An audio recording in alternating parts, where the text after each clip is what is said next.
Kelly, are you all ready? Okay. I'm not. Kevin's going to be ready no matter what, apparently. All right, with that, I will. Microphone's on? Doesn't sound like I'm. There we go. Nice. Excellent. All right, thank you. I'm going to call to order the Wednesday, June 19th, 2019 meeting of the Reno City Planning Commission. We will start with the Pledge of Allegiance, and I will ask Commissioner Weisky to lead us in the Pledge of Allegiance. I pledge allegiance to the flag of the United States of America and to the republic for which it stands, one nation, under God, indivisible, with liberty and justice for all. Thank you, everyone. Kelly, can I have roll call, please?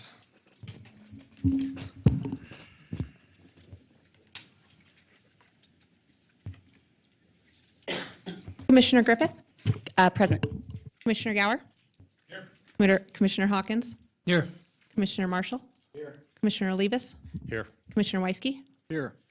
Chair Johnson? Here. Thank you very much. Next on our agenda is public comment. This item is for either public comment on any action item or for any general public comment. I do have several requests to speak forms under this item, and just a reminder, if any of you'd like to make comments under this item or any future items, see Callie and fill out one of these. We will start with Danny Cleus.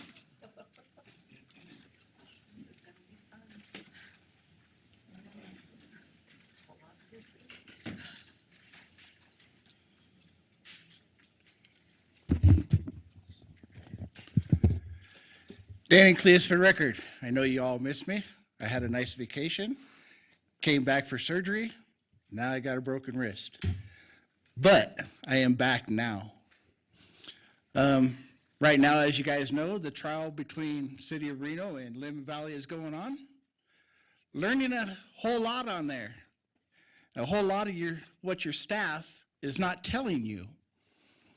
So, with that being said, most of the projects that you guys are approving shouldn't be approved.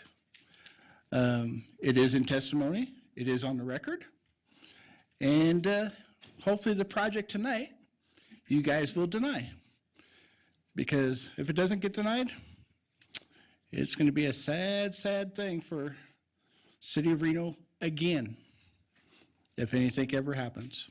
Thank you. Thank you, Danny. Really should have brought my reading glasses tonight. Sorry about that.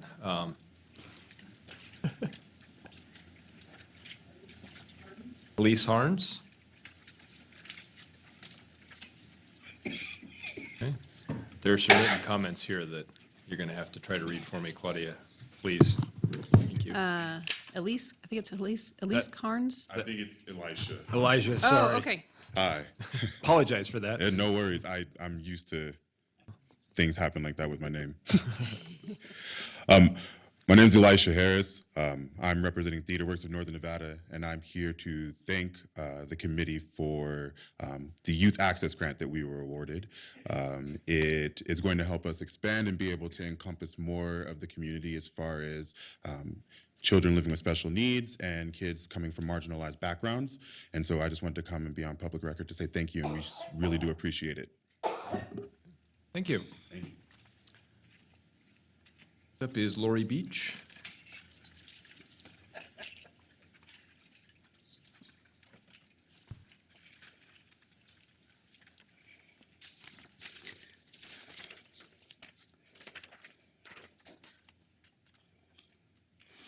Good evening. Lori Beach, Washoe County resident, City of Reno citizen. You do not get to enjoy my nice voice tonight. Sorry. I'm normally loud and in your face. You don't get that tonight. Sorry. My major concern, I realize this is being built near already established warehouses, but if you look, we're already flooded here. This is where it's going here, my understanding. There's a free reign to Swan Lake. I understand, and I saw in your staff report that you will receive when the staff comes up, they are doing a retention basin, but the problem is, unless I'm mistaken, which I'm sure I'll be corrected, it's on the wrong side. It's not going to do anything to stop the runoff from going into Swan Lake. I'm not against the warehouse itself. I'm against everything until we fix Swan Lake or at least get a control. This warehousing is on the worst side of Swan Lake. Pompey, I was just out there taking pictures. It's flooding again already into those with this. I understand it. Your words are seepage. I get that. But it's still just pumping back over. If you look, everything around it, and I'm sorry if you, oh yeah, you can see it. Everything around it is developers. At some point, these same developers are going to come to you if they haven't already. I wasn't able to do my thorough research that I normally do, but I did pick who owns this. Obviously, North Valley's investment group is going to build. Lennar is going to build. Luckily, well, on this one, Lennar's flooded, so I'm sure they're not going to do much building right now. Here's Lennar. Here's your stone fill. Here's Lennar. If you go over to here, here's the approved, and they're already breaking ground for the Makita. And Makita owns all this. And then that other warehousing group. Oh, y'all can't see it, can you? I'm sorry. There you go. There you go. I got it. So all this is that new Makita that's going in. And if you see, all these warehouses are backing up right into Swan Lake. This is the worst part of the flooding. I mean, it's on the side where these people are decimated. The water is not receding on this side yet. So please think, I'm not saying push it down, but at least tell them, not right now, not until we get this flooding. And always, as Nevada citizens, we are battle born. The valley is battle strong and battle ready, and together we'll be battle strong. Thank you.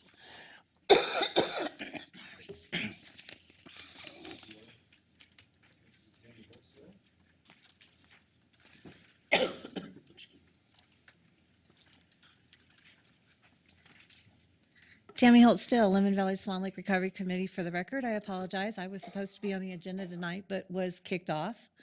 I didn't find out until yesterday after I spent $58 for booklets for you guys and a thumb drive that I gave to the city of Reno and didn't find out till I got home. So that has to do with staff. That doesn't have to do with you guys, but I apologize. It was embarrassing to me because other residents knew I was going to be speaking tonight on a presentation that I'm not giving. Now, on to the fact that, like Danny said, there's a class action lawsuit out there based upon all the stuff I've been watching. There's a lot of issues that have not been addressed. A reminder, there is over 3,000 acres of impervious ground that has been, that's been built on. Swan Lake is only 1,800 acres. That's almost double the size of Swan Lake. Besides the effluent that is being discharged to Swan Lake in the wintertime when we get most of our precipitation. I've stated this time and time again. I'm stating it again. It is time to balance out what's happening in our neighborhoods before you approve anything else. A moratorium needs to be put in place so that the answers to the problems can be taken care of. We need more than just talk. We need action. I had pictures that I showed City of Reno Council. I didn't bring them in tonight, but because of the headwaters on Swan Lake, the elevation of Lemon Drive at Idaho is seeping and was coming back to flood a resident already. And that was because the pumps weren't being used. So elevating Lemon Drive is not the answer in any means. That means a lifetime of pumps that aren't or won't be taken care of. And we've had proof over 2 years of issues like that, where the pumps weren't being used when they should have been. There's got to be better engineering, and based upon what I've seen and heard in the last week, the City of Reno planners knew what they were doing before they brought it to you. They twisted things, they made it so it looked good for you. It's time to change it. It's time for you to start really questioning what is right, what is wrong and do what is best for all of us, not just the city of Reno, because the city of Reno is infringing on Washoe County unincorporated residents. Your bad actions are affecting other people, and that's what it comes down to. So it's time to change it, and it's time to have better communication with people when you ask them to do something. Thank you. Thank you, Tammy. Next is Tim Fada.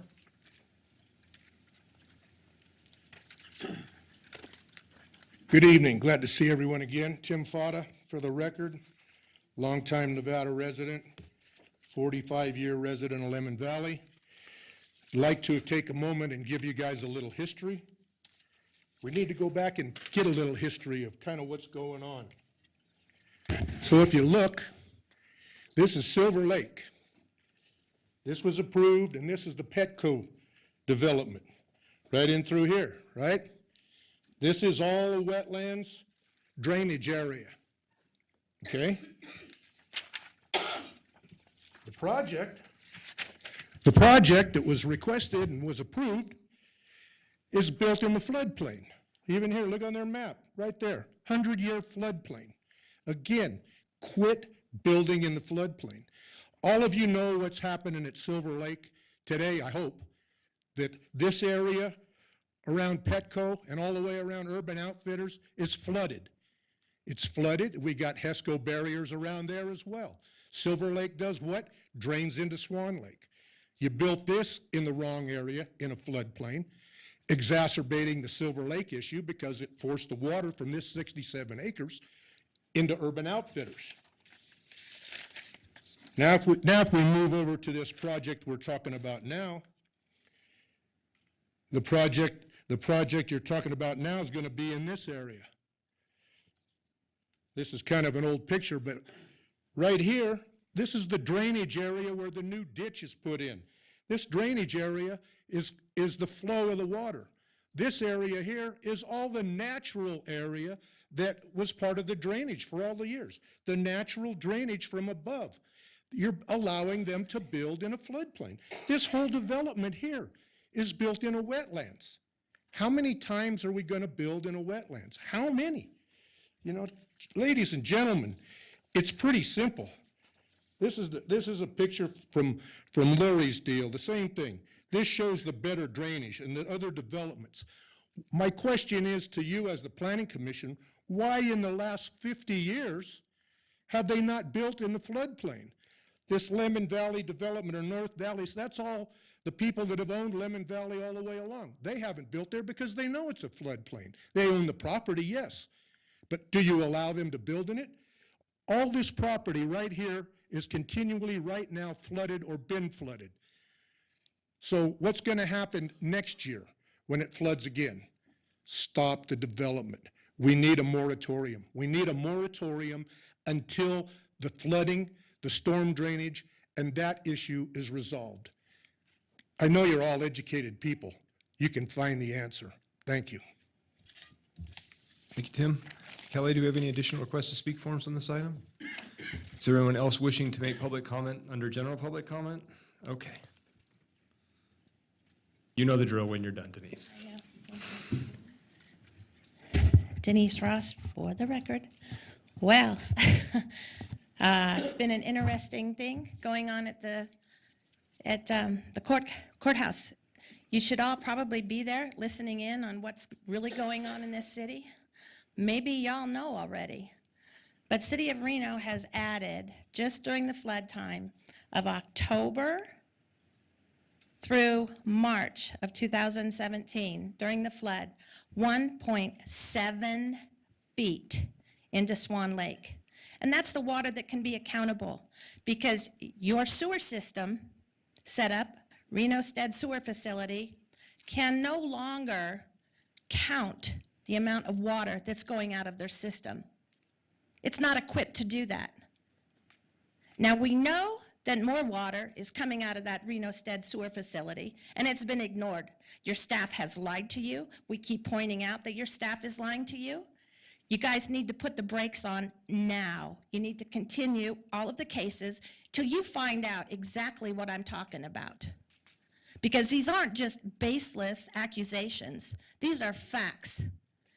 And we got laughed at, we got booed and everything else about us saying that they're pumping water from Silver Lake into Swan Lake.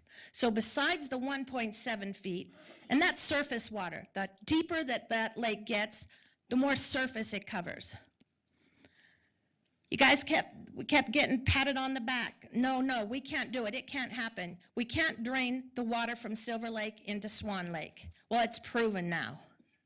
It's a fact. And either all of you know about it, and you've chosen to look the other way, or you need to put your brakes on and find out what we're talking about. Because this is where y'all have to go to sleep at night. The developers, I can honestly say, I don't think they're at fault on all of this because it keeps getting approved because of the money. Well, now people are flooded. You've got Silver Lake flooding again. What are you going to do now? Swan Lake can't take any more water. Silver Lake is flooding. Urban Outfitters is flooding. What's the answer? You're just going to keep approving things blindly? It has to stop. You have to educate yourself on what the truth really is. You have to demand from your staff the truth. And I'm talking about John Flansburgh. I'm talking about all of these people that have known what's going on and keep pointing the fingers and saying, oh, it's Washoe County, it's somebody else's fault. We can't put that much water in. Your sewer facility does not have the capacity to count how many gallons is going into Swan Lake. It's not calibrated for that.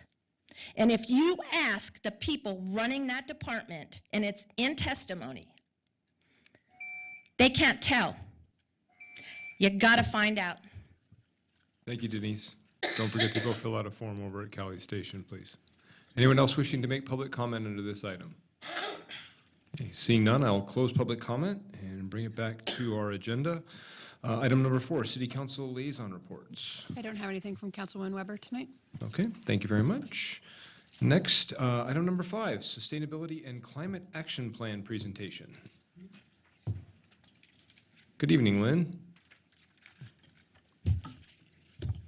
Hello, Lynn Barker for the record, Sustainability Manager for the City of Reno.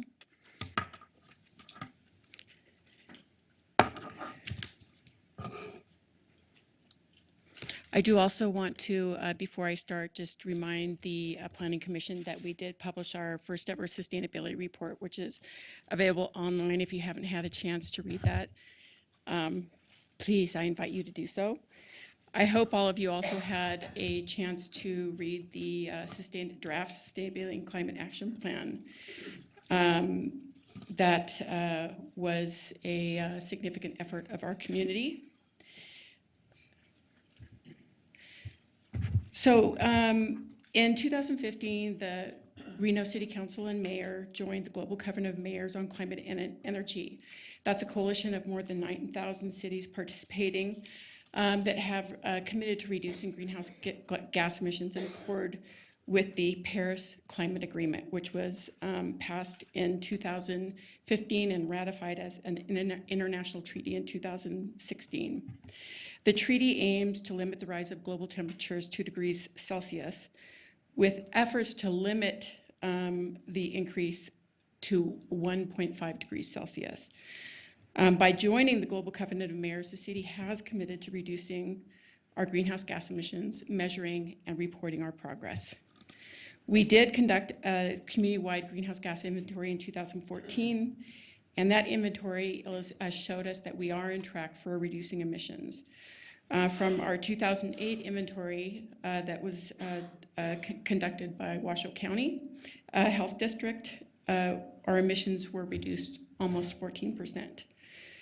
This reduction was not really achieved by any policies that the city had implemented or other jurisdictions, it was really the result of the sunsetting of 2 coal-burning power plants, an increase in the state's renewable energy portfolio, energy efficiency investments within our community, an increase in the federal fuel efficiency standards, and an increase in recycling.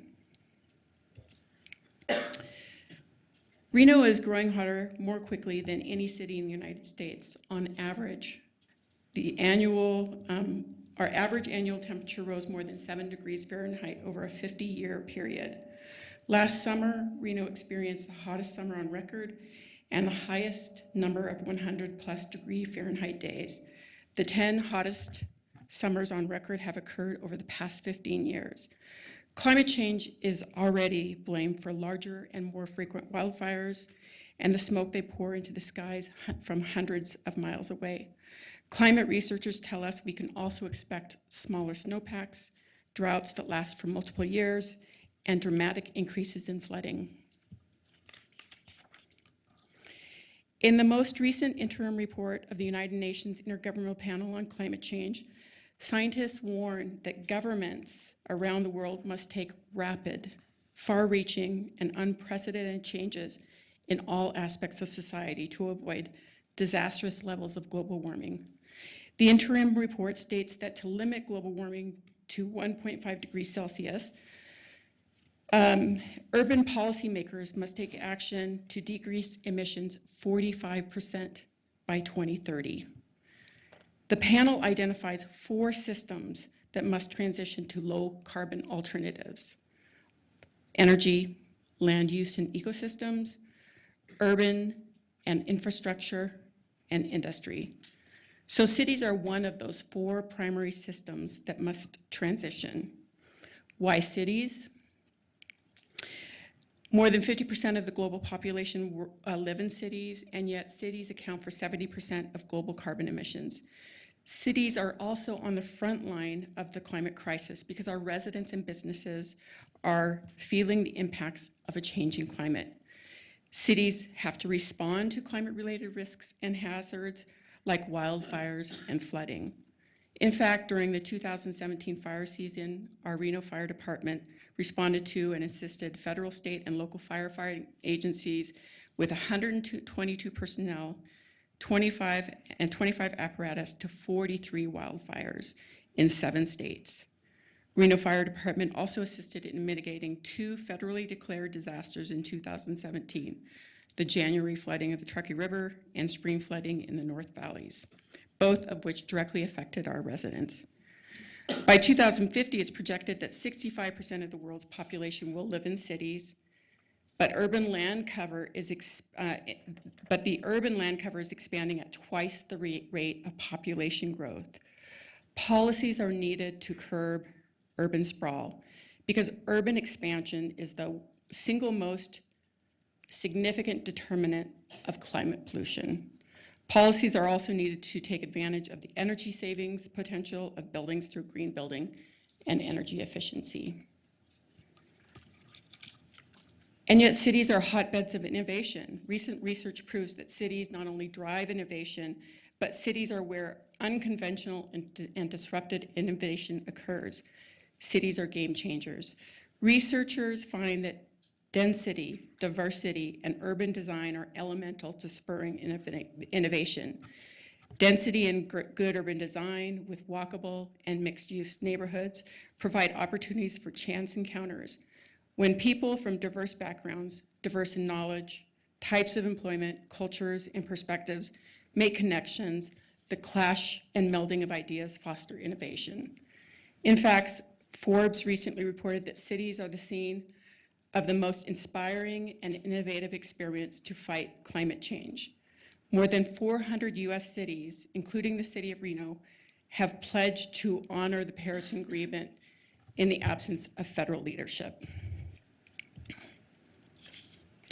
The master plan, which provides a roadmap for the city as it continues to grow and evolve over the next 20 years, reflects the ideas, values, and desires of our community. Throughout the process, participants express support for the city's sustainability initiatives and a desire for the master plan to take a stronger stance on sustainability. As a result, the master plan goals and policies address a range of issues key to promoting a more livable and sustainable community: infill and redevelopment, environmental protection, energy and water conservation, green building, local food access, transit, renewable energy, housing affordability, economic resilience, and many more. The master plan also establishes sustainable design principles and encourages sustainable development practices in both public and private development. The master plan provided policy direction on other related plans, including the Sustainability and Climate Action Plan, which is one of 7 priority initiatives that help advance the community's vision and focus implementation efforts over the next 1 to 2 years. The plan is just a start. It's just the start of our journey. Through the process, we were very clear in our desire to identify aspirational and yet achievable goals and actions. The actions embedded in the Sustainability and Climate Action Plan are, for the most part, standard practice for large and mid-sized cities across the United States. We haven't recommended new regulations that will place an undue burden on members of our community. However, to meet emission reduction goals, we may have to move in that direction in the years to come, after we begin to raise awareness of the importance of this issue within our community and gain more support from residents and businesses. As an example, New York City recently passed the most aggressive mandate in the world to cut carbon emissions through its Climate Mobilization Act, developed to ensure New York City is able to meet the emission reduction targets set forth in the Paris Climate Agreement. And this mandate requires buildings over 25,000 square feet to reduce carbon emissions 40% by 2030 and 80% by 2050. They estimate that the building sector in New York City will have to invest billions of dollars to meet these mandates. The Sustainability and Climate Action Plan was developed to help the City of Reno meet our commitments toward the Paris Climate Agreement. The actions range from simple changes in day-to-day operation of the city government to innovative growth strategies. The initiatives will protect cornerstones of the Reno area economy and provide for the creation of new jobs and new economic opportunities. These initiatives will also enhance the lives of residents every day, from more shade trees along city streets to walkable neighborhoods that create safety and a sense of community. The community also informed development of the Sustainability and Climate Action Plan. The city's Sustainability and Climate Advisory Committee established the priorities outlined in the plan to identify aspirational yet achievable actions. The advisory committee brought together more than 200 community stakeholders representing a diversity of perspectives and expertise to encourage innovation and bring new ideas and best practices to the city. In developing this action plan, in addition to recommendations from a diversity of community stakeholders, a number of valuable resources help to identify high-impact practices that are also achievable in our community. And existing sustainability and climate action plans developed by mid and large-sized cities from across the United States inform the selection of priorities, goals, and actions. From Boise and Salt Lake City to Washington, D.C., and from St. Louis and Milwaukee to Austin and many more. These cities and their successful efforts to reduce carbon emissions over the past decade and longer lend considerable knowledge and expertise to Reno. I'm not going to go over each of the different actions that are listed in the plan, but just very briefly highlight each of the different priority areas. The City of Reno government can accelerate sustainability and climate action through its own sustainable operations as a corporation, employer, service provider, and owner of land, facilities, and infrastructure. Cities, policies, and investments have long-term impacts. When the city builds new roads, for example, decisions about the streetscape and street trees have significant impacts on the health and well-being of nearby residents. It's simple. Leading by example is an investment in Reno's future. It builds trust about the city's intentions, and it influences the perceptions and actions of others. Creating new renewable energy resources is an economic development opportunity that creates jobs. The renewable energy sector is projected to grow twice as fast as other occupations in the United States. Wind and solar jobs will be the fastest growing job sectors from 2016 to 2026. Investments in renewable energy can add thousands of jobs to Nevada. When the rooftop solar industry was in full gear through 2015, 161 companies employed more than 5,900 people across the state. Reno lags behind other major and secondary markets in green building. Washoe County is home to 43 LEED certified buildings, representing over 10 million square feet of commercial, institutional, and government space. This number is well below the national average. The Boise metropolitan area has nearly twice that number of LEED buildings, and the Salt Lake City area boasts 212 LEED certified buildings representing 20 million square feet.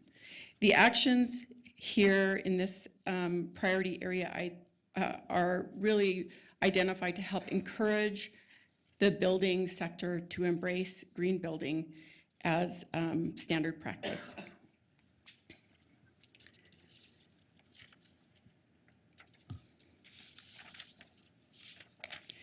More people want to live in walkable neighborhoods, at least half of Americans and even higher percentage of millennials. Compact, mixed-use neighborhoods connected by transit and multimodal infrastructure offer greater economic opportunities because of proximity to jobs. People who live in these neighborhoods spend less on transportation and more on leisure activities. The neighborhoods are often safer because there are more eyes on the streets, and healthier because people get out and walk more. These actions support the City of Reno Master Plan, which guides development in our community. Municipal solid waste results from inefficient uses of resources. Every resident and business in Reno generates solid waste each day. In fact, we generate twice the national average. We fill garbage bins with food waste, yard and garden trimmings, packaging, leftover materials from manufacturing, and products that have reached their useful life. The path toward zero waste includes waste reduction and resourcing materials into new products. In 1982, Reno became the first city in Nevada to earn Tree City USA designation. While still recognized as Tree City USA, Reno's canopy coverage is low. American Forests recommends 15% canopy cover as a baseline for desert cities. In 2012, an urban tree canopy assessment was completed for the Truckee Meadows region, and Reno's canopy measured at 5.2%, far below the recommended baseline. The city's goal, outlined in the Urban Forestry Management Plan, is to double the urban forest canopy by 2036. These actions support the goals and objectives of the Urban Forestry Management Plan. Food systems contribute 20 to 30% of global climate pollution. Emissions stem from fertilizer production, agriculture, processing and packaging, cold storage and distribution, sales, and food waste. Cities that expand urban agriculture and direct farm-to-consumer sales play an important role in the transition to a low-carbon food system. Cities can reduce food waste through composting and food recovery programs that can also support food security goals. Statewide, 1 in 8 people and 1 in 5 children struggle with hunger. Children and seniors disproportionately experience food insecurity. These actions reflect policies in the master plan for addressing both the local food system and food security, and the actions and desires of key members in our community working on these issues. The Truckee River is our primary source of water, supplied by the Truckee Meadows Water Authority. The river flows for 120 miles from Lake Tahoe to Pyramid Lake in the Nevada desert. The river, an irreplaceable natural resource, provides 85% of the region's drinking water and critical habitat for many species of plants and wildlife. The river's water quality is excellent, and the Truckee Meadows Water Authority's skilled staff and efficient water treatment ensures our water meets the highest federal standards. These actions will help to ensure that water quality continues to be protected for generations to come. Climate resilience means building the capacity of a community to bounce back after climate-related hazardous events such as flooding, wildfire, and drought. Enhancing resilience reduces risks associated with climate impacts. Risks affect everyone: city government, businesses, and residents. Risks include economic disruptions from property loss, damage to infrastructure or communications assets, increased health and public safety concerns, and population displacement. Our first steps are to understand our risks and work together on a plan for enhancing resilience throughout our community. Moving forward requires strong leadership from the mayor and city council, as well as the city manager, department directors, and staff. The actions in this plan range from no and low-cost solutions to initiatives that require more significant investments in staff and financial resources. To make progress, all departments and employees will need to contribute to this effort. The community also has a role through engagement by businesses and residents, as well as strategic partnerships with regional agencies, state government, and institutions. Our next step is to present the Sustainability and Climate Action Plan to the Reno City Council on July 24th. And I also just put our social media, please follow us. Everybody take out your phone, Reno Resilience. All right. Thank you, Lynn.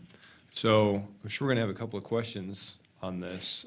Before I do have a couple of requests to speak forms from the public. So I'd like to let them come up first and give their comments, and then I'll bring it back to the commission. I have a comment card here from Rebecca May Stetson, who does not wish to make a statement, or does she? Okay. I always have to ask because the boxes get checked in different spots. You got it. Rebecca Stetson for the record. Thank you guys for having Lynn and thank you, Lynn, for being able to take us through this process. It was amazing to be with so many other stakeholders to come up with this plan.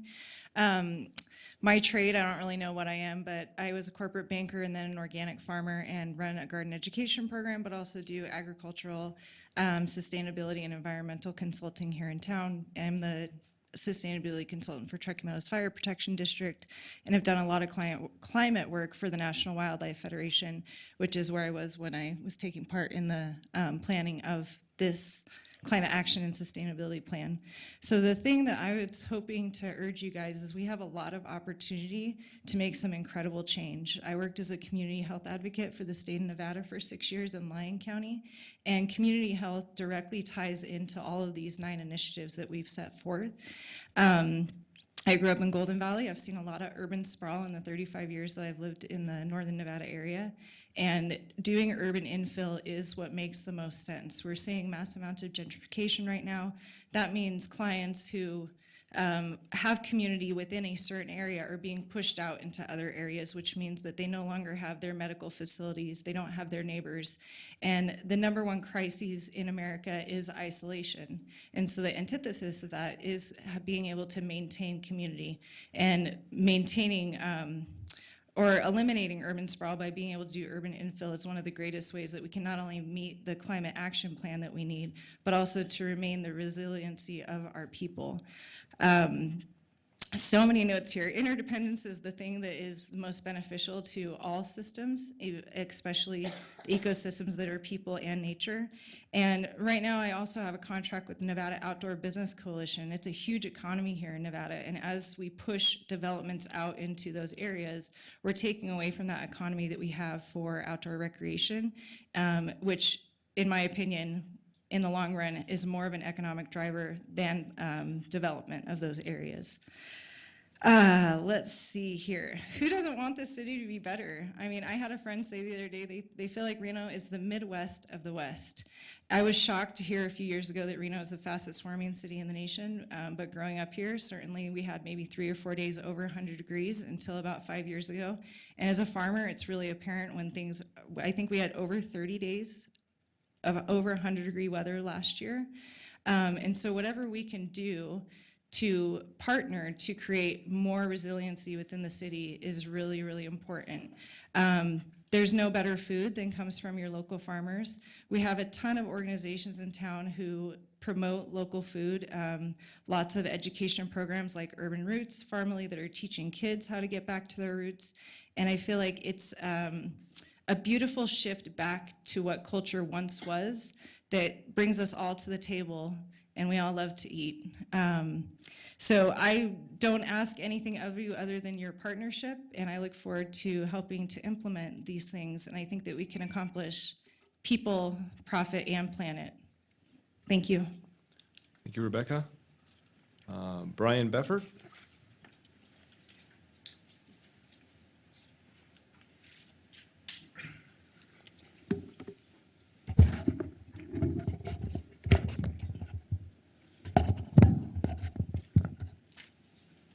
Thanks for the adjustable mic. And thank you all for your time tonight and for your consideration of this plan. For the record, my name is Brian Beffert. I am Reno born, father, property owner. I am also the state director for Sierra Club and a member of Reno's Sustainability and Climate Advisory Committee. I think that's it. And it's been an honor, honestly, to be part of this process. And as Lynn said, there's a lot in this, and we face a lot of challenges. And if we are going to meaningfully address the climate and sustainability challenges that we all face, we have to come together as a community. It's going to require all sectors to work together, and I think that's one of the reasons why I like this plan. It brings the community together. Lynn mentioned the hundreds of volunteers who have informed this plan, and they are just the tips of, or the representatives of an even larger community who are working on this. I think the committee forwarded you, I sent Cassie a letter of support from the advisory board, and the signatures on that committee, or on that letter, are just an example of the many sectors that support this plan. And these people are from agencies and the city, nonprofit organizations, and private citizens all working together. And I guess that's the reason, another reason why I like this plan is that it provides a unifying vision and actionable goals that everyone can work to achieve, and ultimately working toward better community resiliency and a better community. And all that we need is your support and the council's support to make that happen. So I appreciate that. All right, thank you. Is anyone else wishing to make public comment on this item? Okay, with that, bring it back to the commission for comments or questions on the presentation. Commissioner Gower? You know I was going to start with you on this one. Yeah, thank you. No problem. I just want to start out by commending Lynn and her team at City of Reno for putting this together. I know it's been a long time in the making. Also want to commend the Sustainability and Climate Advisory Committee, the group that worked on it, that Brian mentioned, that Lynn mentioned, and all the stakeholders. I mean, it's obviously an important topic for our community, that we heard that during the master plan process. We've seen it through this process, so I think it's an exciting day that we're finally here receiving this plan and making a recommendation to City Council. Having said that, my question is, we have all of these recommendations in the plan. Some of them we're doing, some of them align with the policies that are in the master plan that are being implemented now. Some of them align with what I've seen in the Title 18 process. What about the rest? What about the additional staffing and funding and requirements to be able to meet some of the goals that are in here above the low-hanging fruit? Well, I anticipate that probably for the next 6 months, once it's adopted, I'll be doing a lot of fundraising. First of all, the good news is the city manager requested that we make the staff member that we have on our team permanent, Suzanne Linfonde, who's been working with the commercial green building sector. So now we've got 2 staff that are working on the plan, and then a lot of the plan is that the sustainability team is not responsible for all of the plan. If you take a look on pages, I think 25, there's an implementation matrix, and that matrix identifies the lead agency for each of the different actions. And so we'll create an interdepartmental team and work together on ensuring that that implementation plan reflects when we think we can feasibly get things done and the resources that are needed. And then there are also some key partners that we need to have at the table to help implement some of the specific strategies like RTC or Truckee Meadows Water Authority and others. So I think it's going to be a real collaborative. It'll be I don't know if you're familiar with collective impact, but I really believe that we're going to have to collectively work together as a community to get a lot of this work done. Agreed. Thank you. Thank you, Mr. Chairman. Thank you, Commissioner. Additional comments, questions? Commissioner Marshall? Thank you. I couldn't help but notice, Kevin, you are on page 68. Thank you for appearing in one of the photos. Those tats are outstanding. Lynn, you know, looking at your first slide that you put up, about 94% of the, I missed the circle slide. Oh, right. The emissions. Yes, 94% of our emissions are either transportation or energy, essentially, it looks like. And the city probably, I just would like to kind of narrow in on, of that, 94%, where do you really see the city policymaking having the most effect? Well, I think with the transportation sector, we're really going to be relying on our collaboration with the RTC. And RTC is actually doing a lot of work, but transportation is reflective of land use as well. And so this body and our community development department in implementing the master plan are really going to have a key role in bringing down the transportation related emissions. So for example, in the master plan, there's the structure plan where there has been identified neighborhood centers where we hope that we will see a significant amount of infill development, the regional centers, innovation centers. We really need the policies in place that is going to encourage the type of development that we would like to see that's expressed throughout the master plan so that we can have those neighborhood centers and regional centers and innovation centers connected with public transit and multimodal transportation infrastructure. Right now, it's my belief that our community is sprawling and there's not a density of neighborhood density that can that supports transit outside of the transit service area right now. So around buildings, we really do need to, first of all, I think, encourage green building and investments in energy efficiency. But I can say that many communities regulate green buildings and energy efficiency.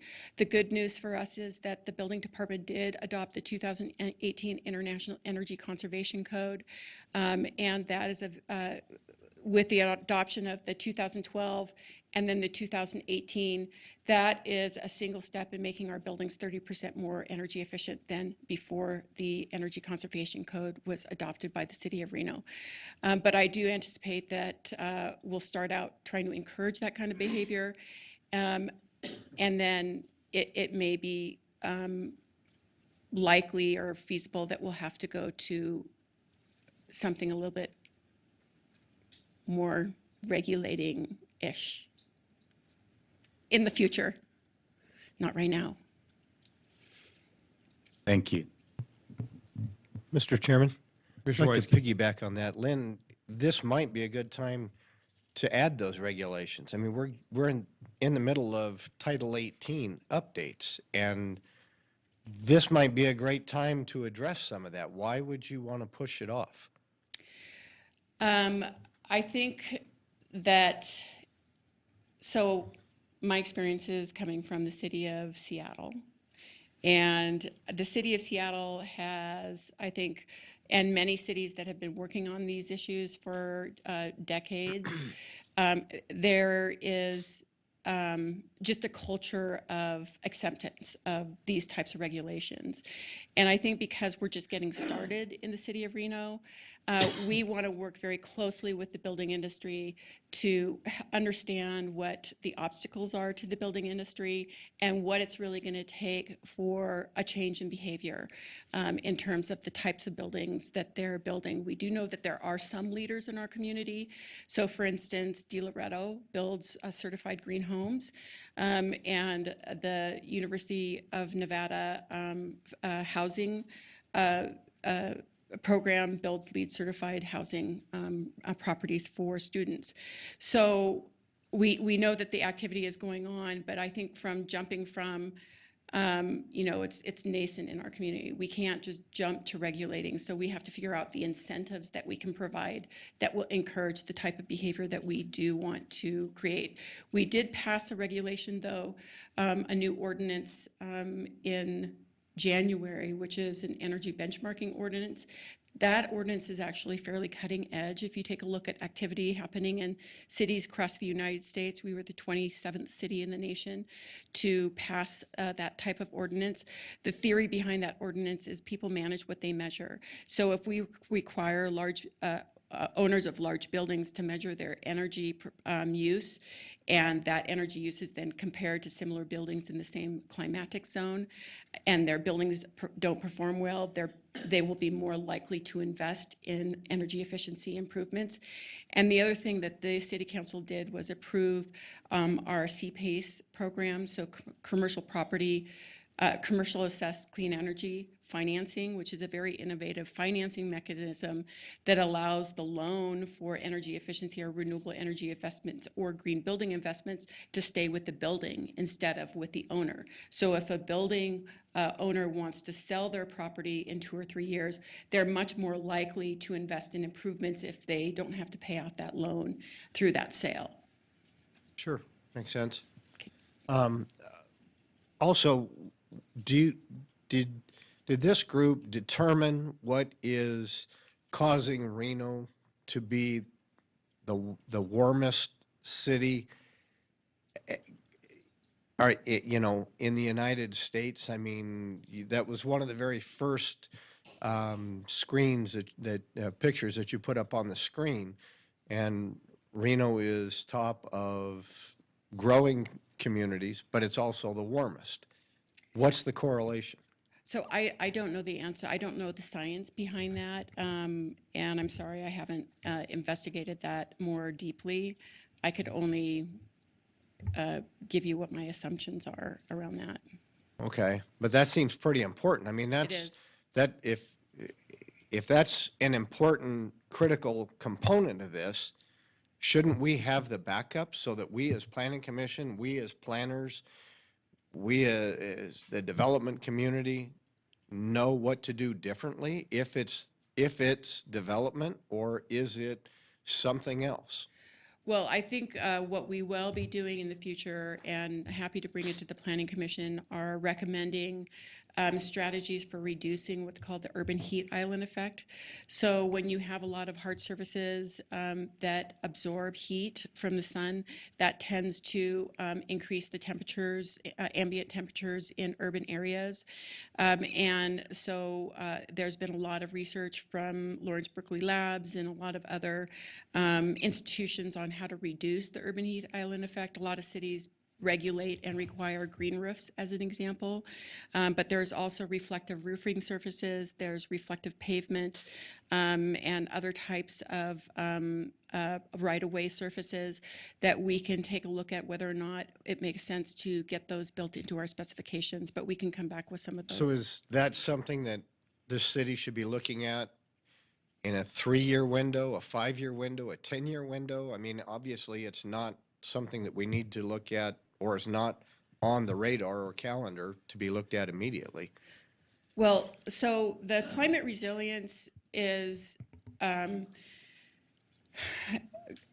climate resilience, we as a city need to have a very strong partnership with the University of Nevada, Reno, and the Desert Research Institute, because it's very science-based, and we don't have the staff or the expertise to do that work, nor do we have the capacity to do the research on the science-based work. So what we anticipate doing is partnering with UNR and DRI to try to go after some federal grants to build some sort of a climate resilience research program for our community. That's our goal. We've been speaking with UNR and DRI about it for a couple of years now, but you know, it's just one of the activities that we've got in the climate action plan. Thank you. No further questions. Thank you, Commissioner. Additional questions or comments? Mr. Chairman, I'm ready to make a motion, but before I do, I'd just like to echo what Commissioner Weisky was saying in the opportunity that we have with Title 18 updates going on. And, you know, I think personally that the science is there, and the city has an opportunity to take a strong stance in relation to the science and the understanding that we have, how that science applies locally. And not just with Title 18, but with everything that the city does. So in my motion that I'd like to make, that's going to be my message to City Council, is that we should take a firm stance as a city and provide the resources as a city to implement the recommendations that are in this plan, because they flow from the master plan and they support the science. Thank you, Commissioner. Before I let you make that motion, I do want to also maybe follow up on Commissioner Weisky's comments. And Lynn, when you talk about maybe not putting some of these into code right now, but I think from the commission standpoint, as we're working through the Title 18, I would request that some of the things that could potentially be codified be presented and passed on to community development for their consideration, especially in briefings to us, because what we're seeing in these presentations is both status quo and a number of different levels with which we can be doing with some of these Title 18 changes. And I would echo the idea that it may not be something we want to put in code right now, but I think we want to be aware of what that would be, whether it is cool roofs or, additional landscape requirements or any number of different items that we may not implement, but at least we know what we're thinking. Because that needs to be part of our discussion. It needs to be part of the Title 18 discussion to say, are we going to put that in there now, or are we going to give this a little bit more consideration, whether it's fiscal or, developmental, or however that needs to work. And if I could just clarify something, I think, so my perception might be a little bit off. So community development, there are a number of actions embedded in there, especially the actions around creating a lively, low-carbon neighborhoods that community development would be responsible for implementing through the Title 18 update. And for instance, how do we encourage green building would be an action that we could incentivize through Title 18 update. So in discussions with Arlo and his staff members, those are the types of things that we have discussed. When I was thinking about the question, what I was thinking about is, are we going to require buildings to achieve LEED certification? Or are we going to, so that's what I was thinking. But we do have plans for embedding the actions that we have into the Title 18 update as, the ones that are relevant. Okay. Thank you. Mr. Gower. Thank you, I'll Mr. turn it Chairman. back to you. As my motion, I want to say that I'm excited, thrilled to accept the report that's been given to us tonight for sustainability and climate action. As part of my motion, I do urge the City Council to continue to make that investment in the recommendations in this plan, and to the City Manager's office to allow staff to implement them. Thank you. Thank you, Commissioner. I have a motion. Commissioner Griffith, I'll second. Motion and a second. Any additional discussion? All those in favor? Aye. Motion carries unanimously. Thank you again, Lynn. Excellent work. Okay.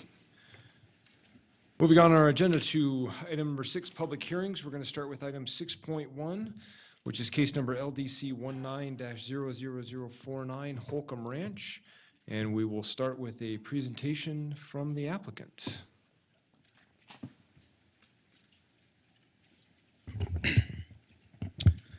Good evening, Mr. Chair, members of the commission.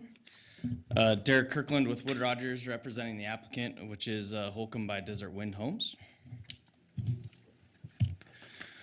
So the property we're going to be talking about tonight, it's a request for a tentative map for 19 single-family lots. This is basically just west of the intersection of Holcomb Ranch and South Virginia Street. It's about 5.75 acres. We did recently go through an abandonment process, which was approved to basically abandon the paper Riccardi Drive right away. So that actually is not there now. And as you know, we've been before you a few times. We went through an annexation process back in September of 2018. The master plan amendment and zone change you saw earlier this year. And so we've had several neighborhood meetings, NAB meetings as part of those processes. And also backing up a little bit, as we kind of talked about through the master plan process, is there was an agreement that was brought forward with the Sierra Manor HOA, mainly due to some CCNRs that go back to the 1940s that actually regulated some of the land use. And so the 18 lots that we're proposing, they're about 6,000 square foot lots, and then we're proposing a 1 acre large lot where the large lot neighborhood is located, and that's basically to create a buffer, which was an agreement with the neighbors, basically create that 1 acre buffer to this site, and then kind of have that nice transition into the commercial area. And so that agreement also specified a few other things, including access limited to Holcomb. It included basically some landscape strip, which I'll talk about here in a minute, along Sierra Manor, and also limited the houses to 1 story. And so that's we will be only 1-story houses on the 19 lots. So before you tonight with the tentative map, we are proposing basically a cul-de-sac for the 18 plus or minus 6,000 square foot lots, which will access onto Holcomb. We are proposing a private gated community. We'll be filling in, there's currently a gap in sidewalk on Holcomb. We'll be filling that gap in, and then also providing some, basically providing sidewalk along Sierra Manor to the 1 acre lot as well. In terms of access, it only generates about 19 peak hour trips, so there wasn't a need for a traffic study. We have met with NDOT and worked with Paul Salegi, who created a traffic litter for NDOT at their request. And basically, it's a minimal impact to the overall area, and NDOT was fine with access onto Holcomb. And Holcomb is actually owned and operated by NDOT. RTC along Virginia Street in this section, and in 2014 they did a complete streets plan that basically there's a long-term plan to have Sierra Manor in this area, or excuse me, Virginia Street in this area, include bike lanes and bus stop, and it is a transit corridor area, so that will get improved in the future. NDOT, I believe the city's RTC is all aware of some of the Holcomb and Virginia Street issues, and so I think there's a long-term plan to put some median in along Virginia Street. So those bigger traffic improvements they're in the works with NDOT and RTC. I don't have a time frame on that, but they are in a plan and in the works.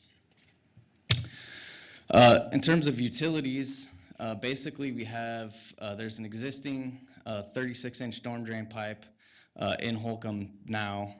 There's sewer, existing 12-inch sewer in Sierra Manor, which would get extended to this development, and that connects to a main sewer interceptor in Virginia Street.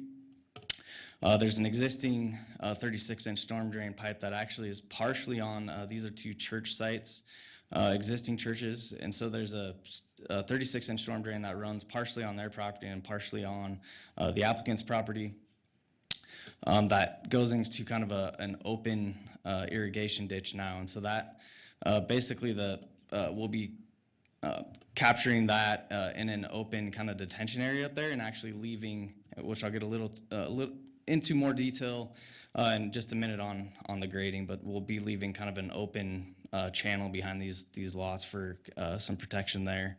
And then there is water in Holcomb and in Sierra Manor. So just to, I think, as we've gone through and met with the neighbors several times, one of the biggest issues they've brought up is flooding. And so we've seen this picture several times through the master plan process. And so we've really worked with the neighbors. We've listened to them. We actually, the applicant hired Jeff House, who will be available tonight if you guys have any detailed questions on the flooding. But he and his staff actually went out into this area and did a lot of surveying work. Talked to some of the residents out there just to see their pictures. And basically what we wanted to do was create a model for this area, which didn't exist, and basically use the model to recreate this situation. And so this was actually kind of an anomaly, but it's something that the neighbors brought forward, and so that's kind of what we've addressed in terms of the modeling, and spent a lot of time kind of figuring out what happens, and once we come in here and grade this, is we basically don't want to impact the neighbors any worse than they are today, and try to come up with some benefits for the overall area. So the watershed, the property is in a flood zone A. It was basically just kind of a general flooding. We have established a base flood elevation, which we've used to carry forward in the grading. It's kind of an interesting basin in terms of it's 10 square miles. However, because there's three irrigation ditches in the property, once the water comes down through the basin, it actually kind of disperses all over the place, and I think that's what causes that low depth flooding. And so we actually modeled. So basically, Jeff and his crew basically went out, did some survey work, and created a model to basically see the property up here to the north, and you can kind of see how the model is recreating basically that image that I had showed earlier. And basically what happens is Thomas Creek right here, once it starts overtopping its banks, it comes down kind of this irrigation ditch along the side here, and then starts to cross the site. So basically to address that, what we've done is come up with a couple different ways. Basically, we want the water to continue to flow through the site so that it doesn't impact people upstream, and also won't impact the site that the 19 homes that we're building on the site. So essentially, there is that 36-inch storm drain pipe along that western boundary, partially on the church site, partially on the applicant's site. And so the thought is in a flood situation is leave kind of an open ditch along the back of the houses you can see on the right here. Basically, just allow to if the pipe backs up in a flood situation, that there would be an open air ditch that allows the water to continue on We're adding a detention facility. The lots will be raised up about a little over a foot, leave the roads down, and that'll basically allow the water to go through the site and actually provide some benefits compared to what's there today, and kind of keep that water out of the site and also allow it to go continue down so it doesn't back up upstream. So to kind of wrap up, is basically some of the benefits, and I think some of the things that we've listening to the neighbors, going through an extensive modeling process. Basically, what we've determined is, the first thing is this detention area that we talked about. The second thing is essentially leaving behind these lots is kind of an open drainage area, so that if this 36-inch pipe does back up, we have talked to the homeowner just to the south of us, and he shared a lot of good information with us. He was at our last neighborhood meeting that we hosted, and we had a long conversation with him, and he felt that having this open air ditch would definitely provide a benefit to make sure that water continues to go around if that pipe were to back up. So that is a benefit that we're adding. The third thing is there's an existing 15-inch storm drain that's not being utilized now, so we're going to tie into that so to allow another point of access for the water there in the cul-de-sac. And then between the 1 acre lot, buffer lot, and the 18 smaller lots, we're actually going to add what we're calling emergency flow line. Basically, if the pipe backs up, you have the open air ditch along the western boundary, but you also have the flow line that'll allow it to get out to Sierra Manor and kind of direct those flows around the site and still make sure that the water can get out. The other thing we're doing is currently some of the flooding issues were actually caused. The existing 36-inch pipe got clogged, backed up, and so that did create some additional flooding issues in that picture. And so basically, we'll have an HOA with the private development that will be responsible for maintaining these drainage areas. And I think that's an improvement to make sure that those things don't get clogged up and cause some of the problems that we saw in that photo.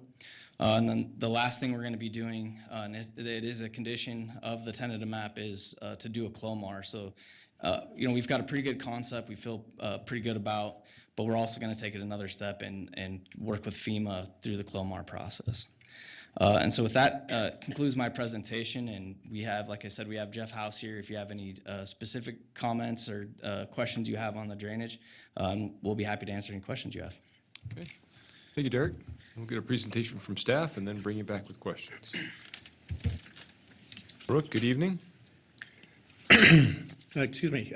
Good evening, Commissioners. Chair Johnson, Brooke Oswald, Associate Planner for the record.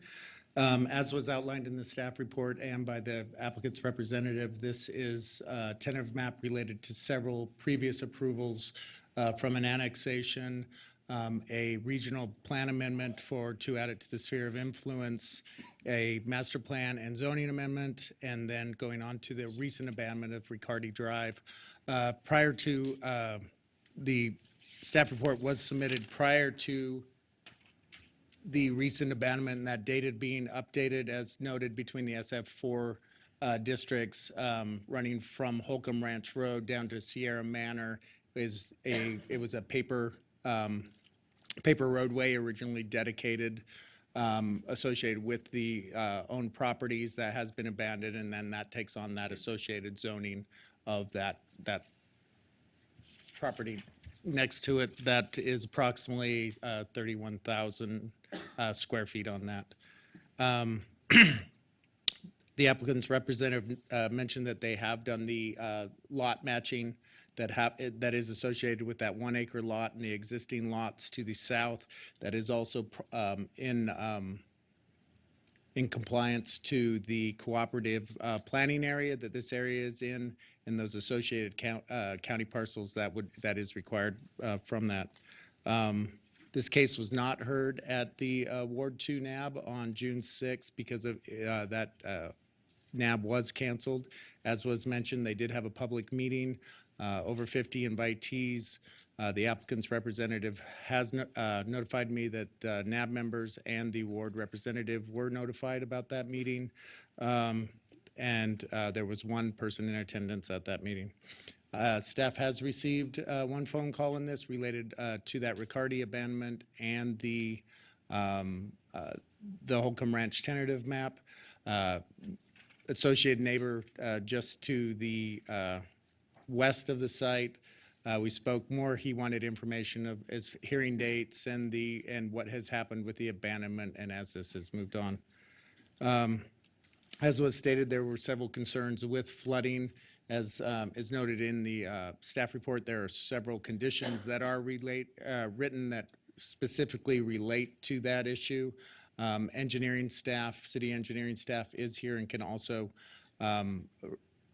talk to their analysis of those conditions and the proposal from the applicant. As the project is proposed and with the addition of the conditions as written, staff can make all the applicable findings and does recommend approval of the project. Now, I am also available for questions as needed. Thank you. Okay. Thank you, Brooke. Before I open it up for public comment, I'll ask the commissioners for disclosures. I'll start with Commissioner Olivas. Commissioner Olivas, I visited the site. Commissioner Marshall, I'm familiar with the site. Commissioner Griffith, no disclosures. Commissioner Johnson, I'm familiar with the site, and I met with the applicant's representative. Commissioner Gower visited the site. Commissioner Hawkins visited the site and spoke with the applicant's representative as well as the applicant. Commissioner Weisky, I rode out to the site. Just get them in while you can. This is a public hearing. Kelly, do we have any requests to speak forms on this item? I do not have any with me at this point. Okay, anyone in the audience wishing to make public comment on this item? Seeing none, I'll close public comment, bring it back to the commission for questions. Who'd like to get us started? Commissioner Hawkins. Thank you, Mr. Chair. This is for the city staff, engineering staff.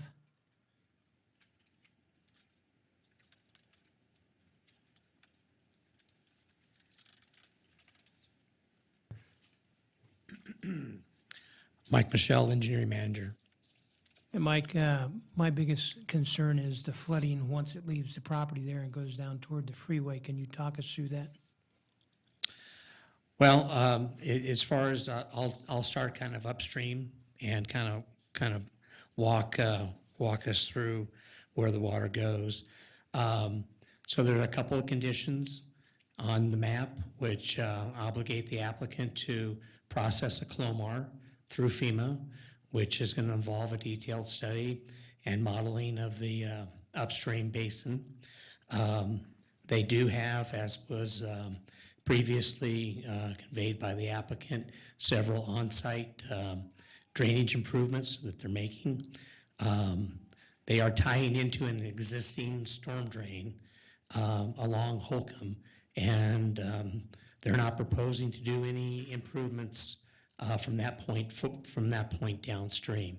I will say that they will have a maintenance facility, a maintenance entity in place to better maintain the storm drain.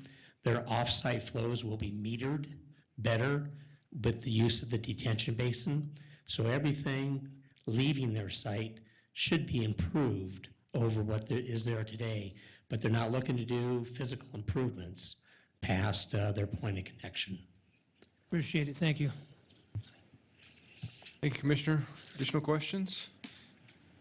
Commissioner Gower? Mr. Chairman, thank you. Question for Brooke. Brooke, on page 7, there's a comment under your discussion on finding D. It's the last sentence in that first paragraph under public safety that says there was a noted concern with the street layout and emergency access. And it references Exhibit D. And I think that may have been Exhibit C, or maybe I'm just not following.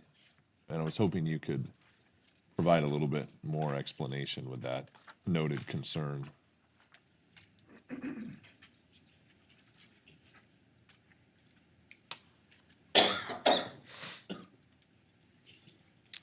I think what they were looking at, coming from Brooke Oswald, Associate Planner for the record, as the RPD was looking at that site, they were looking at that closed-in gated community and not having that eyes on the street that you'll usually see in that. And so they're looking at that the police are not being able to see into that neighborhood and that because of that gated area and their concerns with that. Okay. It wasn't related to the fire department and turnaround ability? No, that was related to the police department, their SEPTED analysis of that being largely that it was a gated community and that eyes on the street comments. Okay, thanks for that clarification. Commissioners, any additional questions? Comments? Mr. Chairman, I'm gonna, if I could, ask again, how staff, Brooke, you incorporated agency comments similar to the last question, but relative to, agency comments from Washoe County, Air Quality Management and some of the recommendations that they have. And Yes, I I know think- that, go ahead. As we looked at this site, it being along that major transit corridor, that being one of them, location and that proximity to that major transit corridor, and other walkability to the services along that transit corridor. In addition, there is a condition in there that does require water-wise landscape and looking at the overall impacts of that water use and our water use of culinary water use for our landscapes. Try to remember what other.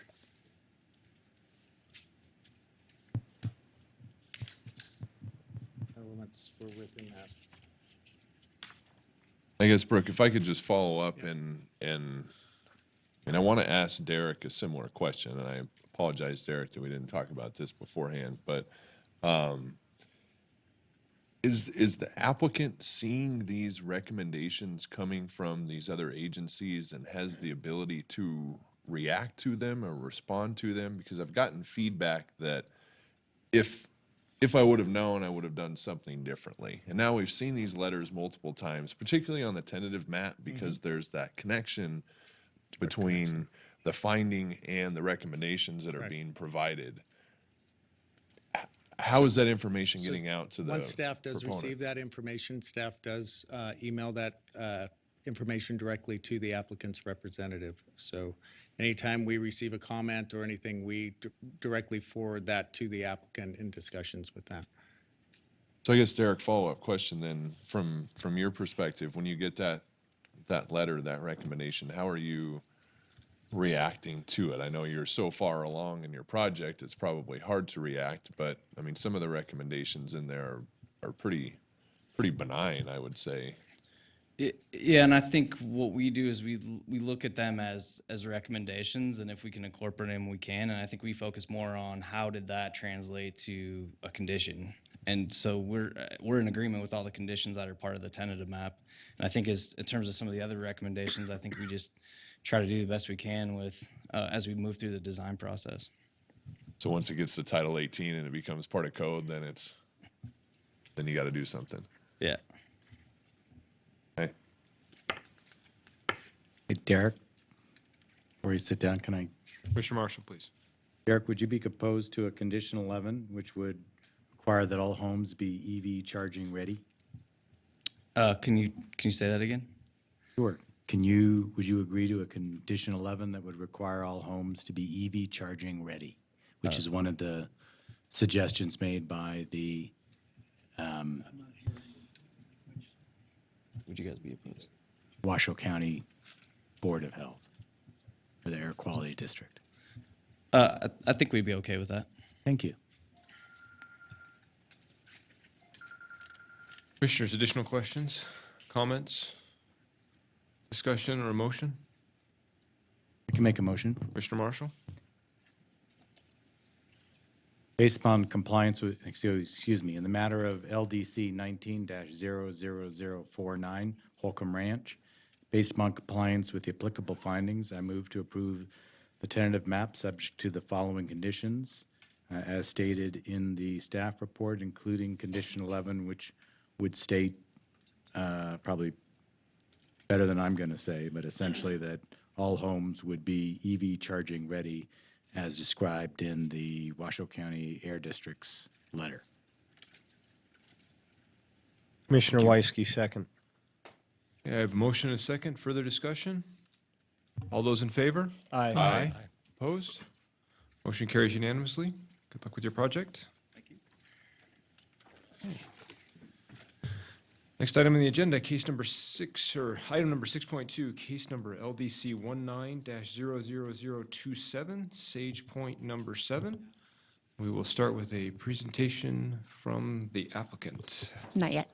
Oh, I'm sorry, Commissioner Griffith. Commissioner Griffith, I will be recusing from this item as the applicant has retained the services of Reno Engineering, of which I am employed.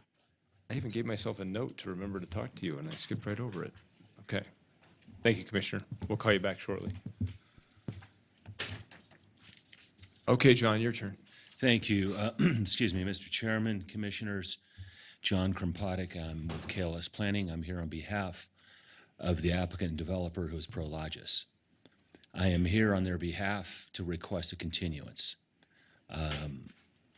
You heard from 5 people, as we all did, this evening at the front end of this, all the comments directed at the collective issues in the North Valleys.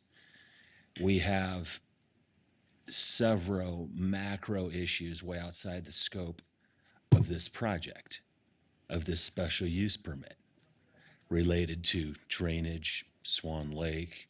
We have the effluent thing, the capacity enhancement to the effluent plant that's still pending. The lawsuit, I think, is germane to the discussion and analysis of this case. And we are committed to, I would share with the commission at the NAB meeting, we spent an hour with Danny and Denise in the audience or in the lobby afterward trying to make progress, just getting our guards down and communicating. Vince Griffith is committed as a volunteer to working out some kind of a water exportation of Swan Lake. It's still in review. He's going to have that more well-developed down the road. So there are some very critical issues in a macro sense, I think, of which we have some ownership and contribute to, and we would like a continuance.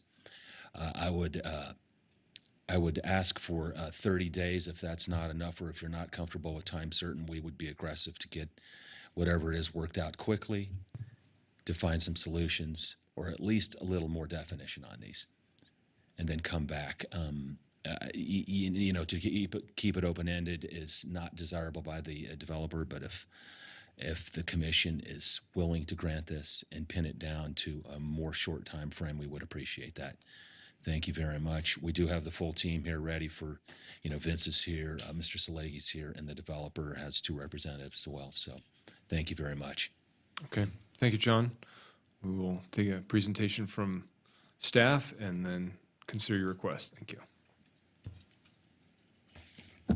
Good evening, Commissioners. For the record, Nathan Gilbert, Associate Planner. I think you all heard the applicant's request. At this time, he did miss the opportunity, 5 o'clock, day before the hearing, for an administrative postponement. So the applicant is requesting at this time the Planning Commission consider a continuance. Okay. Thank you, Nathan. This is a public hearing. I'm going to ask the commissioners for disclosures first before I open it up to the public. We'll start with Commissioner Weisky. Thank you, Mr. Chairman. I'm familiar with the site, received an email and a phone call from the applicant's representative. Mr. Hawkins, right next to the site, that's where I live, and I've spoke to the applicant's representative as well as take a tour of the site. Thank you. Commissioner Gower, familiar with the site from previous visits, received emails and received a phone call from the applicant's representative. Mr. Johnson, I previously visited the site, received and read the emails, and spoke with the applicant's representative. Commissioner Marshall, familiar with the site and received a text from the applicant's representative. Commissioner Levis, familiar with the site, spoke with the applicant's representative, and received email. Thank you, Commissioners. We'll turn it over to public comment now. I have several requests to speak forms on this item. We will start with Danny Cleus.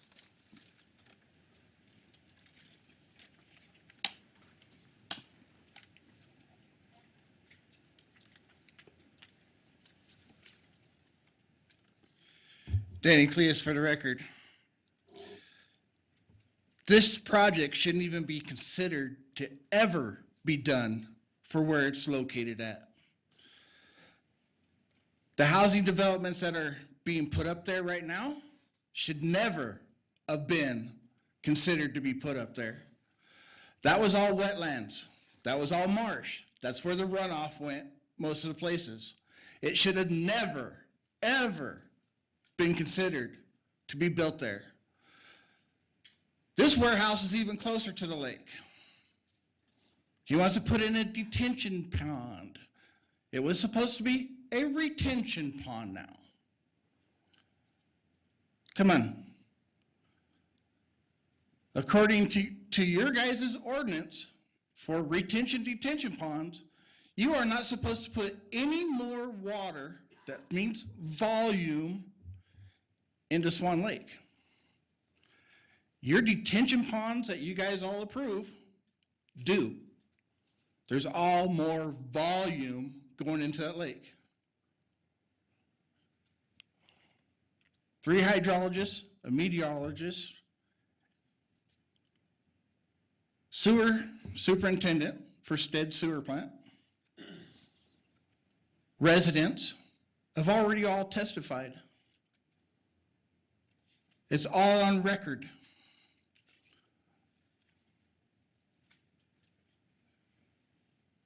You guys need to start looking into this stuff. All those warehouses that have detention ponds are supposed to be retention ponds. They're supposed to hold on to that water so there's no more water going into that lake. Somebody's messed up.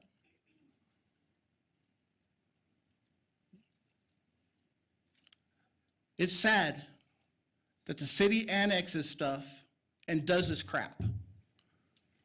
Those are closed basins, people. That water doesn't go anywhere. That is why there is a stipulation that no detention ponds. You can't have extra volumes of water going into that lake. Why? Because it floods. The city of Reno has known this for a very long time, but never has put it into action. It's sad. Everything I've been telling you guys for the last 2.5 years, it's all true. Except I don't have an engineering degree. But guess what? 3 engineers all agree. That's all I got to say. Thank you, Danny. Next is Denise Ross.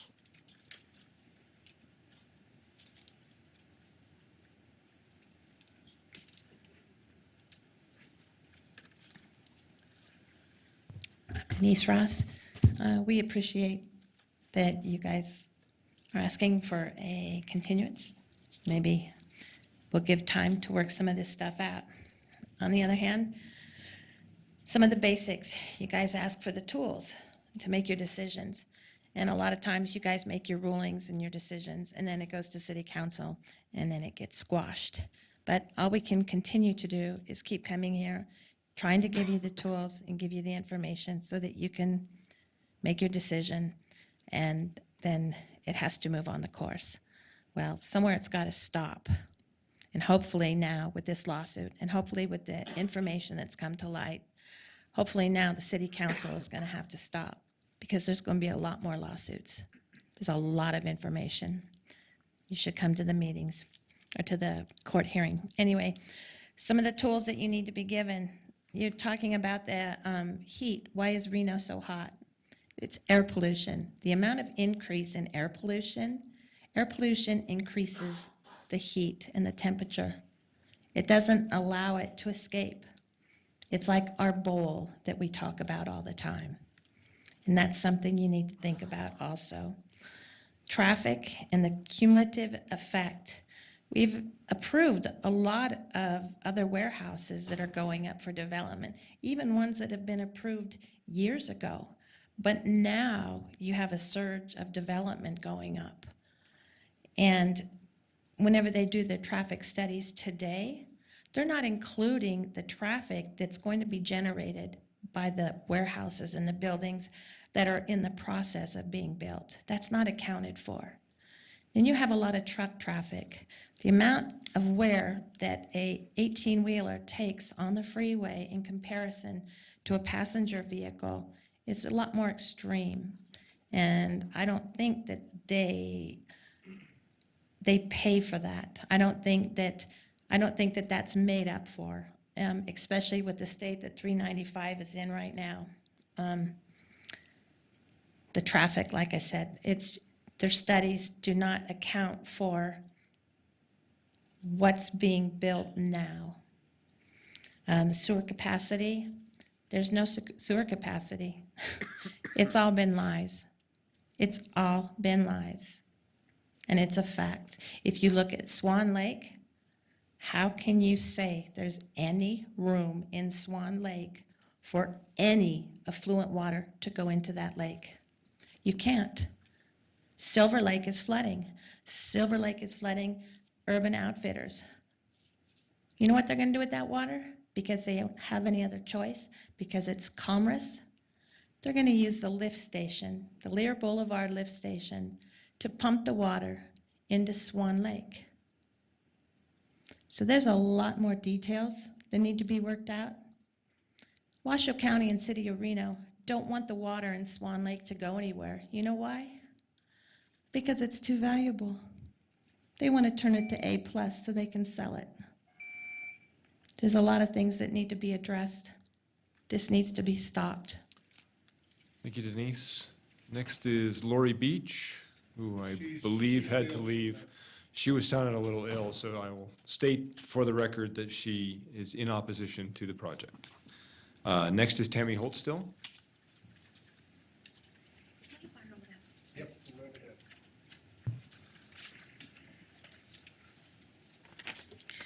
Tammy Holtstill, Lemon Valley Swan Lake Recovery Committee for the record. The location of this warehouse, whether it is in the floodplain or not, the representative had stated at one point that it is not in the floodplain. That is the alluvial fan, which is part of the floodplain, which Danny was talking about, the marshland, where the water spreads before heading Little Lake. So after hearing that, oh, our property isn't in the floodplain, I went out to Washoe County,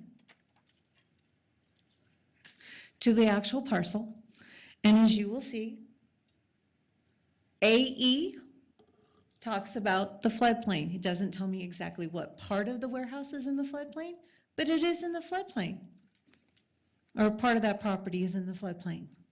And to further prove it, that they knew about it, that's in the Washoe County database. Now, if they're going to do anything to that property that is in the 100-year floodplain, they have to do a Clomar-Lomar. There is no request for a Clomar-Lomar for this property. So there's a lot of work that needs to be done before this property can even be thought about. Clomars and Lomars should be approved by FEMA before it comes to you guys. So all the ducks are in a row.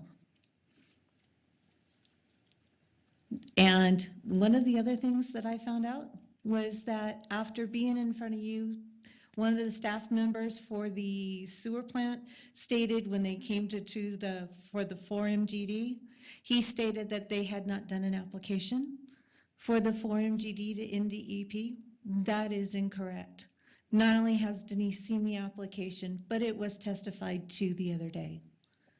So they flat out lied to you that night when they told you that they had not put in the application for that 4MGD. There are a lot of issues with staff representing or misrepresenting what's happening. And it's going to take you on the board to start questioning, really questioning the staff. They're not always truthful for whatever reason. My understanding is because staff is paid through general fund, but the general fund is the money comes from development, the permits and everything. So they're always looking to make sure that their pockets are filled, which everybody does, but you don't do it at the sake of other people. And the city has done it to the sake of other people. There are people that have been injured for over 2 years and are still not in their homes. If I was sitting on that board, I would be sick. I couldn't sleep knowing what you've been told, and you've seen us pleading with you to stop and look at this and understand it. It's in front of you now. Thank you. Thank you, Tammy. Next is Tim Fada.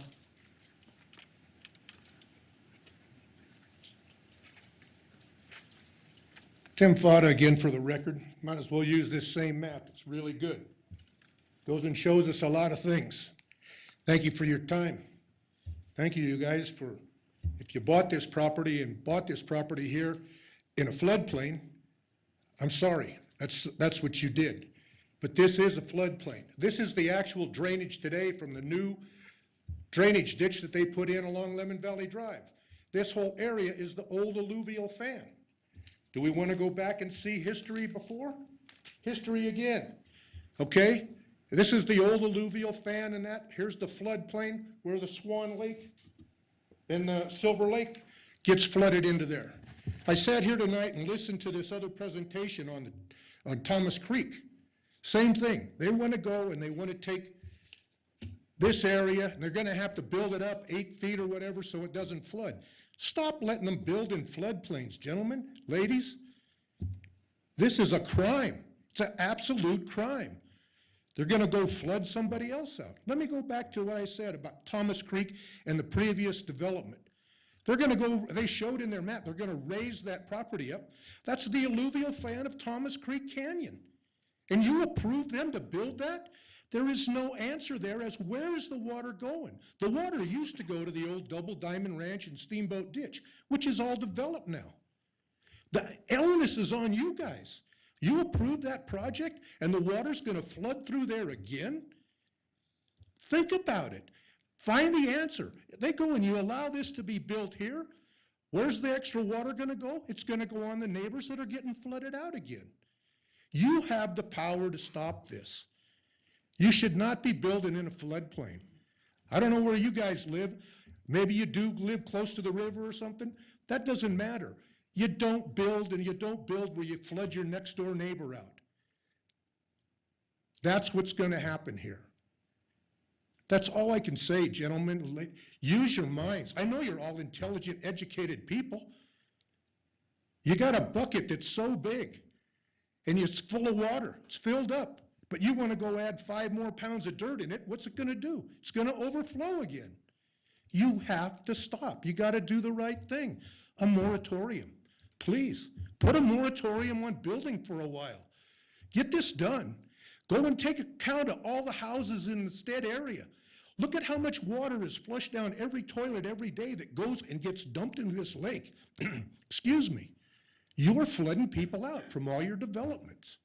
I thank you for your time. I thank you for your effort, but please make an honest, good decision in approving these projects.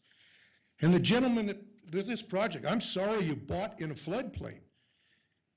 Somebody sold you a bill of goods. Thank you. Thank you, Tim. Is there anyone else wishing to make public comment on this item? On up, state your name, and when you're done, see Callie to fill out one of the forms. Thank you. Good evening, Mr. Chairman, members of the commission. My name is Rick Shue. It is my pleasure to inform you that we have 3 young men who are Boy Scouts back in the back of the room who are observing this meeting in order to get the Citizen of the Community Merit Badge. And their job here is that they need to attend a public meeting. They need to choose one of the issues discussed at the meeting where a difference of opinions was expressed, and then explain why they agree with one side or the other. And so when I first came into this meeting and heard the public comment, I thought this item would be perfect. It would be perfect. It's either a yes or no vote approving the development or no. But now what I'm hearing from the applicant is that the applicant has asked to continue this hearing, so it may be a yes, no on continuing the hearing. And what I would ask from you as you're going through your discourse is to express opinions, whether you're going to vote yes or no, so that these young men can understand the process. I think this is a very good educational opportunity for them to learn how American government works, to learn how the representative form of government works, and how private citizens can come and plea to the government for, to be heard. And this is a great meeting for it, so I ask that as you go through, whether you're going to decide yes or no on this vote, or yes or no on the continuance, to please explain your position so the young men behind you can understand and explain to their merit badge counselors what they watched. Thank you very much. Thank you. I don't think you realize you just gave my commission the permission to talk more, and I'm not so sure that was a good idea. But anyway, if you could see Kelly and fill out one of the orange forms, just so we have that on the record, if you would, please. Thank you very much. Do any of the Boy Scouts want to come up and talk too? Because that would really be appropriate for the merit badge. No? Okay. Seeing nobody else coming up, I will close public comment and bring it back to the commission, reminding the commission we do have a request from the applicant for a continuance. I think if we choose that route, we will need to get a little more information from staff with respect to timing and available options for that. Claudia Hansen, Planning Manager. That's working. I think you were looking for uncertain with a renotice? Or were you looking for a date certain? You said 30 days. Yes, approximately 30 days. Does that get it done? 30 days? 30 days Okay, plus? so you're looking for that closest date? So this is the end of June, first meeting of August? That's what is that, 45 days? That makes sense, yeah.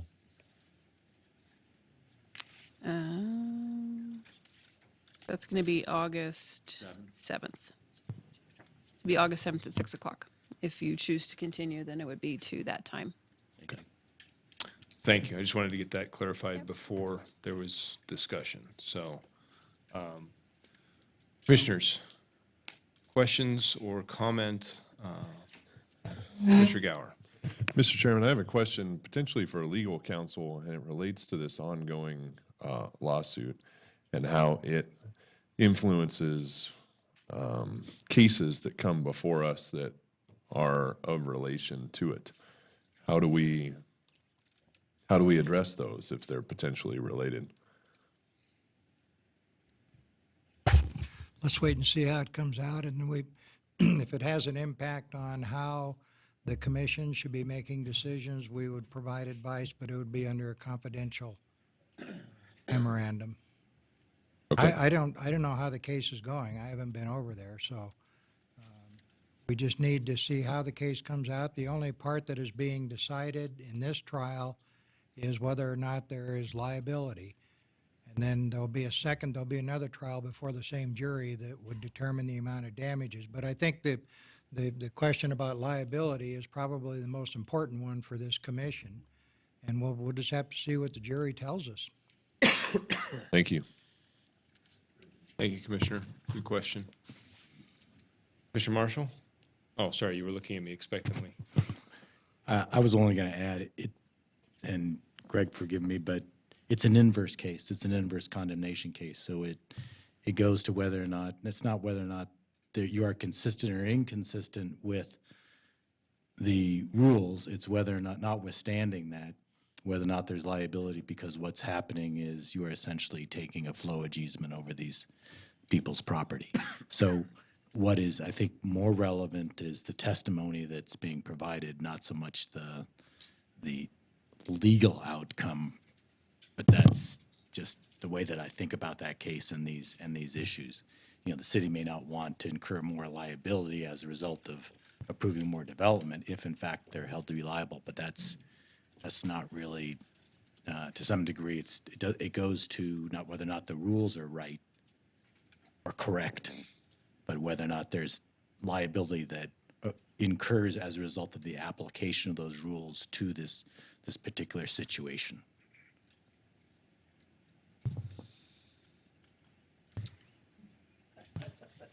Mr. Chairman. Commissioner Weisky.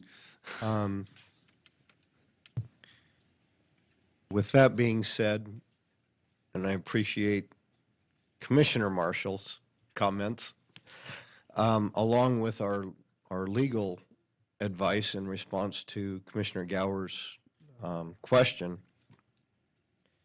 to me, a continuation of at least 45 days to the August 7th meeting makes sense. The case may be decided by then that is being discussed tonight. We may have new guidelines in how we look at projects or make findings for certain aspects by that time. And the developer and the engineers have a better understanding of, what to do and how to propose or withdraw an application at that time, based upon what happens over the next 30 days or 45 days, if it happens that quickly. It's just my opinion. Thank you, Commissioner. I would, I guess, follow up along those same lines. It seems like there's some issues with respect not only to that, but just some of the other items that have been coming up with respect to stormwater flows and other areas out there that I think we would probably be questioning this evening. And it sounds like the team doesn't have answers to that yet, and I think that's been extremely frustrating to us in the past.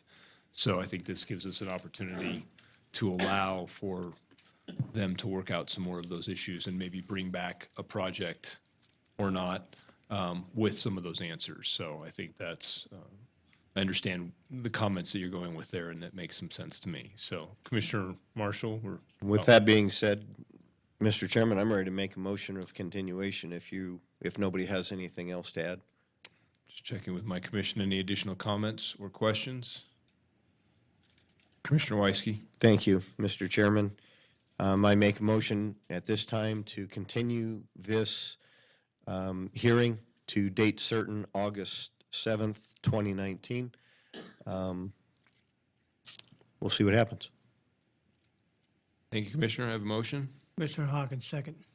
I have a motion and a second for continuance to date certain, August 7th. Any additional discussion? Have fun with it. All those in favor? Aye. Aye. Okay. Motion carries. We'll see you again on August 7th. Yeah, I think that was, okay. I am going to welcome Commissioner Griffith back to the podium. Yeah, that's true. Okay.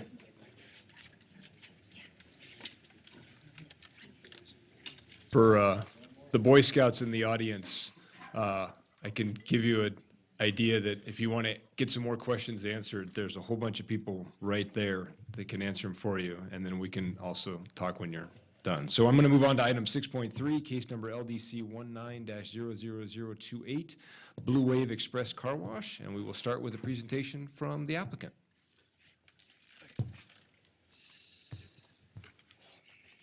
Good evening, everyone. My name is Stratton Poland, and I am one of the family owners of Blue Wave Express Car Wash, first founded by my father. A little bit about myself. I grew up in Marin County, north of San Francisco Bay Area. My dad is a commercial real estate developer, and my mom is heavily involved in environmental nonprofit work. Suffice it to say, I developed an appreciation for environmental sustainability and matching land uses with specific properties. In 2013, when my dad first introduced me to Blue Wave, I was immediately sold on the concept. Between then and now, we grew from 6 locations to 29, spread between Texas and Northern California. We're actually planning to open our 30th nearby in Sparks. My dad showed me the differences between our wash compared to the ones that are been around for 40 plus years.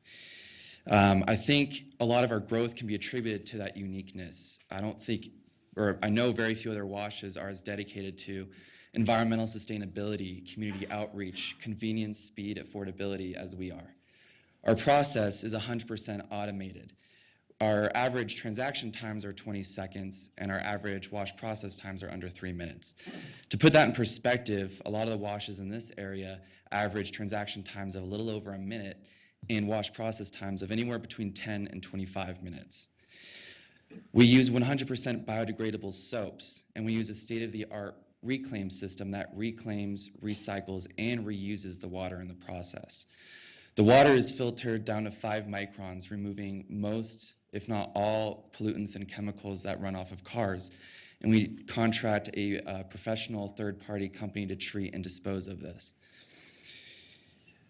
Outside of the store, we pride ourselves in community outreach. We like to partner with local organizations, especially schools, and even Boy Scouts in some cases, and help them achieve their fundraising goals wherever we can. To be quite frank, we really are not like other car washes that are in Reno.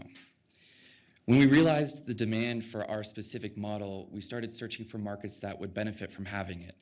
Reno became an obvious choice, not just because of the lack of true exterior express car washes, but also because of the growth here. The opportunities are so positive that my dad is independently looking to do multifamily and multi-use development projects in the area. When we found this South Virginia site about 2 years ago, we immediately realized how well it complements the other uses in the area, especially with the Blue Wave. We actually have similar projects in other states that incorporate 151 Coffee, a concept similar to Dutch Brothers, and we use a lot of dual retail concepts as well. We were so confident in that location that we put $1.1 million cash in for it, and we don't have any plans to stop there. In fact, I want to be driving all day tomorrow around Reno and Carson City to look for even more sites. At the end of the day, we know Reno is growing, and we want to grow with it. Thank you. Good evening. For the record, Cynthia Albright, Stantec Consulting, on behalf of the applicant. And I'm assuming I just arrow over. So as you heard, I wanted Strat to go first because I think it's really important to understand that this, first of all, our client is not a typical car wash client, and we represent them, all throughout Texas, California, and Nevada. To give you an idea, staff has given you a very detailed staff report. I'm just going to run through some highlights, and then I want to talk about the findings. We submitted this application quite a long time ago, and then when staff said, well, you really don't have quite a mixed-use kind of component to the overall project, we went back to the drawing board and started all over. We had gone to the Neighborhood Advisory Board in January, but I had staff comments. I knew there wasn't support, so we completely redesigned the site in order to accommodate a mixed retail space up front. Our project is located, the property that the Poland zone is located at the southwest corner of Gentry Lane, south of Plum, north of Moana. This map indicates a half-mile service radius around the subject property, and like is indicated in the staff report, it's pretty auto-oriented in its uses. We're completely surrounded by drive-through retail establishments, and that's one reason why Mr. Poland and Strat, when they came to the community, they thought this would be an appropriate use for the location because it is an auto-centric corridor. So I've pulled up an old Google Earth image because we all know what used to be there, and that was the famous Murphy's restaurant. The site is just slightly over an acre, and you can see just based on the configuration of this parcel and its relationship with the Vagabond Inn that motels and restaurants have this symbiotic relationship, and that probably explains why this parcel is drawn the way it is. But the parcel configuration, of which I fondly refer to it as a hatchet, it really makes it exceedingly difficult and challenging to do traditional mixed use because of the configuration of the parcel and because it's physically where it's located along the corridor. And this just shows you from the parcel map perspective that we're just a little bit over an acre. This is the site as it's currently presented on South Virginia Street. As you know, the property was Famous Murphy's. It closed about 19 years ago, and then the property was scraped about 5 years ago. The Polands bought the property from the former owner who had the property for 3 years and tried unsuccessfully to encourage developers to come to this parcel and develop. The property owner before that tried unsuccessfully since 2006. As you know, a vacant parcel causes a lot of calls for code enforcement. And in fact, I got a call myself because they didn't know what to do because there was an abandoned motorhome and a sofa on the property last week. So I had to arrange for a towing service to take that off of the property. The project details, we have a 36-foot square foot self-service self-service car wash with vacuums. We've redesigned the site to incorporate 800 square feet of front-facing retail and outdoor patio spaces. The architecture includes a combination of CMU split face and block with a decorative perforated metal panel system and a lot of glass. The traffic counts in the PM peak hour are less than half of what it would be for a fast food restaurant, and certainly a lot less than it would be if it were any type of residential use. As the staff report indicates, we have all existing services at the site. It's truly an infill piece of property. We don't impact any of the services that are needed, and it's a low impact use in and of itself. Quickly, this is the zoning. It's a mixed-use South Virginia transit corridor. It runs the entire swath of South Virginia Street, and then we're, of course, in the mixed-use urban master plan land use. But really what's important is the fact that when you look at the South Virginia corridor, this map shows the assessed land uses. The darker colors indicate their built commercial uses in red. The light pink are the vacant commercial uses within this immediate area. From the Truckee River to Kitski Lane, there's a total of 18 vacant parcels. That's all along this entire corridor. One of them is the station's casino. Several of them are owned by John Iliescu, some of them as small as 1/4 of an acre. The reality is the desire to fit mixed use in this area without removing existing development. Well, granted, it has been there a long time, but I just don't see Jim Boy's and Wendy's and 7-Eleven leaving anytime soon. And so the fact that this small 1-acre parcel is located along the corridor, it makes it very difficult to comply with all of the requirements for the mixed use. But we've certainly done our best. This is the overall site plan, and what I want you to look at is this crosshatch that is along the south, west, and north sides of the property. That's an access easement. None of that can be touched. We certainly share that as access for the vagabond, and we've respected that. When we comply with the mixed-use standards, a total of 8,260 square feet right off the top of that 1 acre is accounted for the pedestrian amenities and landscaping that's required on the South Virginia Street and Gentry with the 18-foot setback and such. Then we have another about 18,000 square feet in this what I call the hammer end of the hatchet, and the area that's associated with easement. And so we've taken the overall car wash site and we've kind of sucked it all in as close as we can to make it as small as possible, and then put the front-facing retail and the outdoor patio spaces along and facing South Virginia Street. This is just a floor plan. It shows you I want you to sort of get a sense of the ratio, if you will, to the front-facing retail and outdoor space that's required in mixed use in relation to the size of the car wash with the tunnel and then the supporting services in the back. This gives you just a quick overview of the architecture. Nicely done, earth tone palette, their accent blue, combination of stone and metal. And then this is with the front-facing retail, with the idea of having 800 square feet with roll-up doors and outdoor patio space. The landscaping plan, as staff noted, we have 25% of our site over landscaped. We have 39 trees on the site. We're undergrounding the overhead power line on South Virginia at the corner at Gentry so that we can install large canopy trees. Canopy trees all along the Gentry side of the street as well. We've done everything we can to visually isolate, if you will, the car wash so that you can't, certainly I would think just based on the landscape plan, you can see that we've done a good job trying to sort of integrate the car wash with the retail space and the landscaping. Provided a buffer between the access easement on the west side of the property and also a visual screen and parking for the vacuum stalls. There were 9 stalls now. We had twice as many before, but we lost all of them when we added the retail space. This is a visual sim showing the view looking west of the landscaping and where the monument signage will go. And then from looking to the north, right now there is no bus shelter. This site is not a BRT station. That's incorrectly stated in the staff report. It's a traditional stop. The BRT station is up at the Peppermill, but we are adding a bus station a bus stop shelter and redoing its location in order to integrate better with the overall site plan. Talk about Dutch Brothers a little bit. You know, when Mr. Poland and Strat came to town, you know, they drove our corridor. Two of these, as you well know, constructed in 2017. This is the one that's across the street from the convention center. Its size is 810 square feet. It's the exact same size as the retail space that we're proposing. This is on a third of an acre, so its floor area ratio is just less than what we have. It's clearly an auto-centric use, entirely.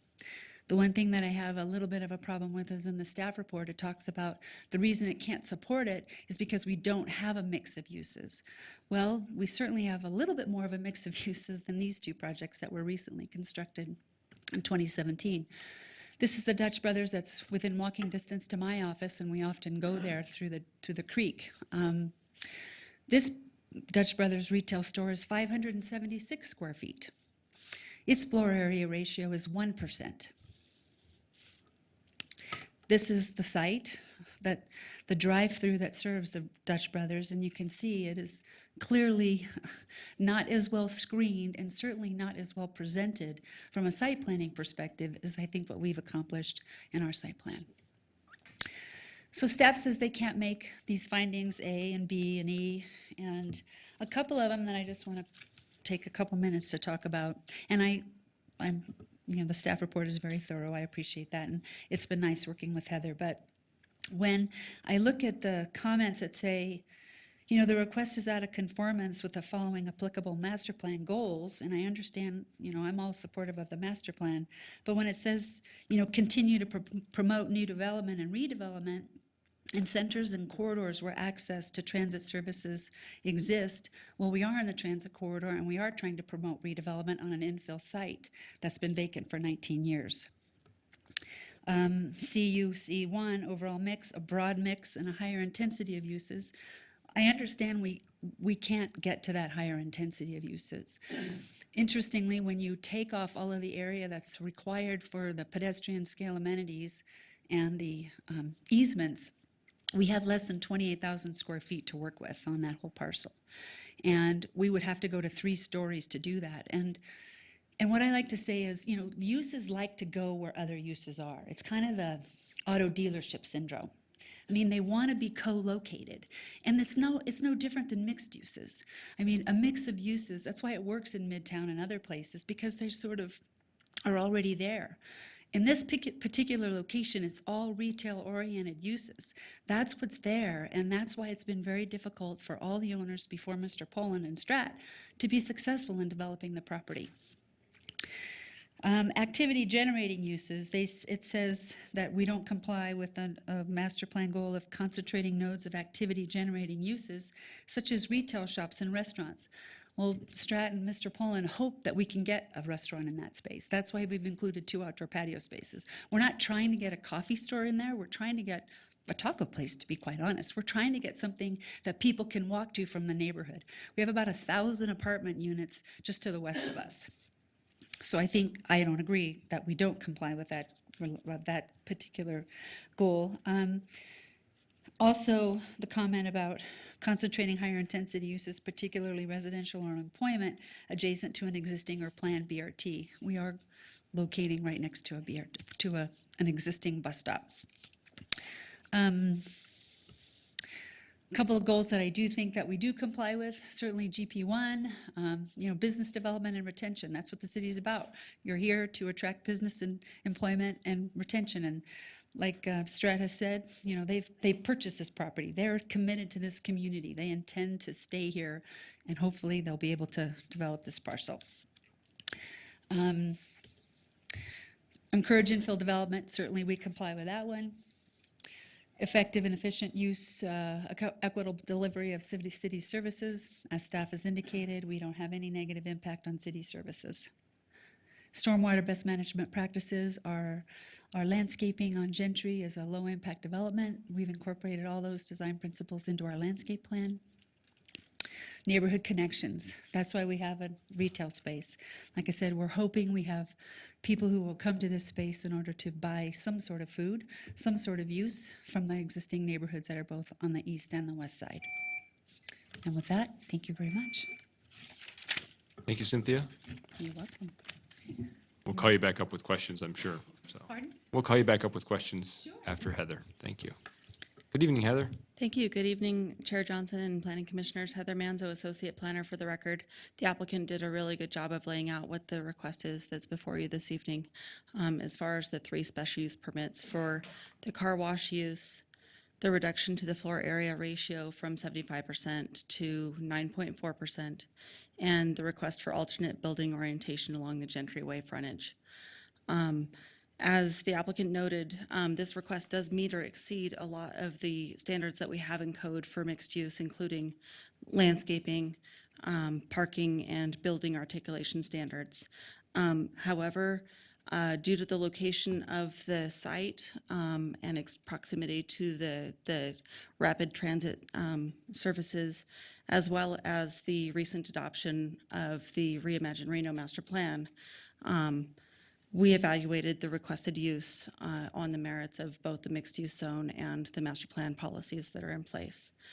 While the applicant did incorporate a secondary component with a storefront on South Virginia Street, the primary use for this site would be auto-oriented. The requested use in conjunction with the FAR reduction does not comply with the intent of the mixed-use SVTC zone. And as noted in the staff report, the request doesn't support a variety of master plan policies that are contained in the staff report for an urban corridor location. Those master plan policies really do encourage higher intensities within these areas, transit-oriented development to support established transit lines, and active uses that place people and activity within the area and on the streets, or on the sidewalks, I should say.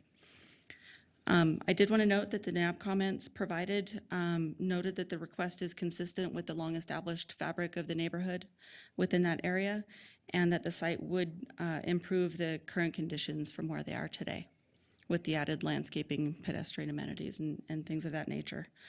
Staff did receive one email from an abutting property owner, the Vagabond Inn owner, opposing the request due to the increase of traffic volumes that may conflict with their site, and they requested a separation of uses, which poses some challenges with shared access that's already recorded on the property.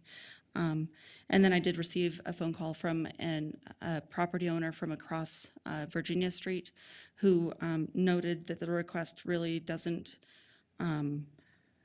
serve to support master plan policies and established mixed-use standards within this area.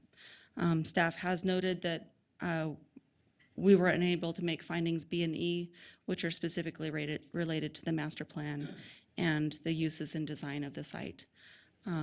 That concludes my presentation. Staff is recommending denial, but I'm happy to answer any questions at the appropriate time. Thank you. Thank you, Heather. Before I open it up for public comment, I will ask the commissioners once again for disclosures, starting with Commissioner Olivas. Commissioner Olivas, I visited the site and received email. Commissioner Marshall, the same. Commissioner Griffith, I'm familiar with the site. Commissioner Johnson, I visited the site and received the email. Commissioner Gower, as did I.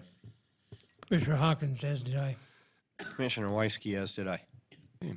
Thank you. I do have a couple of requests to speak forms on this item. I'll start with Sarah Bathla.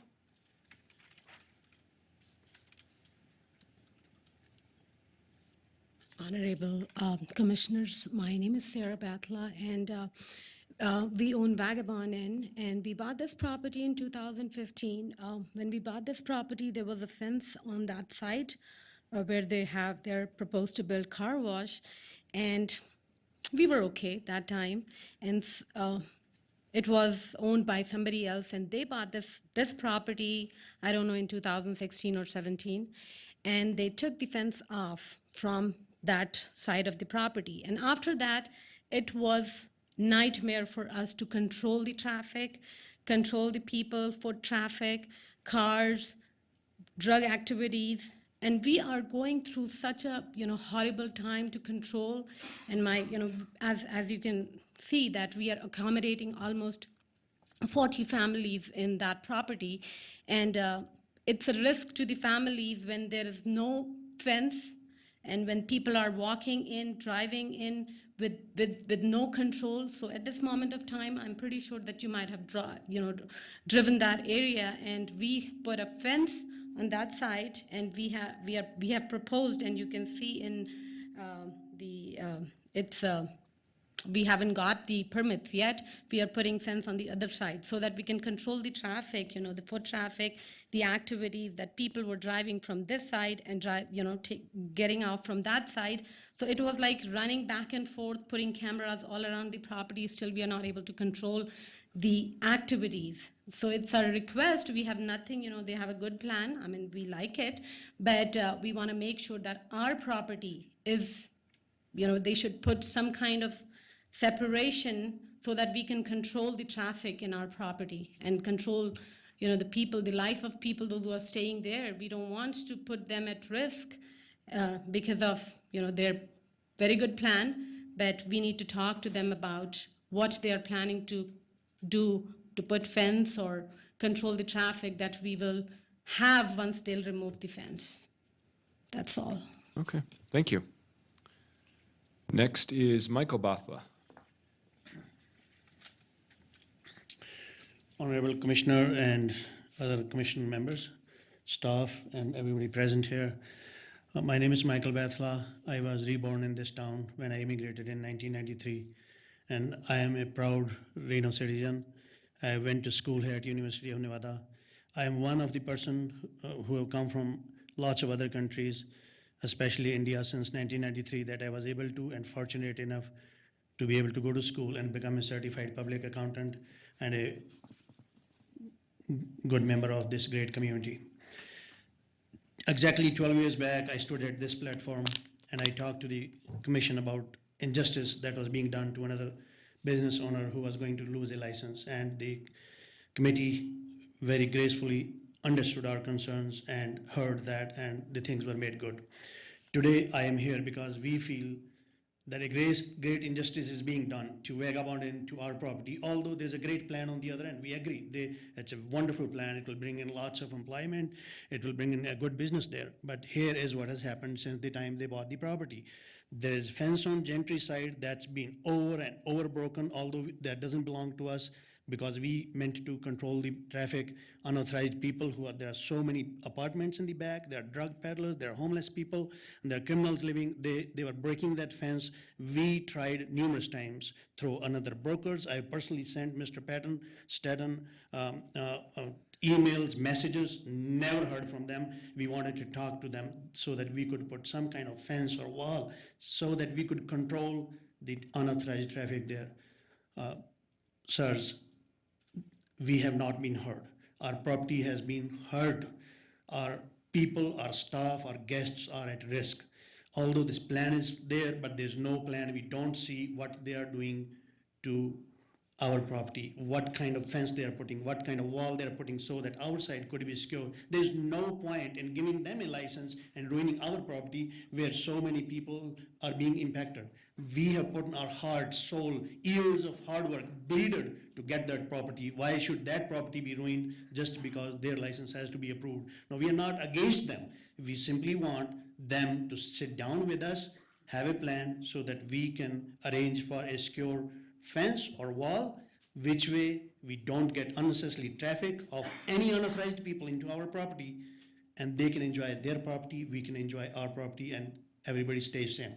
Another thing I want to tell, since the day they have removed the property, there you can check up with the law enforcement department, other city departments. There have been so many calls, 911 calls and other issues coming, and we have been told by City Hall, we are going to shut down, we are just going to take away your license. Why? Just because our neighbors have opened the property.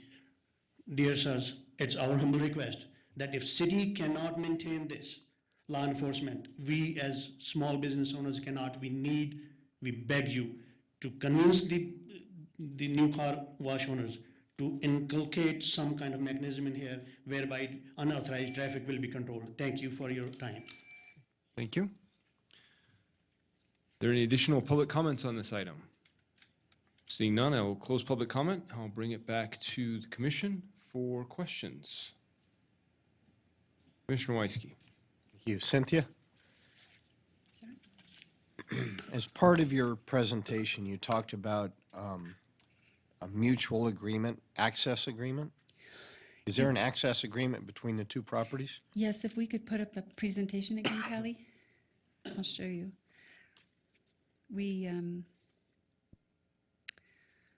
It's just the nature of the configuration of the parcels. And as much as we would like, you can see, I don't have a clicker, but you can see Use the that. mouse as the pointer. The mouse? Oh, wow. Okay. So this is the property line, okay? This is the outside of the Blue Wave property line. And then this hatch pattern right here shows you the access easement. And all of this parking belongs to Blue Wave, but it's potentially utilized by the Vagabond. The reason why we can't put a fence between us and them, as much as they would like it and we would like it, is because if we put a fence down the middle, this easement right here is exactly 24 feet. If I put a fence on this side, well, first of all, I can't put a fence on their property. I'd have to put a fence down the middle of the property line, and therefore they wouldn't be able to access the parking, and neither would we. That's just the way that the two parcels were configured, that the access easement would run completely around this parcel and provide dual access for both the Vagabond and this property. And that's one reason why it's been really difficult to develop. I mean, everybody would like to put a fence around there, but you can't see it because of this legend, but they have parking at the front of their building right here. So there's nowhere to put the fence, as much as we'd like to. The only fence we could put, if we wanted to, would be, maybe across the driveway here and then along this side, but that doesn't discount the fact that this is a wide open driveway that's mutually shared between Blue Wave and the Vagabond. So this is wide open. And right now, the property is open. I can't speak to why the fence was removed, and I do know that the Vagabond owners have put up a new fence to control the problem, but the problem is the site's vacant. And that's part of the problem, is it's been vacant for so long, and it's in a neighborhood that's a little bit sketchy. And you have people coming back and forth and certainly going from this area to the west through the property to other businesses and certainly to 7-Eleven on the corner. But we would like to do a fence. There's just no way to do one. Okay. And I think I have another, so you can kind of see it better here. You can see where their parking stalls are, and you can see how the access easement goes right down the middle, and it's exactly 24 feet. So this is in a Todd corridor. Yes. You're exempt from needing parking spaces. So why have any parking spaces there at all? Or why not put angular parking spaces on Gentry Way? And because you can have a smaller or more limited number of parking spaces because you don't have a parking requirement. Right, we don't even pretend that we would even use those parking spaces. They're not for us. They're for the Vagabond. All of these spaces here, But that's, wait a minute, what do you mean they're for the Vagabond? They belong to the owner who is proposing to do this right. car wash. Mm-hmm. And we've just heard from the owners of the Vagabond that they want to put a fence up between it. So they must not want those parking spaces. Well, I don't know if these parking spaces are necessary for their particular parking count. All I know is that this particular part of the parcel is owned by Blue Wave, and the parking is used and was used by Famous Murphy's when it was a restaurant. That parking certainly applied when it was a restaurant use. People parked there. That's what Right. they did. But this particular use doesn't require those parking spaces. We just left it, we acknowledged that this is an access easement through the property for both uses, and we did everything we can to doll up this whole area and maintain a free flow of access just like it's been laid out. Okay. All right. No further questions, Mr. Chairman. Thank you, Commissioner. Commissioner Gower? Oh, Commissioner Marshall. Heather, can I walk you through some things, or have you walk me through some things? Are there two separate requirements that we're dealing with here that staff is saying they're inconsistent? The FAR reduction and a requirement for to avoid vehicle-oriented development, or are those two related?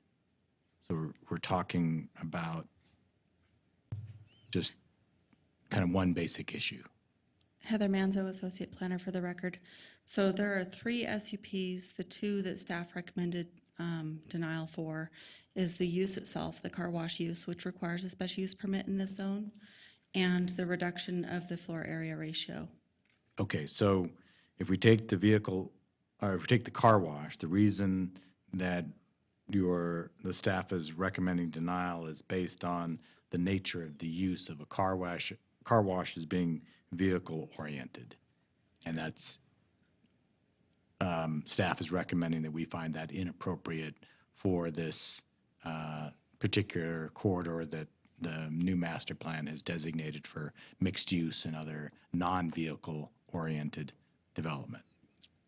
Correct, because the car wash use doesn't seem appropriate at this location, the request to reduce the FAR. Got it. Now let's, okay, so now let's move to the FAR, and that's where did you connect the two? That the finding, I was trying to find where the FAR requirement comes from. That's in code, right? The FAR requirement is in code. It's in the mixed use section of code for the South Virginia Transit Corridor.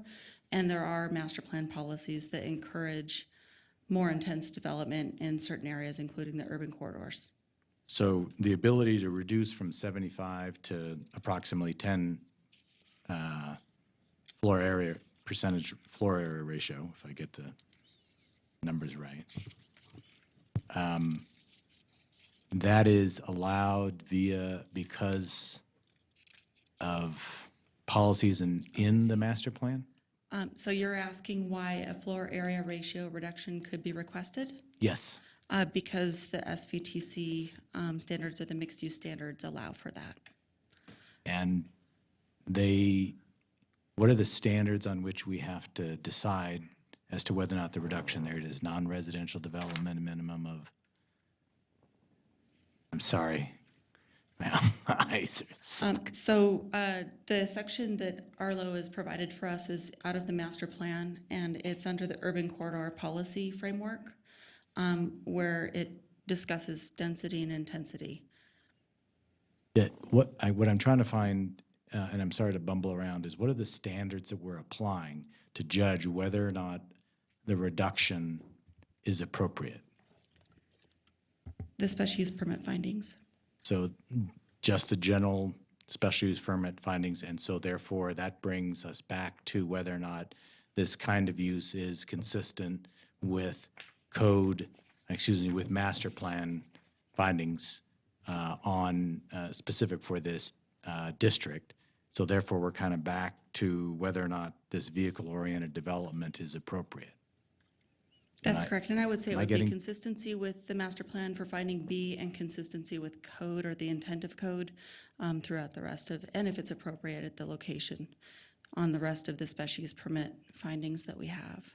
So if this were a sit-down restaurant like the prior use, would that meet, and for some reason it had an FAR that they needed a reduction for because of the nature of the parcel, would that meet,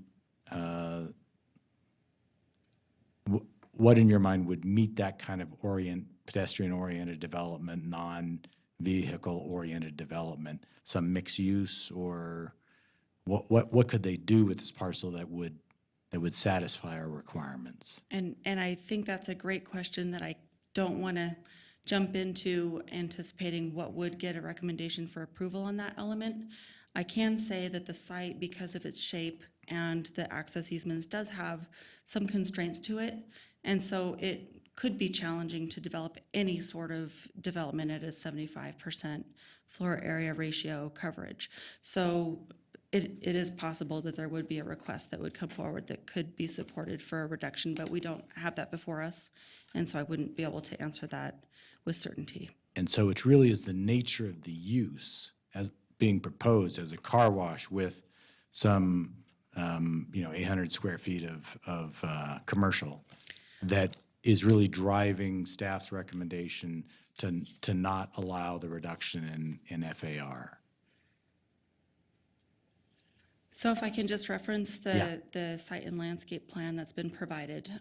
When reviewing this request, what staff noticed is a lot of asphalt that's necessary for the drive lanes and for access and parking that may have otherwise been designed into a building footprint if a different use had been proposed.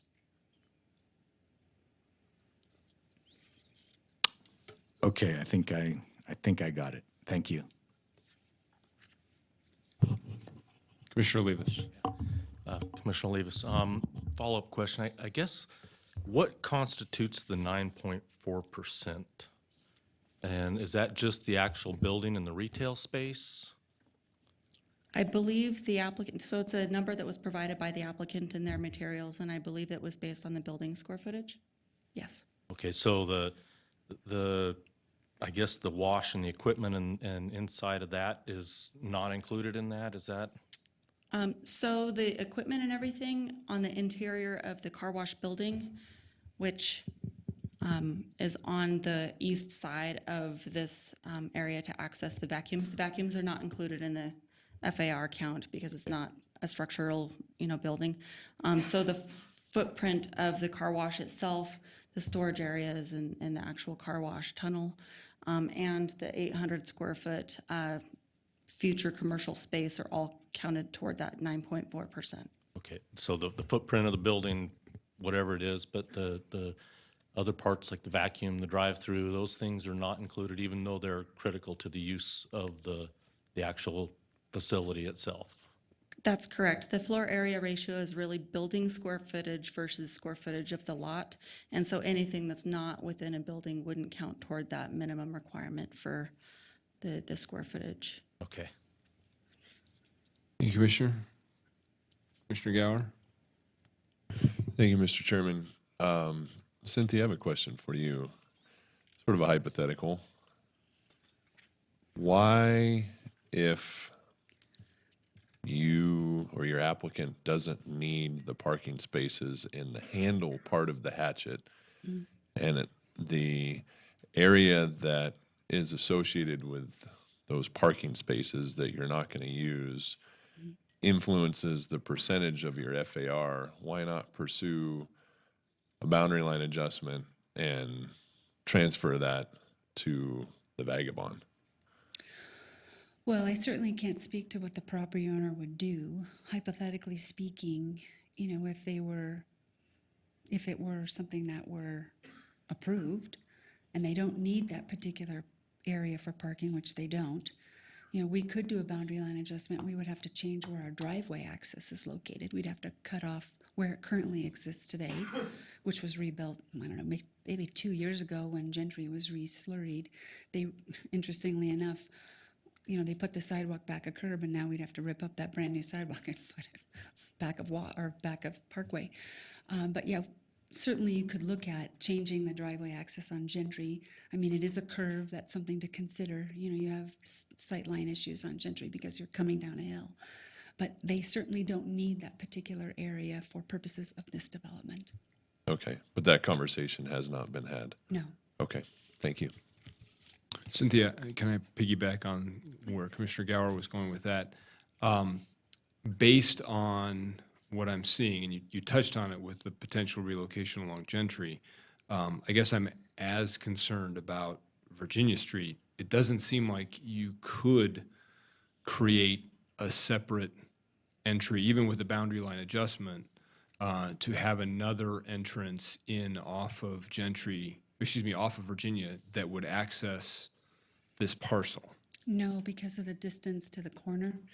And that's one of the comments that Heather pointed out in the staff report, is that the fact that we're using an existing driveway that's shared between the two uses, which is meant to be efficient, it's meant to protect the travel flow along Virginia Street so that you have a right in, right out, and that's mutual, as opposed to anything further to the north would be too close to the intersection. Understood. Okay. Thank you. You're welcome. Commissioners, additional questions, comments, or discussion? I'll start off with discussion. I think there's kind of two layers of issues, right? There's the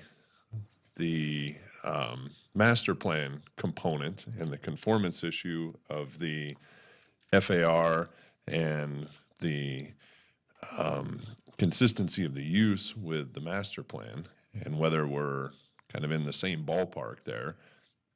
To Commissioner Marshall's questions, it comes down to the transit-oriented components. I mean, fundamentally, a car wash does not support transit-oriented development. Having said that, it's an opportunity to redevelop a site that's been vacant for a long time, and it's a use that makes sense given the surrounding development that's there. We saw this 3 or 4 miles down the road not that long ago with I think it was a Sonic, right? So it's a tough question, and I don't know if I have a good answer to that. Underneath that is the actual functionality of the site if it were to move forward. I'm not in favor of building walls or building fences, especially in a transit corridor where connectivity is one of our fundamental goals. If anything, bollards that would prevent access for vehicles that continues to allow permeability for pedestrians would be as far as I would go. So I just want to put that on the record. I think it's a great use as it's proposed. The only problem is that it's in a Todd corridor. Thank you, Commissioner Marshall? I agree with all of that. It brings us back to that, and we all went to the site. You look around at every single corner, and every single corner is a car-oriented, either fast food restaurant or they're all fast food restaurants, I think.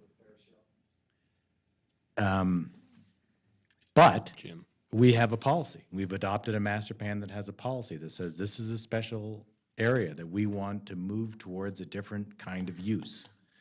And if we, I fear, and Cynthia's point that there's only, a handful of vacant properties along within the Todd corridor, that I'm not certain what our regulations mean if we say no to this one. That's what I'm concerned about, is that, if we say yes to this use, which is clearly, auto-centric. And I'm worried about the precedent that it creates. If we're looking at redevelopment of occupied sites down the road, what is our ability to distinguish this one versus the next one that's going to have? Remember, I think Sonic had a bunch of, or not a bunch, but some weird parking, and there was a drainage way going through the middle, and so it had its own set of unique factors. Well, probably one could imagine that most of the parcels are going to have some sort of unique setting that an applicant could use to argue that they don't need to bring in a transit-oriented development. So just from, yes, I like the use. The car wash seems like it's a, smart, efficient development, but it's not in the right place.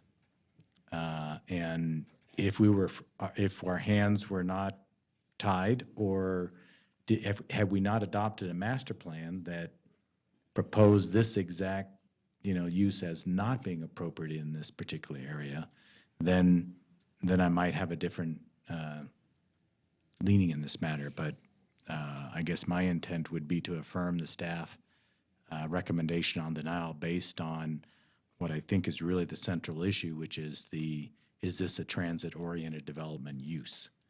And I don't think I can make that finding. Thank you, Commissioner Marshall. Additional comments, Commissioner Weisky. I have to agree with my former commissioners,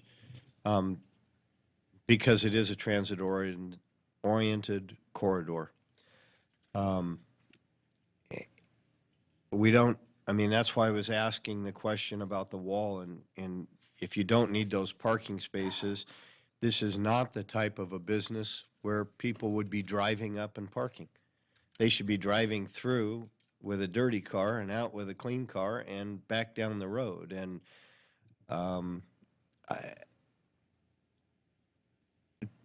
that's why I don't know why those parking spaces are so important to this business, especially when they're asking for 9.4% overall build out, and don't want to go up or make any modifications.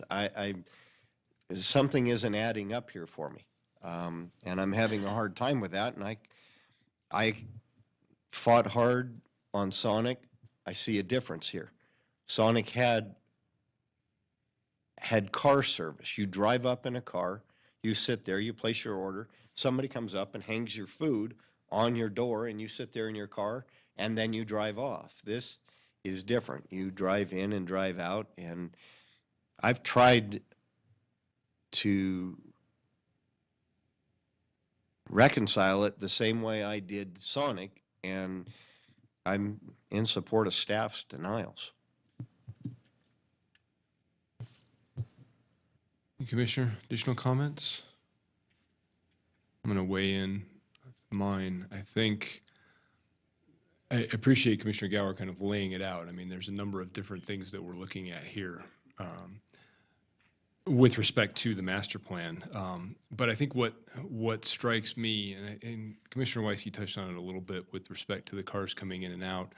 I'm actually looking at finding A with the compatibility with surrounding land uses and development in a slightly different way. I think it's definitely compatible with the auto-centric nature of what's going on there. But I circle back to almost the initial comment that the applicant's representative made with respect to this parcel and its sort of,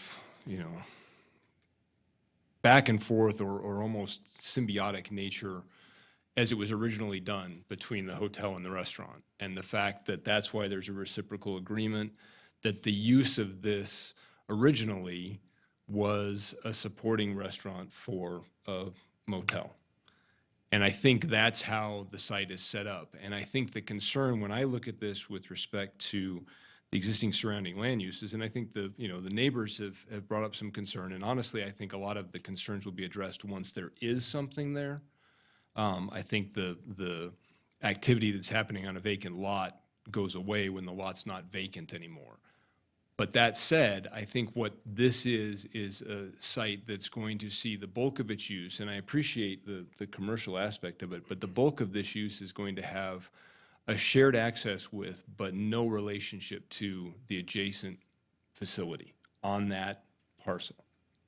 And I think what we're trying to do in this corridor is encourage a mixed use of development that is somewhat symbiotic with each other. And I think that's where I'm less concerned with the FAR, I'm less concerned with the transit-oriented development than I am with the fact that this particular development is not compatible or even has any relationship with what's happening on the parcel right next to it. So even though it's the same transit-oriented or non-transit-oriented, but vehicle-oriented use, I see it, that is less of an issue than the fact that it's just not immediately compatible with its existing surrounding uses. And it pains me to say that because the vacancy on the site is near where I live, and I hate seeing that on, a frequent basis, but I just, I'm thinking there wants to be something else there. So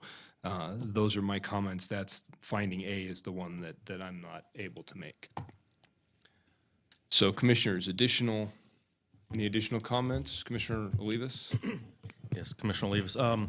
I guess I'm glad Commissioner Weisky made the sonic comparison with you drive up, you park, and then they serve you food, and that's kind of where I was going a little bit with the vacuum stations. And I think that I see a parallel there with the vacuum stations. It's not a building, it's not part of the building, it's not part of the FAR, but it is part of the use, and it just doesn't have a structure. I mean, if they put a canopy above the vacuum areas, would that count? I think that the vacuum areas and the drive-through, some of those are not necessarily a drive-through to service the building. They're part of the use of the car wash.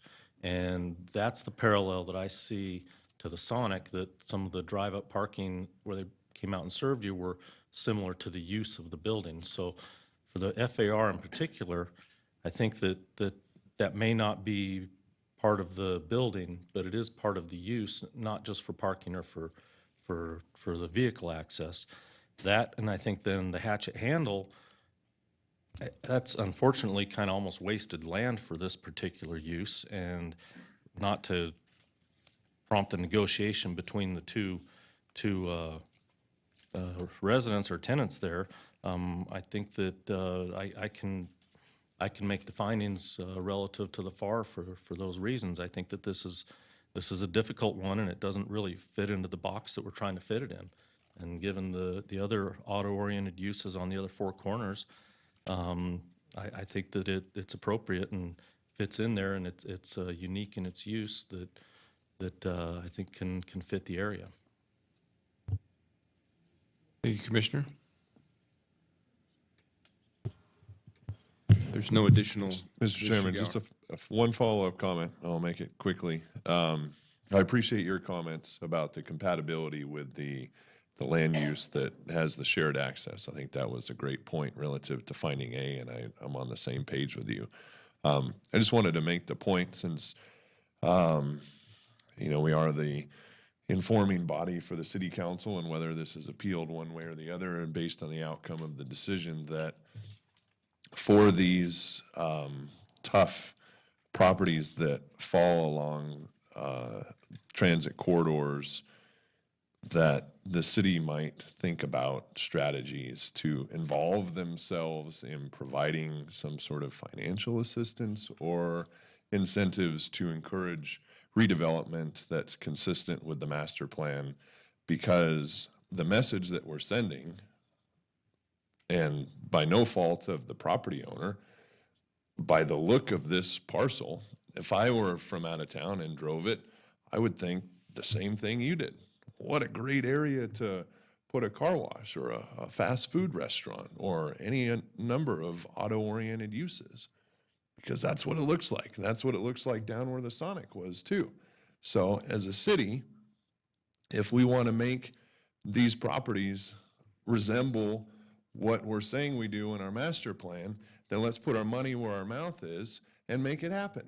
Because the development community is seeing exactly what they should, is that they're auto-oriented sites. Thank you, Mr. Chairman. Thank you, Commissioner. There's no additional discussion. I'd be looking for a motion, one way or the other, on this project. I can make a motion. Commissioner Marshall? With respect to LDC 19-00028 Blue Wave Express Car Wash, excuse me, can we combine these motions, or they need to be separate?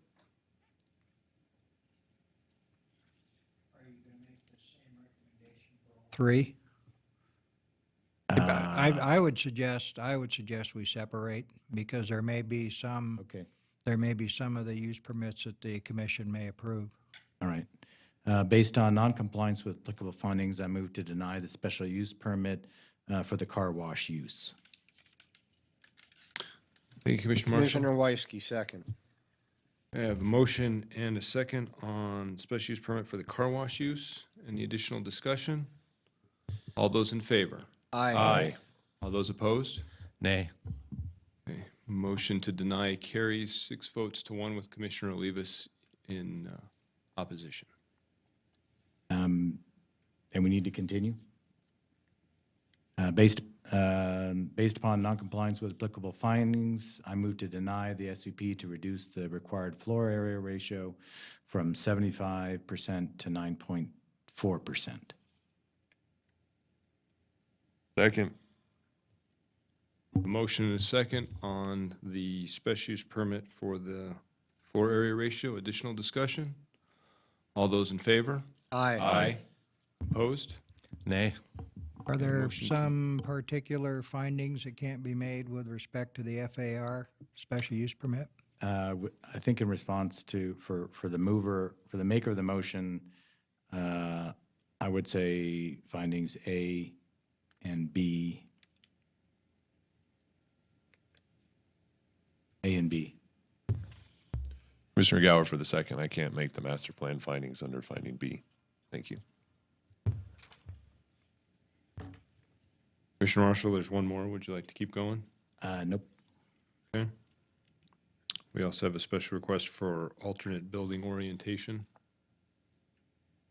Mr. Chairman, in the case of LDC 19-00028, Blue Wave Express Car Wash, based upon compliance with the applicable findings, I move to approve the SUP for alternate building orientation along the Gentry Way frontage. And I can make all of the findings. Thank you, Commissioner Weisky. Commissioner Gower, I'll second. I have a motion and a second. Any additional discussion? All those in favor? Aye. Aye. Opposed? Motion carries unanimously 7-0. Okay. So with that, I will again read in the appeal process. Any final action or failure to take action by the Planning Commission may be appealed to the Reno City Council by the applicant, the mayor, or a city council member, or any person who is aggrieved by the action or inaction. An appeal, together with fees, must be filed with the city clerk within 10 calendar days, starting on the day after written notice of the action is filed with the city clerk.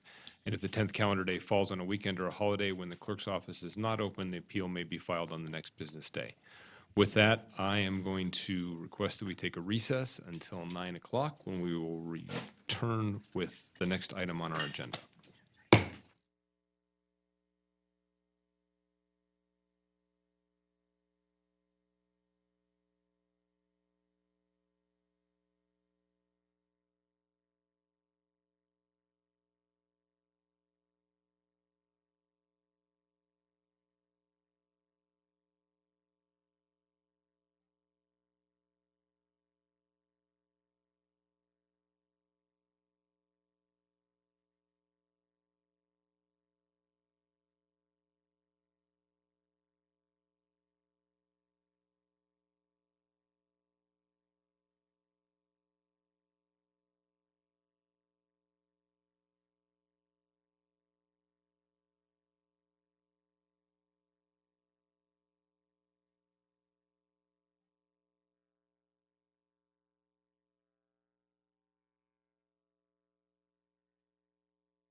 The microphone wasn't even on when I said that. That was the best part. All right. Commissioner Levis is on his way. We have a quorum. We'll go ahead and bring this back to order and move on to item number 7, the zoning code update. Arlo, good evening. Good evening, everyone. Arlo Stockham, Community Development Director. Nathan Gilbert is here with me as well to help me. Before I go into my presentation, that last case was timely and informative for the code update. It's something as a staff we've been grappling with. The master plan has quite specific language in it about minimum densities that if we put in code, do not allow kind of the site-specific considerations that you were just discussing with the last case. I put it on the overhead here, and it's actually much higher minimum densities and intensities in the downtown area. But it's kind of left us with a little bit of a quandary. You did deny that project, but us with our obligations to implement the master plan and your prior direction on the code update, we're putting together language that would strictly prohibit that type of intensity. The language is on the overhead here, straight out of the master plan for this area, and there are no exceptions for minimum intensities on vacant sites, which this is, no matter what sort of easements or shape or topography or blighted conditions may exist. They would have had to do 7.75 FAR, period. That, as a staff, we're not sure what to do with it. Yes, you denied it, but I understand before I arrived here, you approved a Sonic in a similar situation. Oh, you denied that one? Okay, well, so maybe I just want to confirm that if we're marching forward in accordance with this master plan language and your prior direction, auto-oriented uses are only allowed within a quarter mile of the freeway off-ramps, which this isn't. And FAR on this site would be 0.75 with no exceptions. And just to confirm that that's the direction we're going and we're okay and we won't be able to have these kind of site-specific considerations in future cases that may come before you. And so you know the FARs in the downtown area are tighter. It's 3 to 4. It's fall in that range. So we are putting together a code that matches the master plan, and I just want the commission to understand that because of the specificity of language in the master plan, the code is going to be similarly specific unless there's a desire to take a different route. Mr. Chairman, if I could just respond, if we're we're having not a a- dialogue or. This is code update. I'm referring to the future development code update and how we should handle densities in the code. So putting aside this site, this was just an example. We could re-agendize it for a future meeting, but I do believe it's agendized broad enough to talk about the code update generally, which is the rest of my presentation. Can you show us where in the agenda materials it would be relevant in the stuff that was handed out? I don't have the agenda language in front of me. We don't need to go back and forth, but maybe I could bring, if there's a desire to talk about this further, we could bring this back at our contingency meeting in 2 months.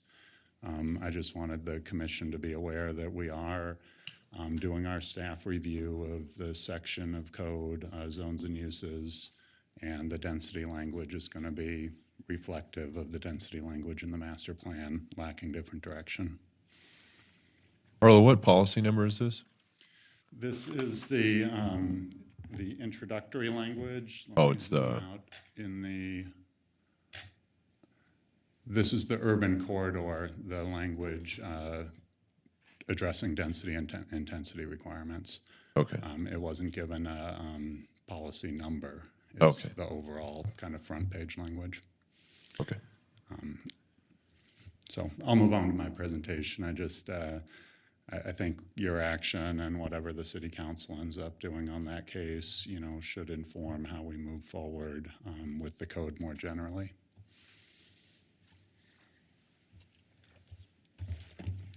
So with that being said, we're on to development standards. This is getting into some of the more significant issues in the code update. I do want to emphasize the topics that our recommendations focus on, because there are a lot of suggestions out there to do a lot of different things. Again, it's implementing the master plan, ease of use, and predictability and transparency. So the recommendations you see in this issue sheet are directly tied to the implementation measures that are associated with our priority item to do the code update. And we've generally recommended items that are not directly related to that to be considered through separate processes.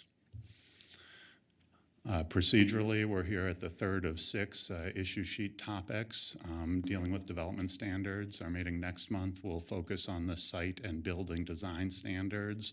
So I want to skip over that part of development standards and focus on the rest. I also want to point out for our last meeting, which we've been calling a contingency meeting, we do intend to bring forward a discussion to prioritize the separate initiatives that we discussed in the issue sheet. We don't want to get into prioritizing those other issues at this meeting. Quick recap of your prior meeting. The City Council upheld your recommendation unanimously with one change, and that change is to retain the guest quarter code provisions exactly as they are now. You may have recalled we had a suggestion to not allow kitchenettes to help with our code enforcement challenge, and it's a hot issue, so the council directed us to just leave it as is, and it's something that future discussions may or may not address. Also, before I go into the issue sheet, I wanted to give you a summary of the input we've been hearing. We've been out to dozens of meetings now with various groups, all the NAVs, various boards and commissions, quite a few individual and group meetings, and we've heard some common themes. And this is kind of a summary of them, and some of them are kind of in conflict and are issues we're trying to balance with our recommendations. First and foremost, I haven't really heard anyone arguing against a simplified and streamlined development code, so that people want.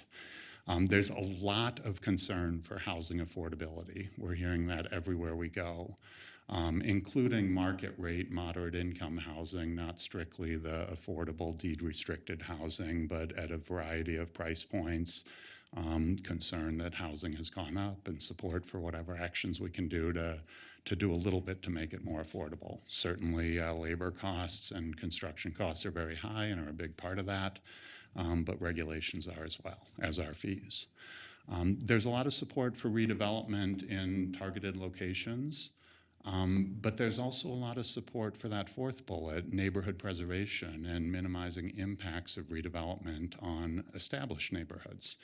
So we've heard both of those loud and clear, and in our recommendations, we're trying to balance those interests of continuing to promote redevelopment, higher intensity redevelopment. As you heard from Lynn, that's very important towards sustainability. But at the same time, people are concerned about the impact, especially in established residential neighborhoods. Most of the redevelopment, rebuild projects are much larger than what exists now, and there's concern for those impacts. There's broad concern for reducing minimum parking standards overall, especially in the larger commercial centers. There's a lot of areas that are overparked and could be better utilized, more sustainable, less pavement. There's also support for more on-site parking in neighborhoods. There's concern that maybe we don't have high enough parking standards for single-family uses and duplexes because there's a lot more on-street parking going on. We have some reductions allowed in infill areas. So those are things we're trying to balance, and you'll hear in some of our recommendations coming in later. And there's a lot of support for improved sidewalk network, more street trees, and green spaces. So certainly this isn't the sum total of comments, but we're hearing these themes a lot. We did have a meeting of the Technical Advisory Committee yesterday, which is more industry folks focused on the technical aspects of code. They did support the entirety of the recommendations you're seeing here, with a couple suggestions for refinements, which I'll touch on when I go through them. In terms of the action we're asking for you today, it's basically to review and give us input on the amendment topics to address in the code update, and for the general recommendations, the high-level recommendations we've outlined. We'll return back with draft code language to get into the details, but we are looking for input and direction on the general recommendations. And those topics that we're recommending be considered through separate processes. We intend to come back and do a prioritization process for those. We do have staff capacity to start working on some, but not all of them. And there are a lot of important, sometimes controversial issues on that list. However, if some of those items that we're suggesting for a separate process are things that you feel are important to wrap into the code update, that would be good to hear today. So diving into the issue sheet itself, we have a slide for each topic and the page number on the issue sheet referenced. User-friendly amendments, that's basically to make the code more usable. We have a number of situations where there's different standards for the same type of situations in different areas. Looking to consolidate those for consistency and reduced complexity. We're also looking to consolidate standards where sometimes you have to go to one section of code, say the parking section of code, to see what's required, and then go to your zoning overlay district to see how that may be modified. We're looking at getting those requirements all in one place, and that should help reduce complexity of code. This touches on a whole variety of different topics, but it is kind of a central goal of the code update. Procedurally, I should have mentioned earlier, what I'm hoping to do is go through our full presentation fairly briefly, and then maybe you could take some public input, and then we could have discussion on each topic following that. Affordable housing, big topic, and involves a lot of issues. As it relates to the land development code, housing affordability is something that's considered in a lot of our recommendations for different topics, whether it's parking or grading or landscaping or sidewalks. If we're causing increased construction cost without significant benefits, maybe we could do it differently. But obviously we want a quality standard of development, so there's a limit to how far we would recommend going on that front. We are recommending a pretty significant expansion of our affordable housing incentive program, which is currently in code for deed-restricted affordable housing. This would be to hopefully increase utilization and get more affordable units online. The requirements for these incentives would reduce the contract term from 30 to 20 years, and expand eligibility up to 80% AMI, and also allow those incentives to apply to mixed-use projects. We don't get a huge number of projects utilizing these incentives, but a little bit may help. We're also recommending that this not be the end of the code-related initiatives related to housing affordability. But some of the other suggestions from the regional strategy get a lot more complex and controversial, and we're recommending be handled separately. That could include discussion of an inclusionary housing ordinance in the future, or things of that nature. And this is all done in conjunction with various other initiatives related to housing affordability, as outlined in those studies that I think most or all of you have heard about already. Sustainable development is in many ways like housing affordability. It's something we have tried to integrate into a variety of our recommendations on a variety of topics. Lynn did a great presentation on the Climate Action Plan. And we're working to incorporate as much of that into the code as is feasible, while at the same time balancing what can be an impact on costs and housing costs in particular. There was some discussion about suggestions in that strategy for mandatory lead buildings and things of that nature. And I think Lynn mentioned we weren't quite ready for that. As a community development staff, we would concur. There's a significant cost associated with that, and that's a huge step to go towards mandating LEED certified buildings. However, I want to point out that we did just adopt the 2018 codes, building codes and energy codes, which are substantially more stringent for sustainability than the current codes from 2012 that we're operating under. They step up requirement for building efficiency, for appliance efficiency, and for water conservation. And those codes become mandatory on the 1st of July of this year. They're currently an option to use either, but that's going to become mandatory next month. Also, sustainability is a central focus of the land use and transportation strategy and kind of reducing dependency on automobiles. So that's a big part of the sustainable initiatives as it relates to our department. Beyond that, we are recommending a new codified employee trip reduction program consistent with master plan policy language, likely to be the RTC Smart Trips program, or if for some reason that doesn't pan out, a comparable alternative. We've reviewed the drafts of that, and we feel it provides meaningful improvements and has sufficient flexibility that it's not going to be unduly costly for area businesses. We've also had ongoing discussions with the district health department and others. Just yesterday, I met with the director of district health regarding additional potential code measures related to sustainability and air quality. Ideally, these would be done as regional initiatives in collaboration with our partner agencies at Sparks and Washoe, and adopted more regionally. And I know there's some language in the regional plan. Kind of at this point, we are comfortable adding to our recommendations requirements for white roofs on flat roof structures, especially the large industrial and commercial establishments. That's become pretty close to industry standard, not a substantial cost. We're also comfortable with at least floating and exploring the possibility of requiring electrified truck docks at loading stations to eliminate the need for idling when trucks are pulled up to those facilities. We'd like to do a little more analysis of the cost of that, but our understanding is it's a relatively low-cost improvement that would yield significant benefits.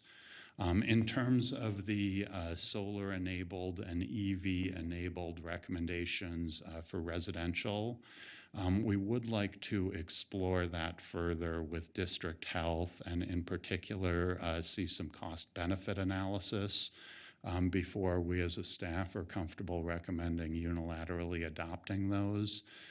I've been trying to get good estimates on the cost of that per housing unit, and I'm getting numbers all over the place, ranging from insignificant, under $1,000 per unit, up to potentially $5,000 or $10,000 per unit. And I further understand that the cost impacts of those improvements would be most significant on lower-priced housing. For example, smaller houses require smaller electrical panels, and running a dedicated 220 for an electric vehicle or pre-setting it up for solar rooftop panels, that requires some upgrades depending how it's implemented.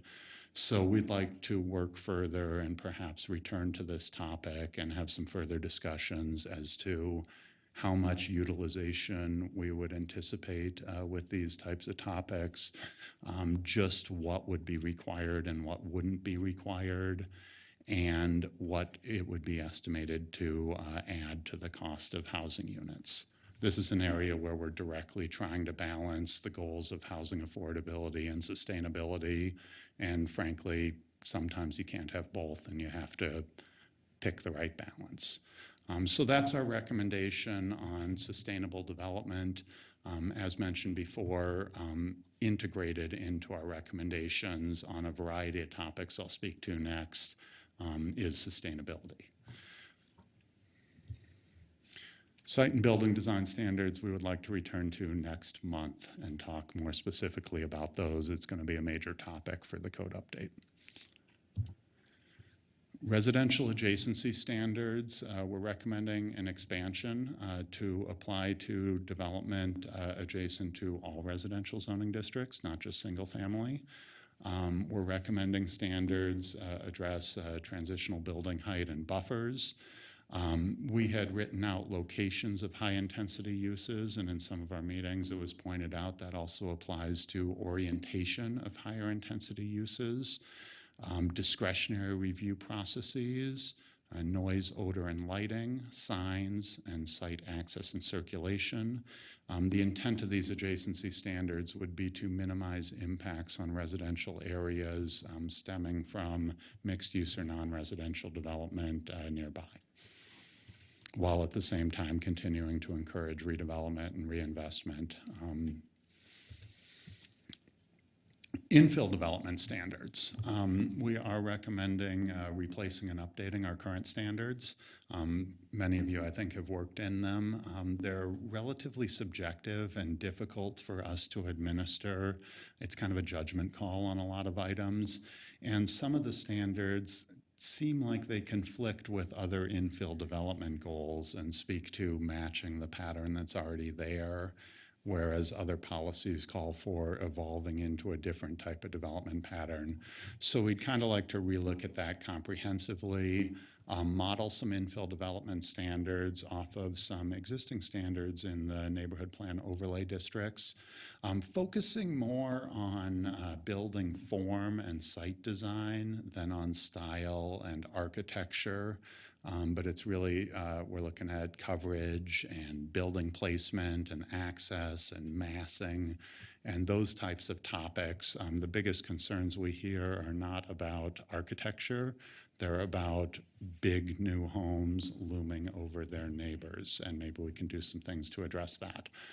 Some of those topics may well be addressed in the citywide standards that we'll be talking about next month, so we're not exactly sure which sections of code that's going to fit in, but either in our site design, building and site design standards or a separate infill development section, we would plan to develop codes that address those topics.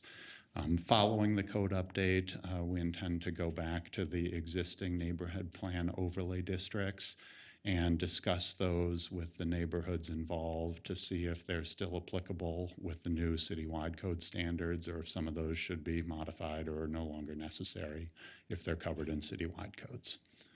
This is a hot topic. You know, infill development, there are pros and there are impacts, and I think you'll maybe even hear tonight from some folks on both sides of the issue. Grading and drainage. We see this as an opportunity to significantly reduce application costs and the cost to staff and the city to administer our codes. This is somewhat of a different approach than the city has used in the past. Currently, and for decades now, the city has relied very heavily on special use permit processes to deal with grading and hillside development issues. We have a lot of experience in hillside development now, and we've pretty much developed some standard recommendations and conditions of approval that you've seen with many projects that have come before you. Our recommendation is to codify those standards and apply them consistently and no longer require special use permits just for cuts and fills or hillside development. I do want to emphasize that a variety of larger projects and uses, anything that basically would take a special use permit on flat ground would still take a special use permit on a hillside, or if they had a gully they were filling in or things like that that you see on a regular basis. But we spend a lot of time and money, as do applicants, doing these special use permits, and it's a biggest impact on these smaller sites and the smaller projects. Anticipating that this is going to be a hot topic, and there may be some reticence to just say no special use permits. If you're not comfortable going all the way there on one or both of those topics, we would suggest considering at least providing additional exceptions. So smaller projects wouldn't have to go through special use permits and focus that on larger projects. Right now on a hillside development SUP, the only thing exempted is one single family home. So if you want to turn a single family home into a duplex, boom, you're into a special use permit for hillside development. And if we're trying to diversify uses and work on housing affordability, that's something we suggest be looked at. Pedestrian and bicycle connectivity relates directly to sustainability. We recommend evolving to a more specific sidewalk and trail plan. Our standards right now basically are put sidewalks on both sides, and there's broad language allowing the administrator to approve exceptions to that. And how it plays out in reality is a lot of people lobbying Claudia to approve exceptions because there's no sidewalk in that area, et cetera, et cetera.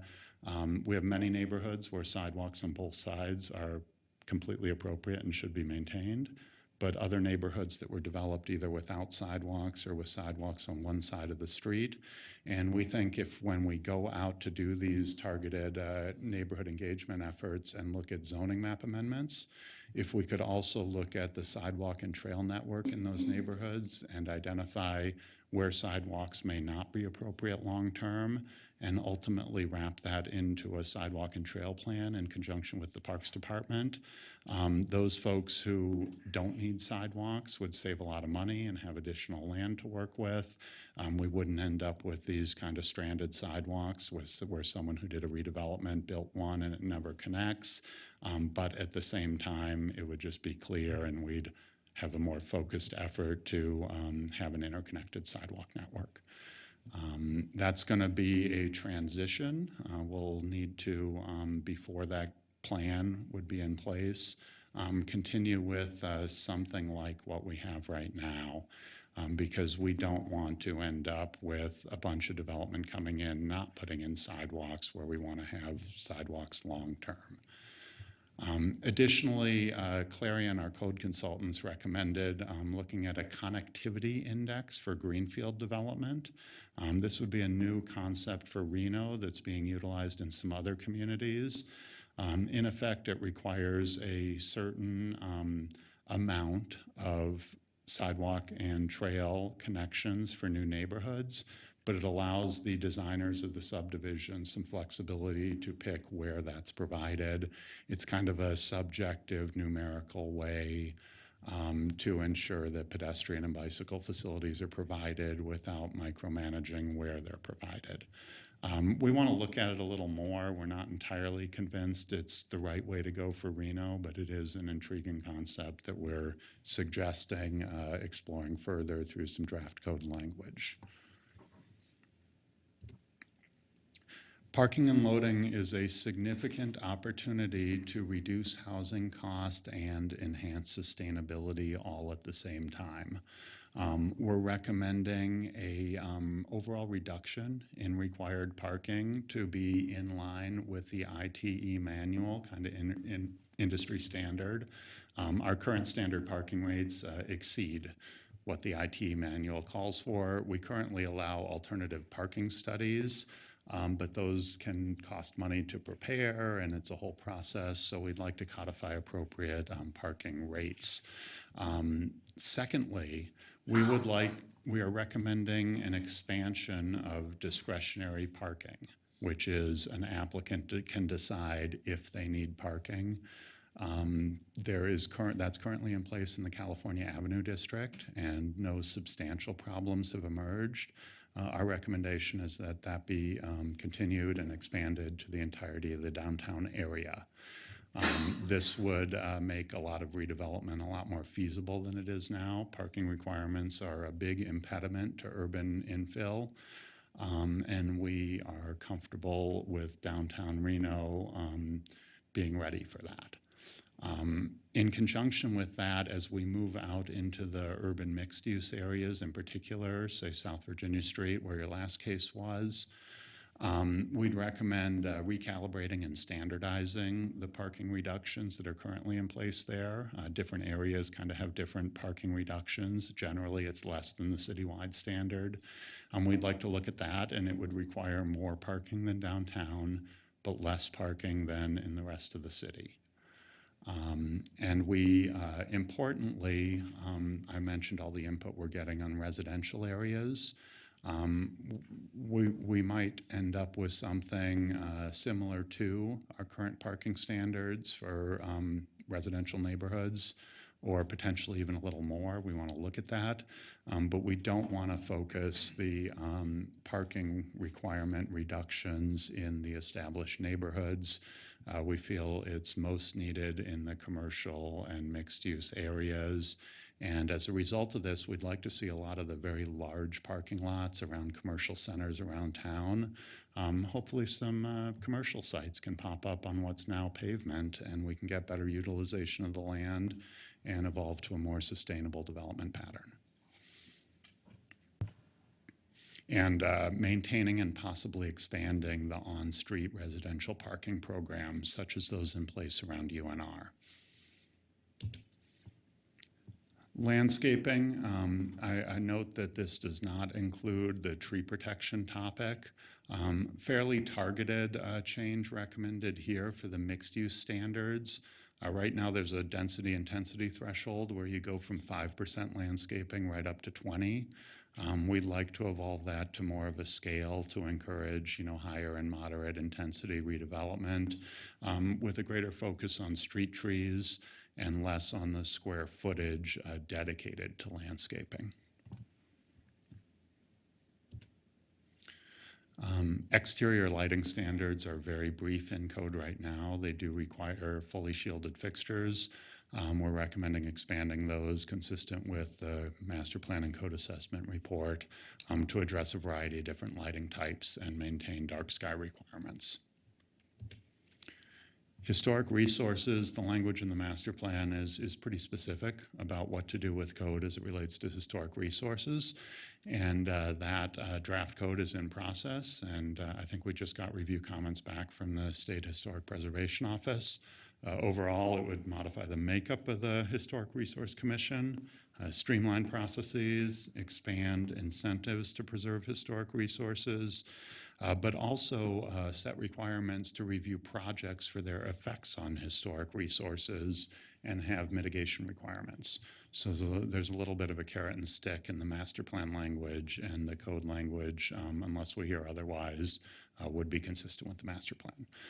Additionally, there's 3 conservation districts identified in the master plan, and we're recommending, following the code update, to develop district-specific standards in conjunction with the Pownang, Newlands, and Wells Avenue conservation districts, not predetermining what those standards would be for each neighborhood, but working with those neighborhoods on potential overlay districts. So the code would have a placeholder section for these overlay districts. And there has been some interest in some neighborhoods in getting started on that process, potentially in parallel with the code update. Source water protection.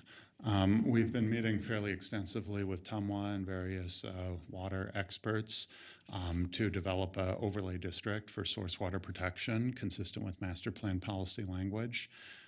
At a big picture level, the state has pretty significant regulations related to protection of municipal water sources, but very, very little enforcement capabilities. They just aren't staffed up to enforce it. TUMWA is interested in assuming some oversight responsibilities for that. So basically, this overlay district would not create substantial new regulations. It would notify applicants of the regulations that would apply, and it would require that certain potentially polluting uses, gas stations, dry cleaners, heavy industry, chemical processing, things like that, notify TUMWA of those uses before they get approved. And TUMWA would monitor their pollution prevention facilities and mechanisms. This is a list of topics we're recommending be considered separately from the code update. and coming back to this commission and council for prioritization at a later date. Food access, there's master plan policies supporting it. Our current code generally allows, chickens and eggs and farms and a whole variety of food production, but we don't mandate gardens with projects and things like that. We understand there's, organized folks and advocates, and we recommend that any further amendments to code be considered separately in conjunction with those folks. Tree protection standards, that's a project that has been discussed for quite some time, and work has started on that. Claudia is working on that initiative. So that would come forward separately from the code update, although it could very well get completed sooner and get wrapped in, or maybe they come together at the end, but it's being developed through a separate process with more targeted stakeholders. Flood hazard areas, a very important and timely topic.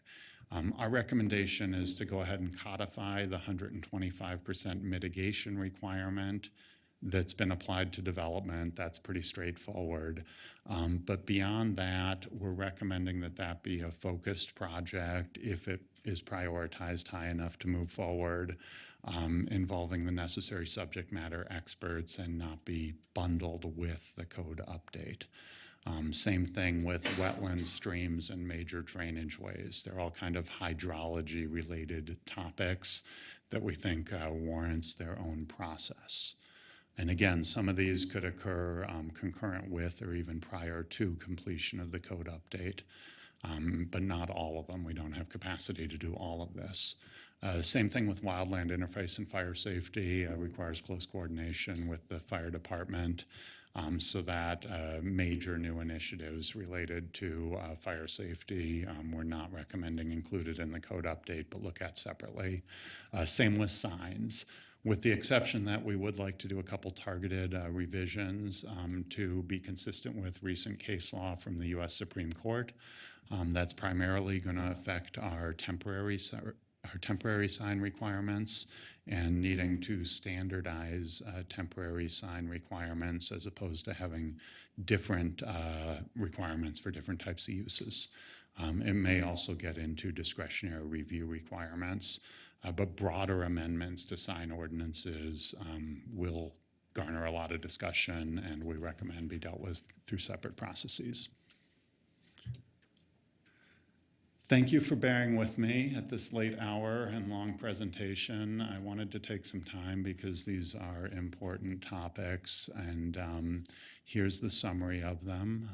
I'm done with my presentation. I believe we do have some public who may or may not want to speak, and then I'm assuming there'll be questions, and we can go through these at the appropriate time. Okay. Thank you, Arlo. You are correct. I do have a couple of request to speak forms here, so I will open up public comment on this item before we start talking about it. I will start with Donna Keats.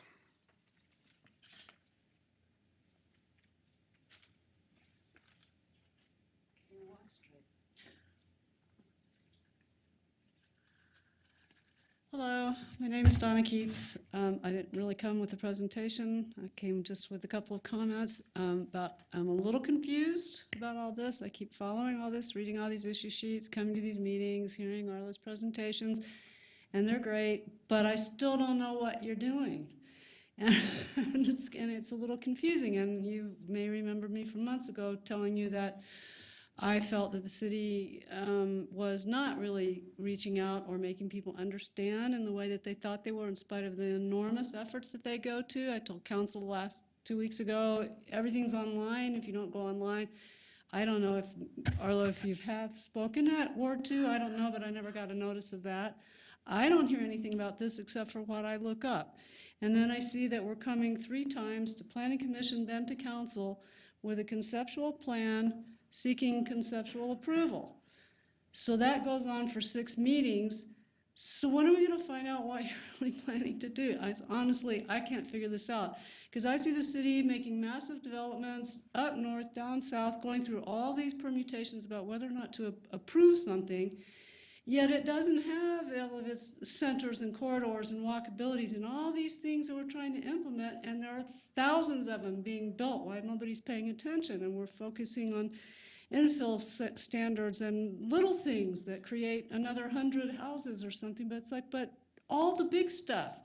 And so that's all still no public transportation, all people's in cars, maybe they're on a bus line if they can walk to Virginia Street, all increasing crime and density packed in there like that with no walkable little centers and neighborhood groceries and stuff. So I don't get it. I just honestly don't understand what this implementation plan is about. I mean, I know there's a big broad code update and a million things that have to be considered, but I don't get it. We're going over and over for months about these conceptual problems, and then all of the big pieces that are difficult and tough are being removed and set aside for later to prioritize.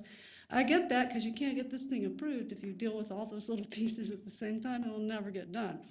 So then we're going to come back and then start talking about each of these items and who's going to not like what, on top of then revisiting all the neighborhoods that are, and still we're only talking about north, south, and middle, and none of the areas where people live in protected neighborhoods. So we're still not talking about doing a citywide plan. So I just am here to say I don't get it. I don't understand the outreach, the public participation, all of the stuff that we keep hearing that the city says they're doing. I don't hear it. I still keep showing up. I still keep writing letters and and reading documents, but I'm not being, I don't know. I'm just letting you know. I'm not getting it, and I'm one of the people who does pay attention, so I guarantee you nobody in my neighborhood or anywhere around me has any clue what you guys are doing. And I think that's a shame, because these are massive sweeping changes. I mean, this master plan is a whole new city that you've written, or that they've written and got improved. Nobody knows it, and it's changing the face of the city, which could be good. I don't know, but I think the public should know. So. Thank you, Donna. Is there anyone else wishing to make public comment under this?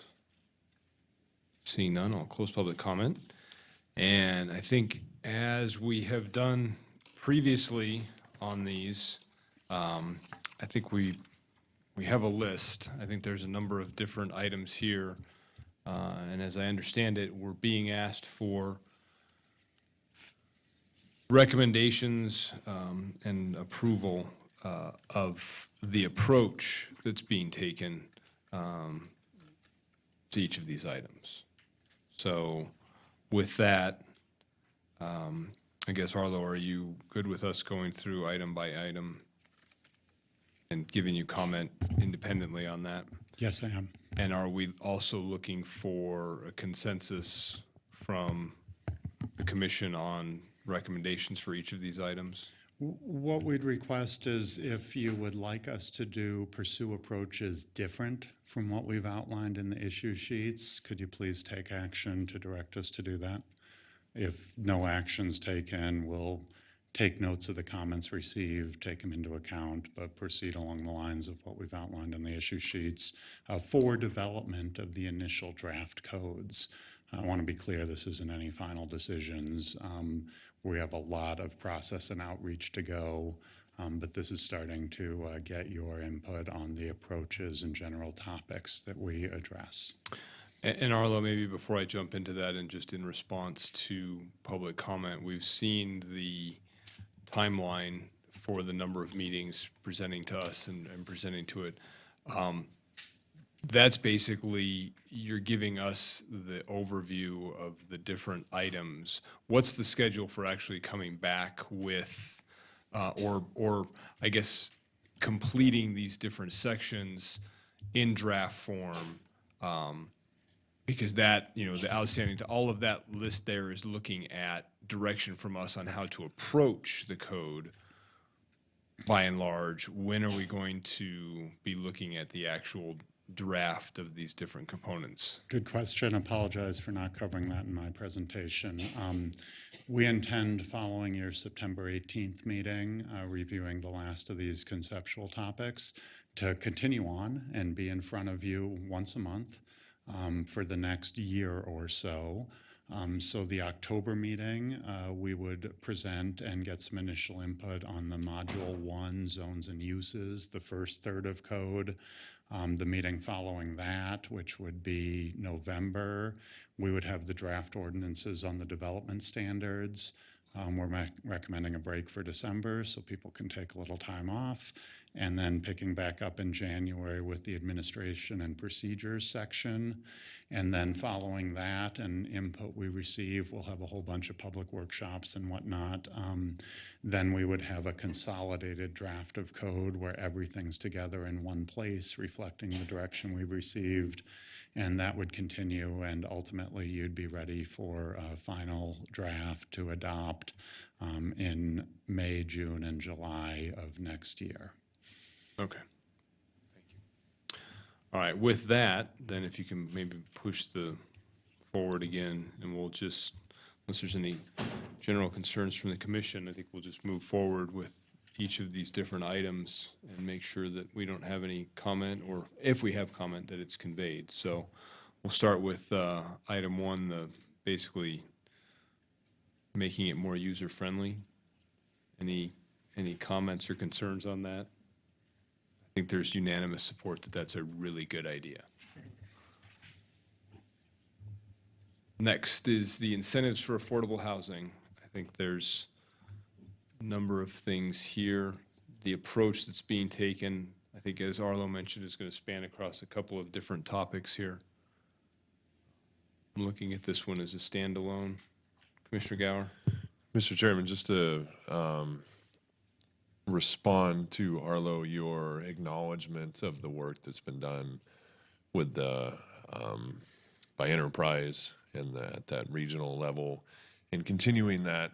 You know, it may not seem that there are more items that would be relevant initially, but I would just encourage you to keep an open mind and potentially incorporate more of those recommendations as you go along and continue those discussions. Absolutely. Do you have anything specific in mind? No, I need to get the study in front of me to pinpoint those, and I apologize for not having them specific. I went through it in some detail, and as it relates to development codes, the two other ones get into inclusionary housing ordinances and/or potential rent control. And those are hot topics that we recommend be considered on their merits separately from the code update. I may have missed something, so our ears are certainly open to other ideas on what we can do. A lot of it relates to our housing division and their various programs. We've initiated already some changes there, and a lot of it involve a housing trust fund and things outside the zoning code, but it needs to be, to make a meaningful dent on housing affordability, it needs to involve a bunch of different things. Thank you. Commissioner Marshall? Yeah, Arlo, I know you and I had extensive conversations. I'm not going to repeat everything that I relayed to you then, but the one thing that you brought up that was a little, it's kind of cross references over to incentives for affordable housing when you're talking about current parking standards, and I was a little surprised to hear that you may be considering increased residential parking requirements, which of course can have a direct impact on the affordability and trying to build multifamily and you know, trying to get a return on particularly affordable units. So hopefully you'll take that into consideration when you're looking, and those two things are not working at cross purposes. And I apologize if I confused that. I think multifamily parking standards, we do support reducing. The concerns we've heard largely involve single-family rebuilds, and the parking rates are based on per bedroom, and in certain areas you can provide parking on street. I'm not saying that's bad or should be increased, but we have heard a lot of pushback in those established neighborhoods. So we want to approach it more sensitively as we get into the neighborhoods, but I've heard broad consensus on significantly reducing parking requirements elsewhere. And you're right, it's a balance. Commissioner Griffith? Commissioner Griffith, for the record, I just want to make a notation. 80% AMI for affordable/attainable seems a little high to me. I understand where you're going with it and the incentives to do more, having more projects on the market for purchase is great. And finding that missing middle is what we keep hearing from people in the public. But if we're going to call it affordable and attainable, I would say 80% is not something I'm particularly comfortable with, so. Okay. Commissioners, Commissioner Marshall? Sorry, can I just respond to that? Just because of the cost of housing and the relationship it has to monthly incomes, et cetera, I know in the basin, we've basically elevated AMIs for affordable programs significantly higher than 80%. In order, just because there's this difficulty in trying to, match up the land costs and building costs associated with AMIs. And I don't, it's obviously less probably here in the Reno area than in definitely some areas of the basin. We've had to go really high on those to try to find a sweet spot where the incentives work. And so just as a note of, I think it may be worth a little, looking into those rates and seeing where that, to justify a sweet spot, if it's 80% or if it's someplace else, to bring you back numbers that show here's why it is those numbers. But I know in the basin we're up, Washoe County in the basin is up, 300% of AMI for not affordable, but one up from affordable. So it's significant. No comments on this item? General Mr. Chairman? consensus? Commissioner Weisky. Arlo, when you're excuse me, when you're talking about parking, you're not talking about multifamily now, you're talking about single-family homes? Is that correct? We can get into it on the parking slide. Our recommendation is to substantially reduce required parking in the city of Reno. What I was pointing out is we want to be sensitive to these impacts in the single-family neighborhoods and perhaps not reduce single-family parking requirements to that extent, because that's where we've heard a lot of concerns. But everywhere else, apartment complexes, commercial centers, mixed-use areas, our recommendation is a substantial reduction in required parking. Why? You're just gonna tell people that even though we're a driving community, not to drive anymore? Because you're not gonna have a place to park? There's the counterpoint. Overall, when you drive around the city in your car, and most of our commercial centers in particular and apartment complexes, you see huge acreage of unused parking. And that has a big impact on sustainability, the heat island effect. It utilizes land much less efficiently and pushes development outwards. And it's really a good opportunity for urban redevelopment and infill. Okay, so if we you're wanna talking, enable I want to just cut you off. If you're talking acreage of parking, you're talking acres and acres of living space. potentially. There's not a lot of development around like that, and there's not a lot going to happen with infill that's going to be involving acres and acres. Well, I'm thinking of the Home Depot I go to, and there's a whole. But that's not living. Well, it could be. But this is the input we want to get. There's pros and cons of parking. But our recommendation is to come in line with the ITE manual, which is pretty much industry standard. And that's pretty much, I think, what Claudia's been administering, but she has to do it on a case-by-case basis. And projects have to do a special study to justify that, and there's a cost associated. So it's making that codified. But yes, we've heard a lot of input recommending less required parking, and we're generally recommending that. And I don't disagree with that commercially or even in some of the multi-use, but I drive up and down Plymouth Street a lot, and I drive around Midtown a lot, and it seems like there's more and more, and maybe I'm paying attention to it because of projects that have been before us in the last 2 to 3 years, people are now parking on sidewalks or in driveway approaches and sticking out in the street, sticking out over the sidewalks. And that's what we were supposed to be moving away from. But we were trying to do it with shortened driveways so that people had to park in their garage or on the street.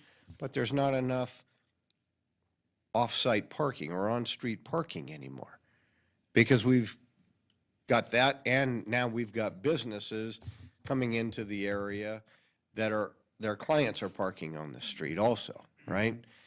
So I caution our future move that way and take a look at it really, really hard as each individual project comes before us.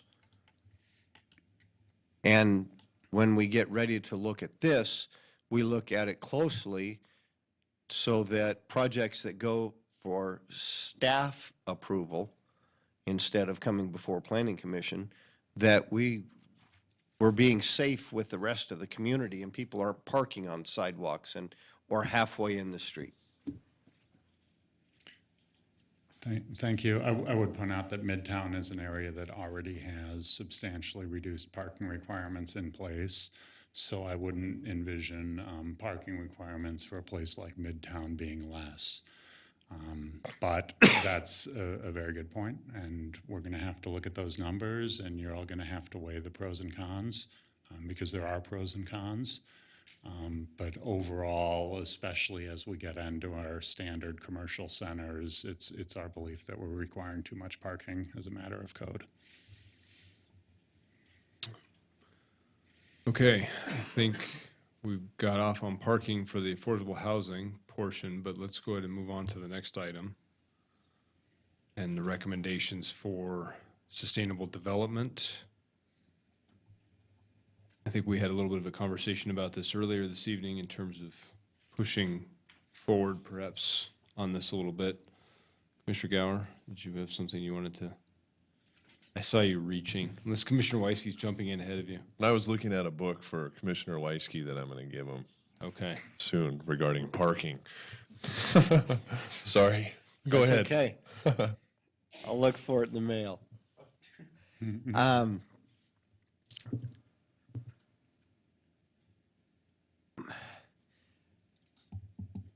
My comment was on sustainable is when it comes to roof colors, you know, why should it be any different whether it's a commercial roof or a tract of 100 homes or 200 homes that have 50,000 square feet of roof total versus a 100,000 square foot box or a 50,000 square foot box?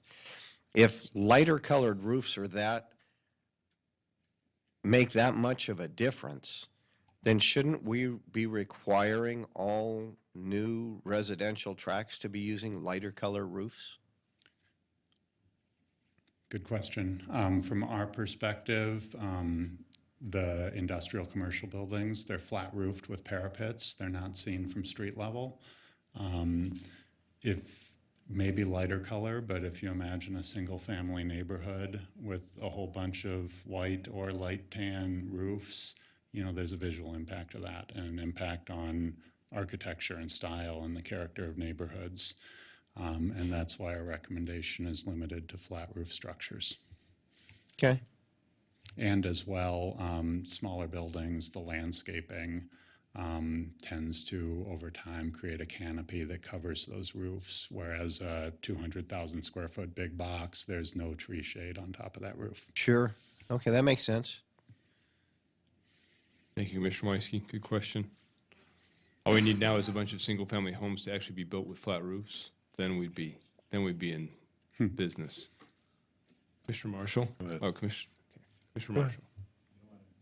Book? No, it's going to be a surprise for Commissioner Weiske in the mail. I think some of us have read it. I guess, as we discussed, I'd personally like to see a little more in in residential development standards. I think,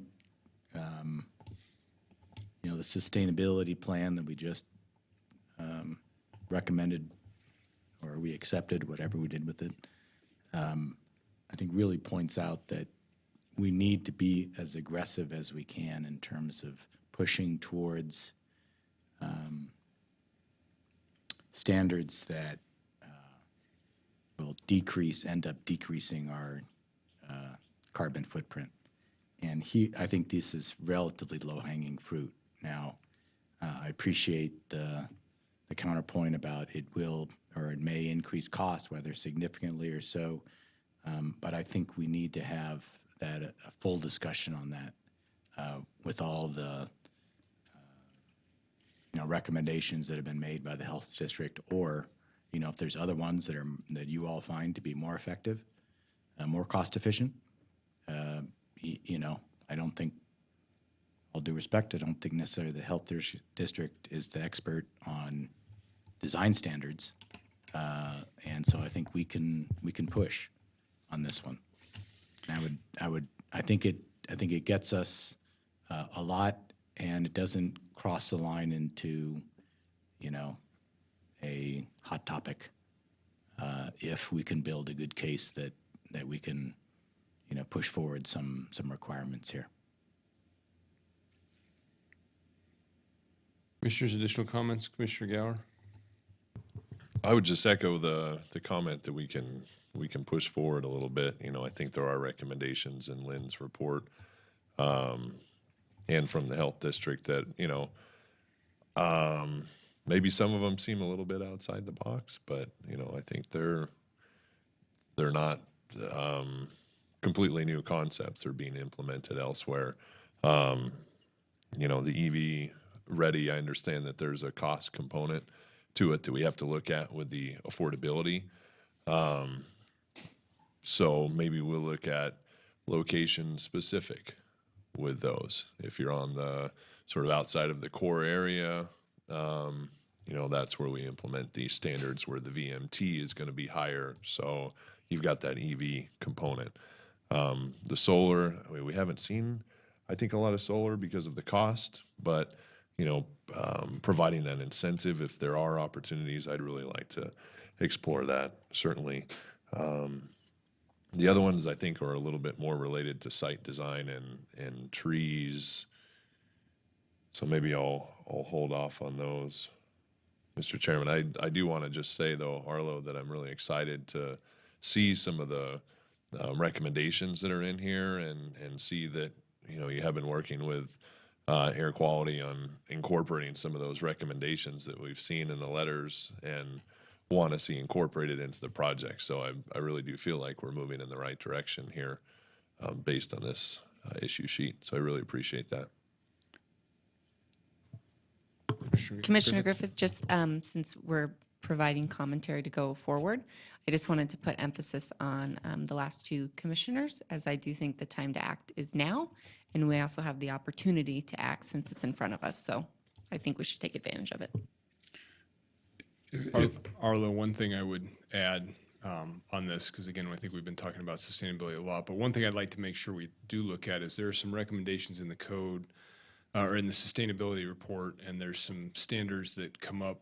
I know we're not mandating LEED, but there's a number of different sustainable developments for, and some of this goes into the building and site design, but I think what I'd like to make sure that we're looking at making sure we're not prohibiting some of these things with respect to green roofs, permeable pavement as an alternative. Some of it's in low impact design from a site standpoint, but there's also some issues with building construction and methods and materials that, again, is probably going to go to the next one, but under sustainable design, I want to make sure that we're not precluding some of those from being allowed as we're moving forward. So in addition to promoting it, I think we also want to make sure that we're not inadvertently prohibiting some folks that maybe want to go, solar panels in some places aren't, we can't get them to work because they don't work in the infill standards or the, based on what's going on there. So I think we need to pay attention to that in order to make sure that we're meeting these goals for the sustainable development. Yes, agreed fully, and that is a topic we're paying attention to, and definitely will bring forward. I'm hearing, maybe a majority, maybe not quite, interested in further pursuing some additional standards, especially as it relates to residential construction. And maybe if I could make a suggestion that give us a little time to work with the appropriate parties, and maybe we can come up with something that enables electric vehicles and solar panels in a way that isn't exceedingly costly, and try to strike a balance there. I met with our building official this afternoon, and one example could be doing upgraded panels is easy and relatively inexpensive at the point of construction. It's really when you start getting into the wiring and all that additional stuff. And it also factors into who's eligible for, if we get another federal tax credit back. Having just personally been through the process of retrofitting solar panels onto my roof, it's a shame we lost that 30% tax credit. It still didn't pencil out. We're paying more for our electricity, even with 30% off our panels that we put on our roof. But we did it just for the fun of it. But it's the costs are not small. Let me just put it that way. So maybe we can pursue it further and circle back at a later date. Okay. All right. I think you've captured our comments on that topic. So what's the next? We're going to skip this one and talk about it next month. Killing me, Arlo. It's the one I'm waiting for. You get a whole meeting to talk about it. And I won't have Kevin here to refute me on that one. That's going to be. Can you come and visit for that one just in case? Sure. Thank you. He'll only need. Okay, residential adjacency standards. Comments on the approach or the standards that we're looking at here? Anything we want to add to that, Commissioner Marshall? Arlo, sorry, I didn't see it when I was relooking at this again.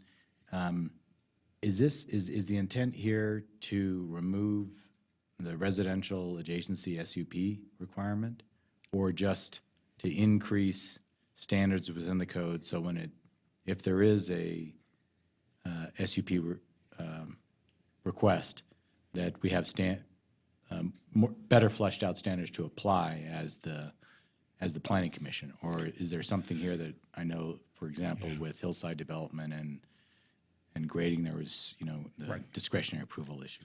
We're not recommending eliminating discretionary review. We think that's appropriate in some situations. Once we have new adjacency standards in place, we would suggest revisiting the triggers for SUPs and just considering those in light of the new standards. We have a meeting in 2 months dedicated to talking about processes, and that'll get into variances and special use permits and that type of thing. There may be different approaches, but overall, when you have a significant non-residential development coming in next to a residentially zoned district, we kind of feel that's the type of situation that should come before the Planning Commission. Commissioner Griffith. Quick note, Commissioner Griffith, for the record, I just wanted to say I really liked to see this one.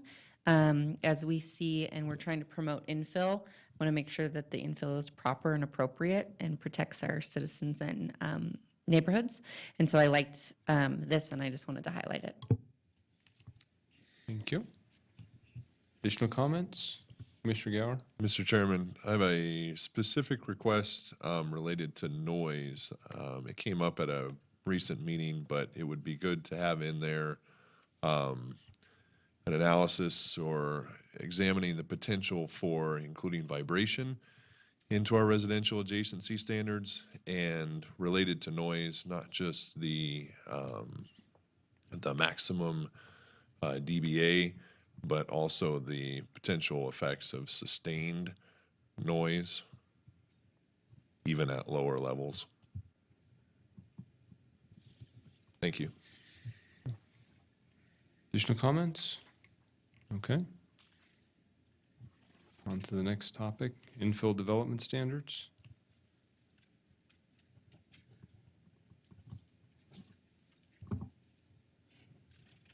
I guess I'll just mention, Arlo, that you talked about in here, in terms of the subjectivity.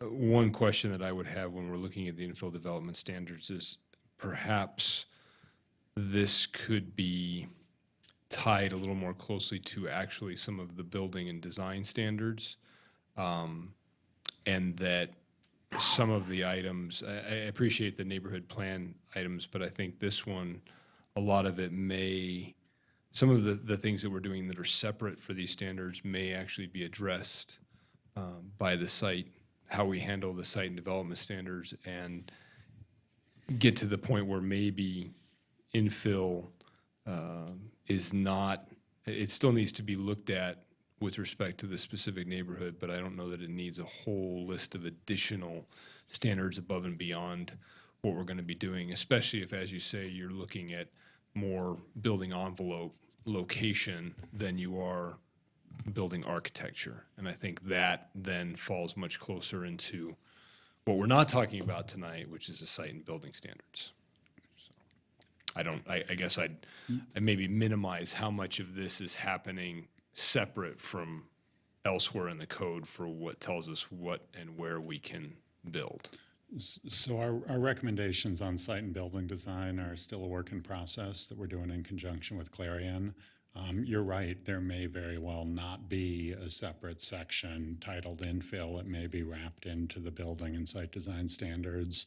We kind of wanted to leave that open. Our main point here is we want to change the approach we have now and go to something more objective, form-based, and a little less of a case-by-case, looks pretty good type of situation. And I can appreciate that because I think that gives, back to your very first slide, it's a little bit more clarity to developers and owners in terms of what they are and are not going to be able to do. Commissioner Marshall. I guess I'd like to agree with that point, but maybe from a little different perspective. As to, I think it would serve us best if we could have as much of the site and design standards in code rather than going through a separate neighborhood process. I think the balance should swing, much more towards generalized standards.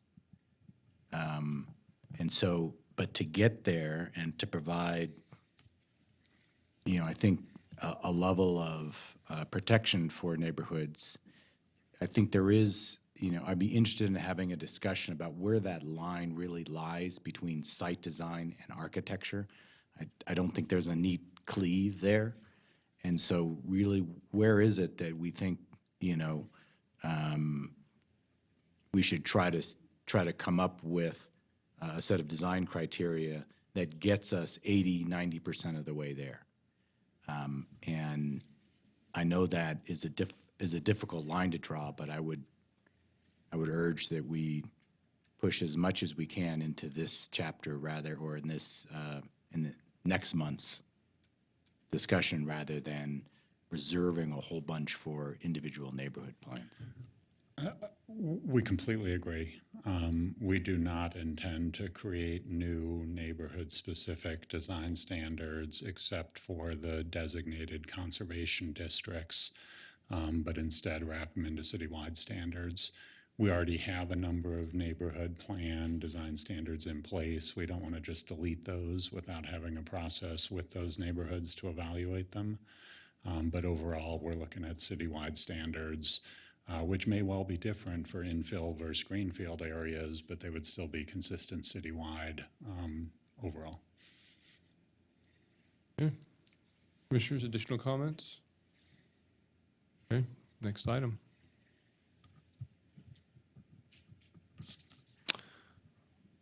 Okay, so I think the big issue here is the question about some of the elimination of SUP requirements.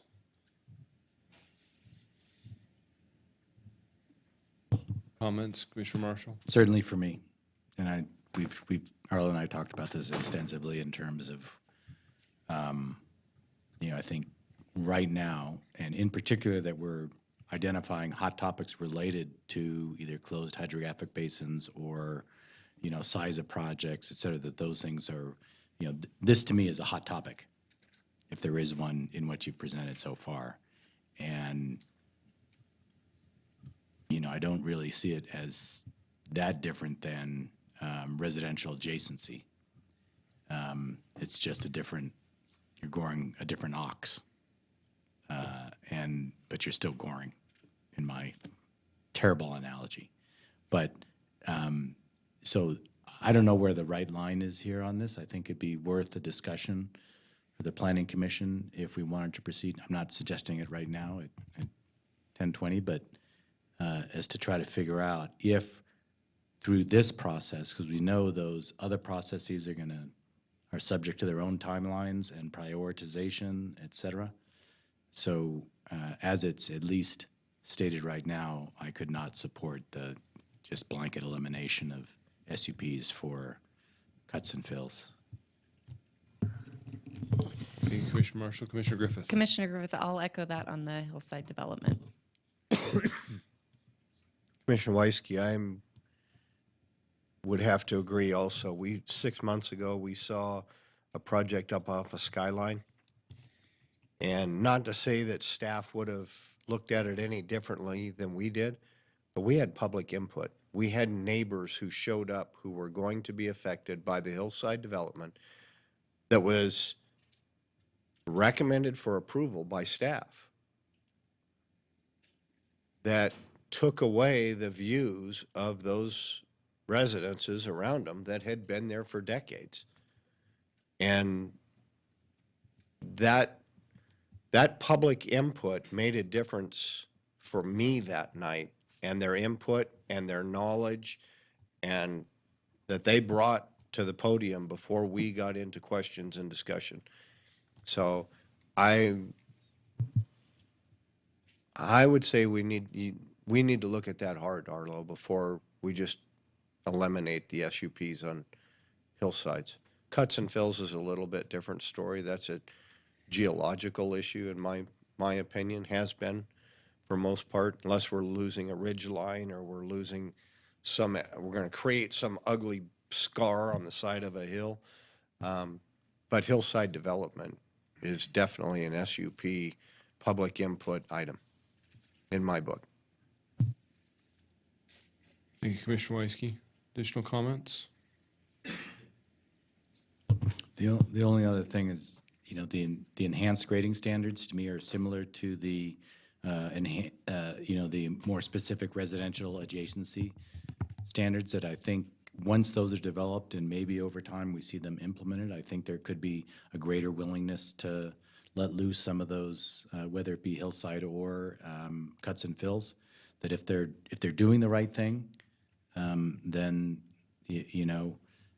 obviously there's still going to be disputes between an existing development and a new development coming in, and altering the landscape of someone's what they're looking at. But I guess I would encourage, and I know you're doing it, but the continuing work on grading standards, and if there's any additional hillside standards that might also be identified from our past hearings on that topic.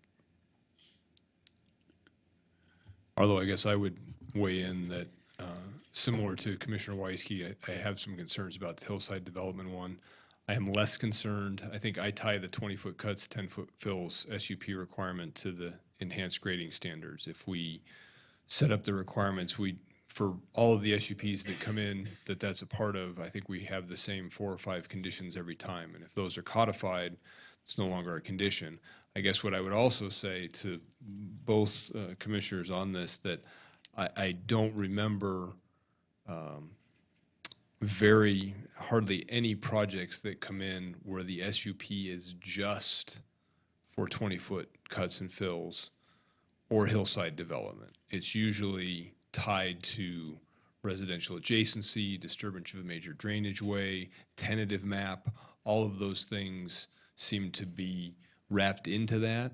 So I think keeping the hillside development as a part of that is applicable, but the 20-foot cuts and fills, I think that's just going to be addressed by some of the other code updates. And having that not come in as a single item that causes a special use permit, I would agree with.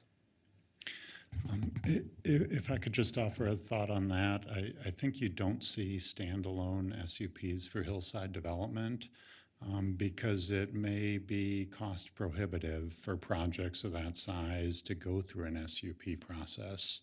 So part of our thinking is the fact that you have to go through an SUP, which is $10,000 plus in months, discourages smaller projects from doing that. So someone who might turn a single-family home into a duplex, they're not going to go through it. That being said, don't get me wrong, I'm not arguing against keeping the SUPs I think, for hillside. Arlo, I think what we're hearing is that we want to be looking at this. I don't think the commission's ready to blanket eliminate those moving forward. I think there's still some discussion and we want to see more information and examples and evidence for why that's going to be a benefit before we're, at least what I'm hearing, we're willing as a full commission to support that. Yes, I hear that. This might be a topic where a vote's in order. I'm hearing hillside perhaps is different than cuts and fills. I think I've counted a majority saying keep SUPs for hillside. I'm not sure I've heard that. If you want, I can run down the line if you want me to separate it. So I'll start with the eliminate SUP requirements for a 20-foot cut and 10-foot fill. I'll start with Commissioner Weisky, if you're in favor of that. Nay. Commissioner Hawkins, Commissioner Gower. Mr. Chairman, I just think that your comment was most appropriate, that it needs further discussion. At this point, I'm kind of weighing both sides. All I'm looking at is 2 bullet points. So that's all the information that I have. So I'm not ready to say yay or nay. I think that's fair. I think you've heard I'm okay with the 20-foot cuts and fills. Nay. Griffith. Commissioner Marshall? Commissioner Olivas? Nay. Okay. So the recommendation on both hillside and cuts and fills is to retain SUP requirements. Perhaps we come back and evaluate it later, either after the code update, or maybe we could look at the thresholds of size of projects that trigger them and come back with something a little softer. Yes. I think that would be appropriate, especially following Commissioner Marshall's initial comment that maybe this is an item that could be broken out as a separate after the code update. Okay. Thank you. Next item. Comments on pedestrian and bicycle connectivity? Mr. Gower? Thank you, Mr. Chairman. This is huge that the city's moving in this direction. I think it's fantastic. And we talk about concepts that support sustainability and reduce VMT. Connectivity is at the top of the list because you can have mixed use, you can have infill development, but if it's not connected, then people aren't going to walk or ride their bikes. So the concepts that we're talking about here are fantastic. At the site-specific level, when we talk about that index and giving the developers the opportunity to create those connection points, I think it's good to provide that flexibility, but I think there need to be some parameters around it. We've seen projects come before us where they're essentially gated communities, and I probably should have brought this up on that tentative map project earlier, providing that connectivity to the surrounding streetscape and the permeability of outside areas through those developments to other areas, and being specific about, fencing locations and, the permeability essentially of the property boundaries. So I'd like to see just a touch more on this, but I really like the direction that we're going with it. Commissioner Weisky. Thank you, Mr. Chairman. Arlo, this doesn't fit in with the standards, but if these paths and the connectivity are not governed by an HOA for the maintenance of them post-construction, then the city has to be prepared to maintain them, budgeting-wise. And that's why I prefaced it by saying this really doesn't fit into standards, but I know that you will be having conversations with management and council members who will prepare those budgets, and that needs to be a part of it if we're really going to be serious about pedestrian walkways that aren't covered by HOAs. Yeah, it's a very good point and a reality we live in. Sidewalks are generally maintained by the adjoining property owners, so that's a piece of it. From my perspective, we're fortunate with some of the PUDs we have come in as PUDs and have assumed maintenance responsibilities for not only trails but parkways. And just personally, that's one of the good things about PUDs. Whereas standard zoning, say in the McQueen area, it's a significant maintenance expense, and our Parks Department is underfunded. We're a low-tax environment. We don't have money. It would mean taking policemen and firemen off the streets to increase budget for this type of thing. So those are the balances that exist in our reality. In some of these areas that we've talked about also, the smaller developments, the 20-acre developments or 10-acre developments may or may not have those HOAs. I think staff does a very good job of trying to get an HOA established even in those, but there may be some that, don't have that coverage, and the city has to be prepared to maintain it. So just a point of conversation. This ties into the neighborhood assessments, but there's master plan policies involving park and recreation or park and trail master plan. I can't remember the exact wording, but all of those funding considerations are, going to need to be considered before additional trails are mapped and required to be put in with projects. And again, it's just something we need to balance. Sidewalks we're a little less concerned about the maintenance of, but trails, it's a real issue. Commissioners, additional comments? Mr. Chairman, just one more point that I forgot to make initially, Arlo, with the connectivity index. I think that there's an opportunity to expand it beyond Greenfield. We look at FAR for infill development. I think we can do a similar analysis with connectivity for infill development or just anything that's not Greenfield for that matter. Thinking of specific projects and how they could have been analyzed with that connectivity component. Yeah, good Thanks. point. This is something we're just learning about, and we have some of the same questions you do, and it's probably a good topic that when we see code language, I think Henderson's the closest community that has this in place right now, see what it really looks like and massage that language and look at that a little more when we have actual code language. Right. Okay. Next topic. Parking. We know where Kevin's at.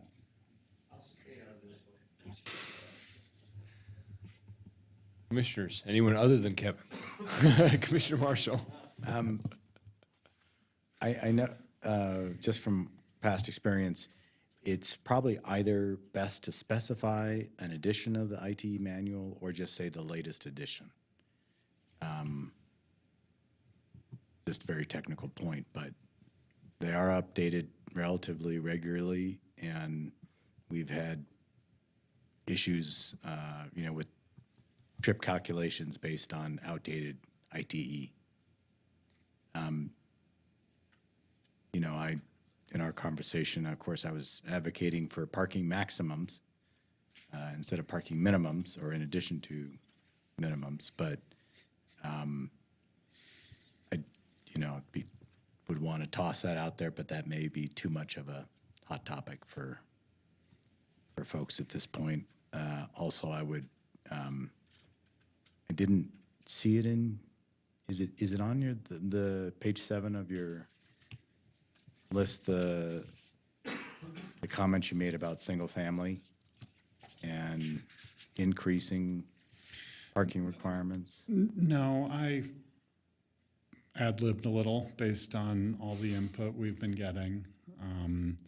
I think the main point was to emphasize that the significant reductions are likely to be seen outside the single-family neighborhoods, and that's we want to look at the numbers and pay attention to the requirements for single-family and how that relates to neighborhoods. So I think I did say potentially increase, but let me withdraw that and say something to the effect of let's look at that one further and approach it with sensitivity. Thank you.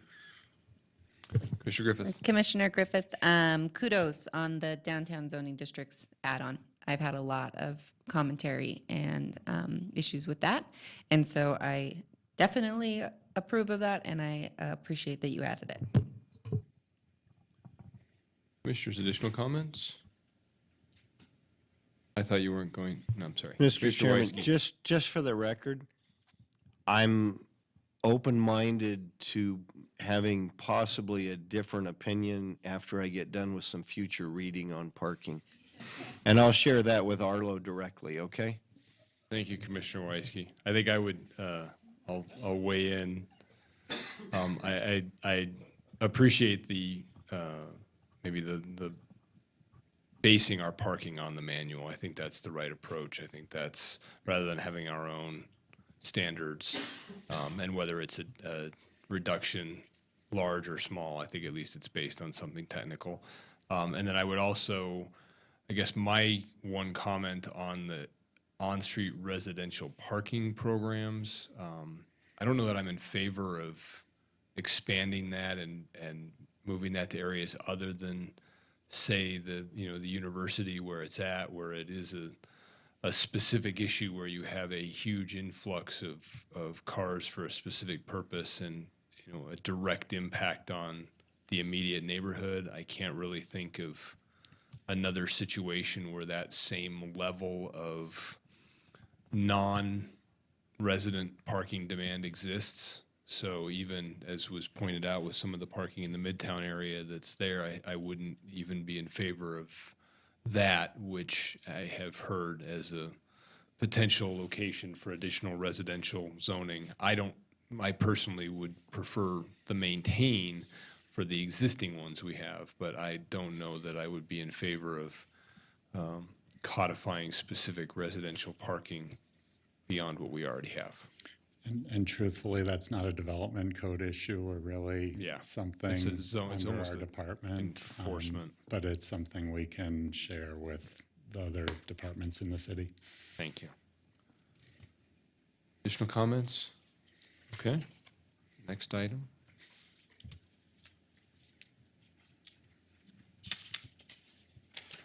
Comments on the recommendation for landscaping. Commissioner Marshall.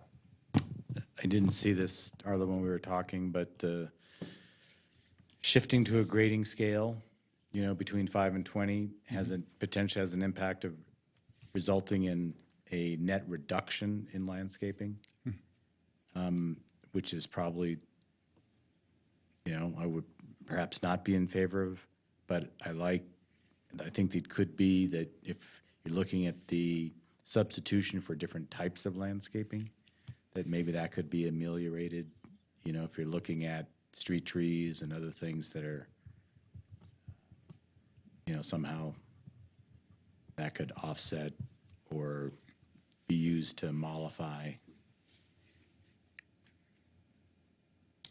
or justify a grade scale between 5 and 20. Additional comments? Mr. Gower. Thank you, Mr. Chairman. Arlo, how does this tie in with urban tree canopy? Is there going to be a specific standard under landscaping for urban tree canopy, or is that kind of this separate section that you're envisioning in the code? It would be part of landscape code. I think the tree protection standards, we'll see how that shapes up, but it's going to be more related to, making sure that trees that were required with construction stay, and dealing with those types of situations, and maybe public works projects and things like that. We'll take a close look at the landscape code. In general, we already require it. And new projects coming in, the car wash you saw in front of you had landscape parkways with street trees. It just takes time to grow up into a canopy. Sure. But we'll take a close look at that. And like I mentioned on the input we received, increasing the tree canopy is something we hear a lot about. It is something that's supported by the master plan. And our recommendation is maybe to shift away a little bit from a square footage landscaped requirement, which tends to drive turf and ground cover issues and be a limiting factor for infill and redevelopment, and focus more on tree canopy than on how much square foot of ground is covered by landscape.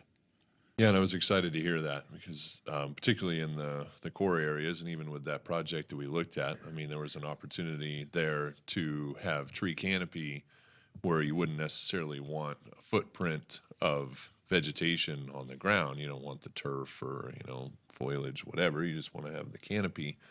And I know there are standards. I mean, Commissioner Marshall, you can talk to this with growth rates in Tahoe with visual assessments and that sort of thing. I mean, can we look at doing that with tree canopy? In 15 years, you're going to have 15% tree canopy on your site.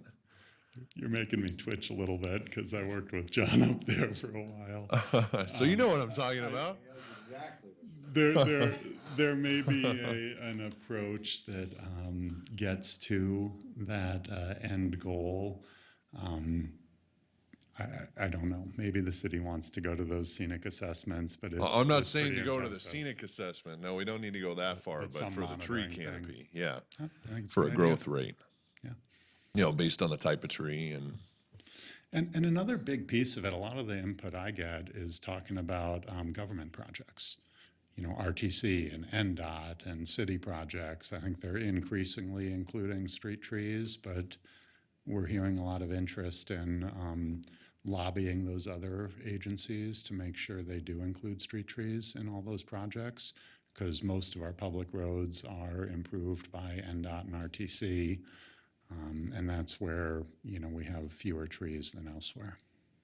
And, an expanding concept of that with that advocacy piece or the lobbying piece that you're talking about when you start, connecting sites with, these transit corridors or transportation corridors, you create these canopies and, the concept of cool corridors kind of comes together. So if that topic is in there, that can kind of be the end goal that we're trying to strive for in those discussions. And similar to the form-based code, you could have basically an image of, this is a cool corridor with, what your desired tree canopy is, something to strive for visually. Suggestion. Thank you. Arlo, I think one thing it's kind of related to that, but I think landscape is an opportunity when we're looking for various incentives for development, whether it's the type or the amount. You're talking about a range of requiring 5 to 20%. I mean, if there's a site that maybe is at 20% with some additional street trees or something, that maybe there's some other benefit they get from that, whether it's a reduction in parking or, an increase in building height. I mean, there's ways that we need to be weighing back and forth in terms of incentives here. And if we're prioritizing landscape and street trees, can we look at maybe ways to incentivize that by giving an owner some benefit elsewhere? Maybe it's just a reduction in their, building permit cost. Something along those lines where it becomes, we're. Mhm. Get additional square footage. Yeah. It's exactly, I mean, same basic idea, but that's IBC. We can do that with the development code. So just while we're looking at giving ranges and types, maybe there's it's almost that exemplary performance approach where you gain additional benefit by going above and beyond what the code is, but we're actually giving that as an incentive. We will explore that. I'll also introduce something we're likely to bring you in 2 months related to process.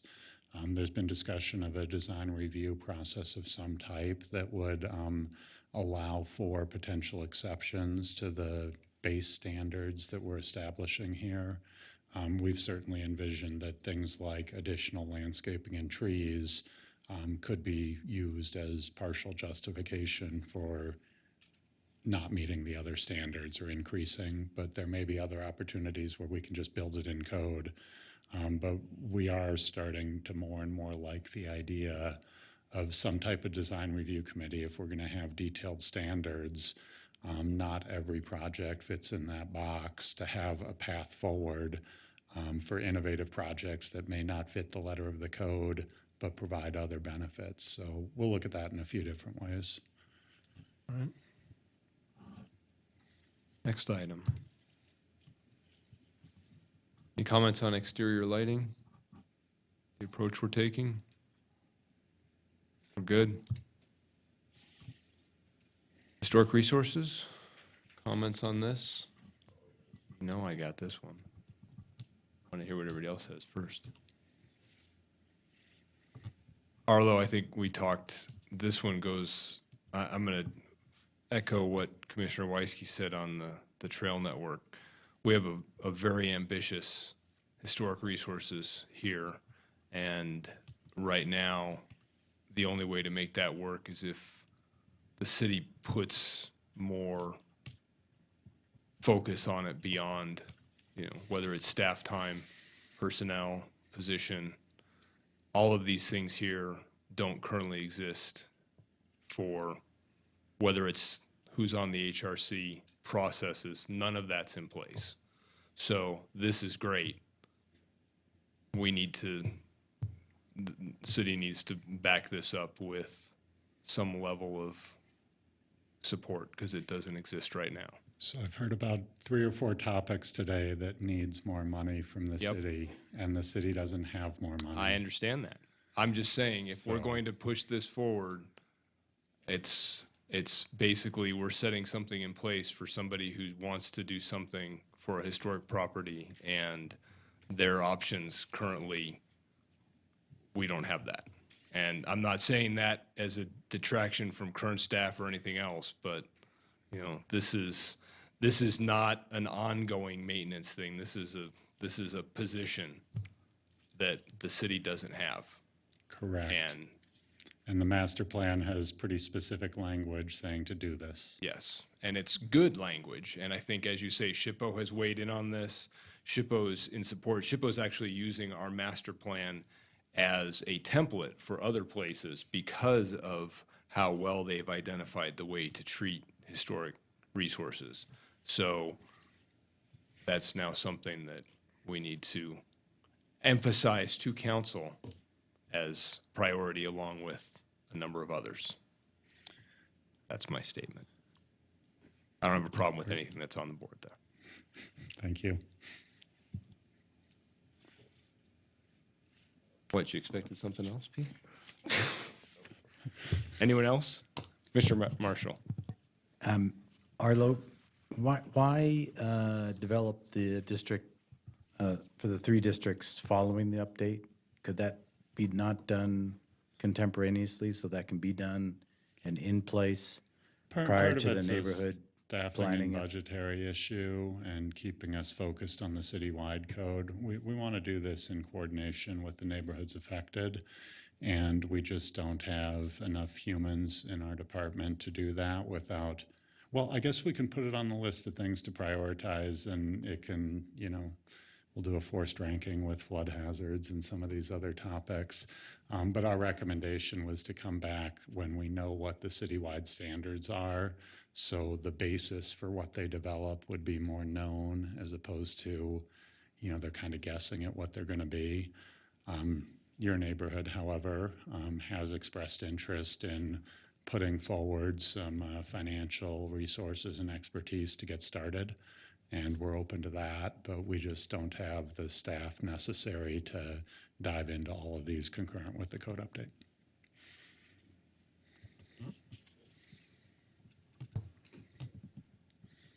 We're ready for the next item.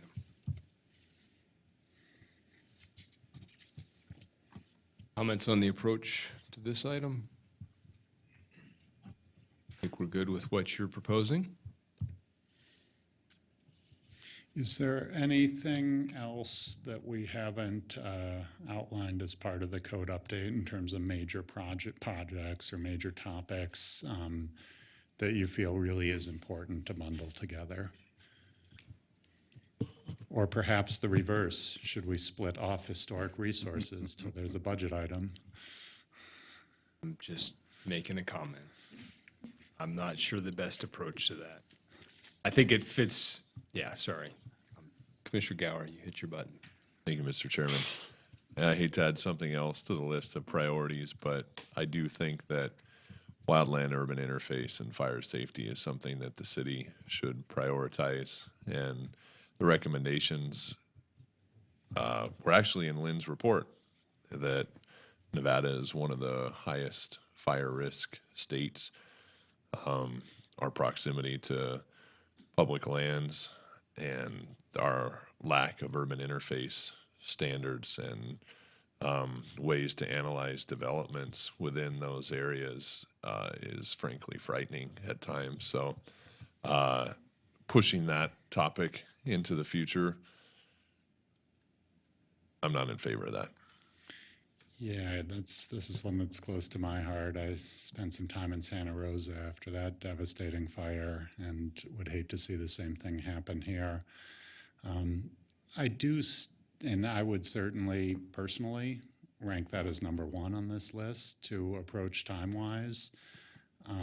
I still am kind of the belief that it's a specialized enough topic that probably warrants a separate process, that maybe we could, when we prioritize that, initiate pronto.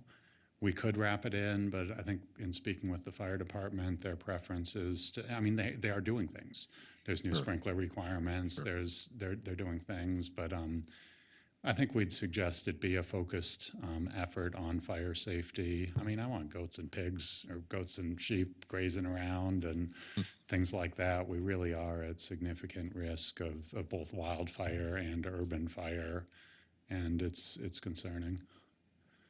So I don't know, what does the rest of the commission, do you want to try to bundle it with the code, or could we prioritize it and go through that process in 2 months?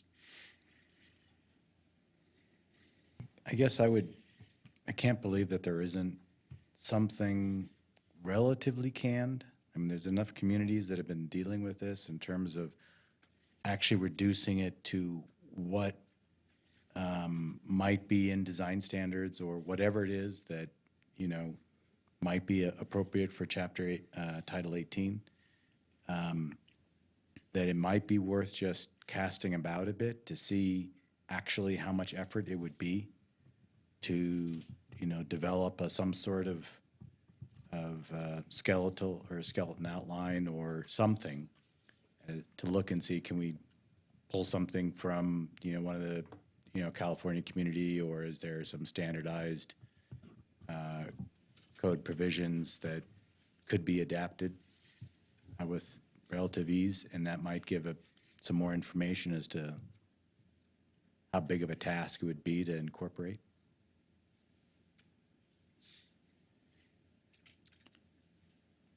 I heard from two. Maybe we could have some discussions and bring this back at a later meeting with some suggestions as to what we may be able to do now or how we may be able to move forward. Maybe we could bring some fire department personnel in to better explain what's being done currently and maybe some opportunities moving forward.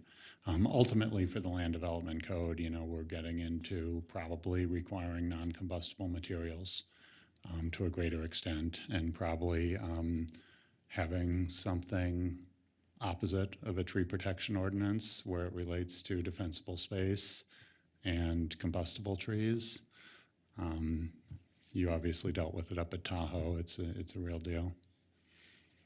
Arlo, I guess I would say, based on my question at the very beginning of this, in terms of the length of the process that we're going here, I'm hearing that we're 8, 9, 10 months away from a code.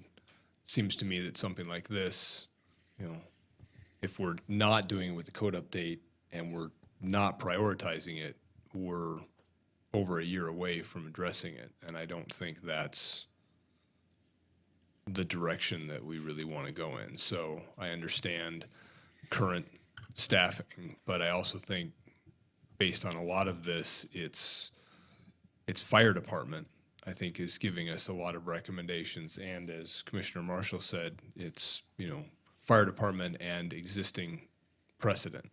So I do believe that's an item. I think there's some others on here. The 3 hydrology ones, I think, are have a life of their own right now.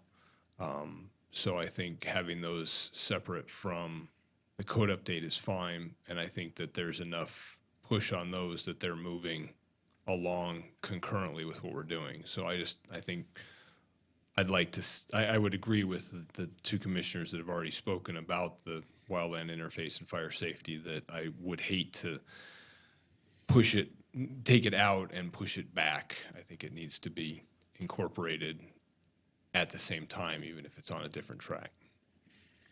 Okay, thank you. Mr. Chairman, if I could just add real quickly that I think it's also a planning concept too, not just a design, building and site design.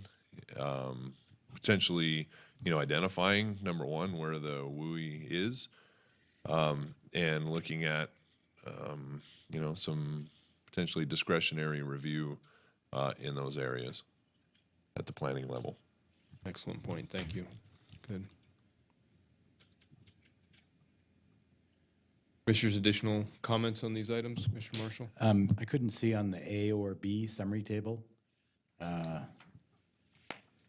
My fellow commissioner and I's continued interest in seeing annexations before the Planning Commission. So it would be a relatively simple code update, I believe. I mean, the issue itself might have some discussion in it, but it's not a lot of work to say, look at the same criteria as the City Council and make a recommendation. Is there agreement among the commissioners on that recommendation? Commissioner Gower, I'd agree with that.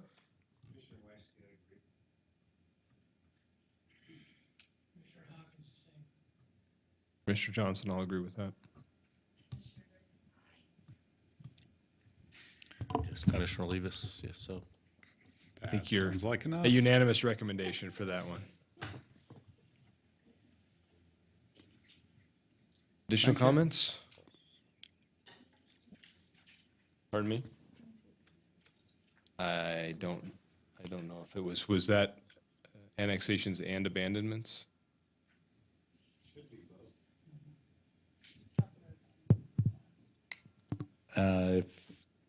I'm probably more interested in annexations than abandonments, but I think there are people interested in abandonments, so let's make it both. Well, we're in trouble if we only get the things that we're interested in talking about up here. I'll start then with Commissioner Olivas' abandonments as well. I'm probably the same. I don't need to see abandonments as much. I would like to see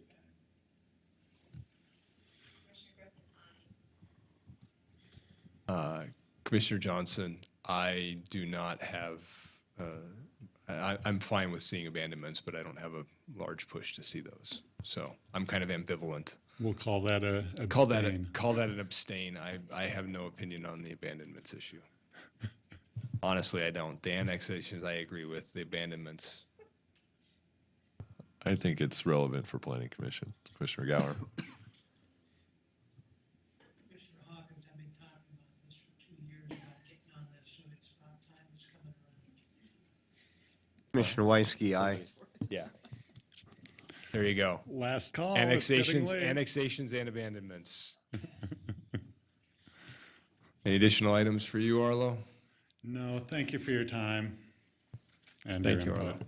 Arlo. All right.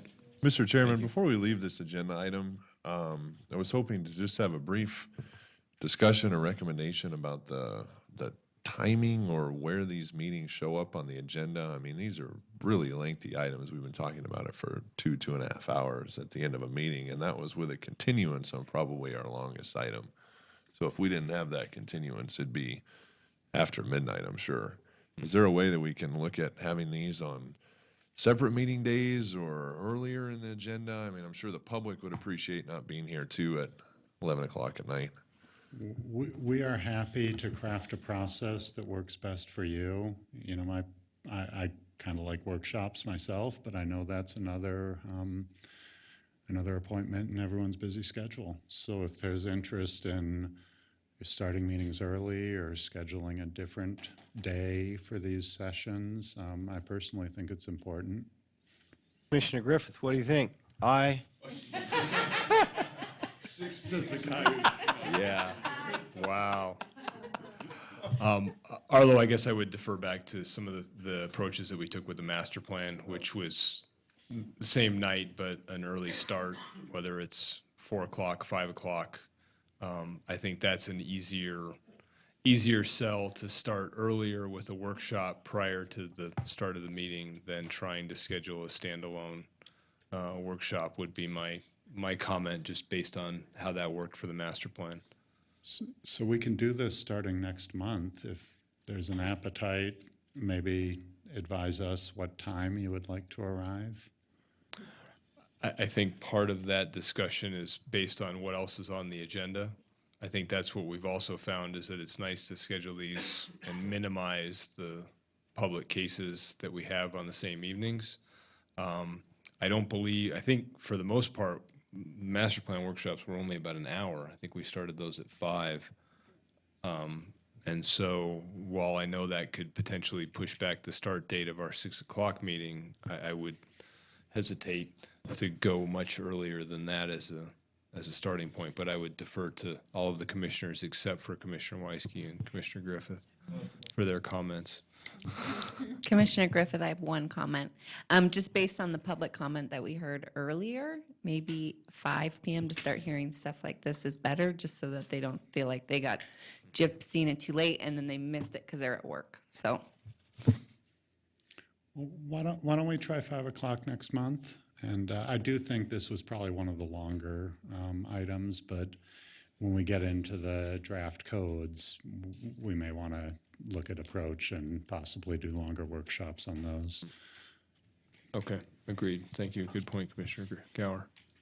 Okay. With that, we will move on our agenda. I just heard the doors lock. I love it when that happens. Item number 8, Truckee Meadows Regional Planning Liaison Report. Had a meeting on the 12th. Every time. Had a meeting on the 12th. First agenda item was a lot of whereas and wherefores for Commissioner Weisky and his 12 years of fine service for the RPC. Then we looked at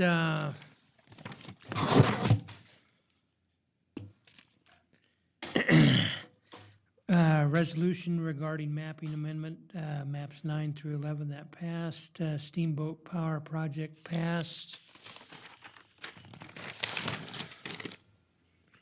Master plan amendment for US 395 South, considered South Valley's area plan, passed. Reno Cyclery, which came in front of us a couple months ago, passed.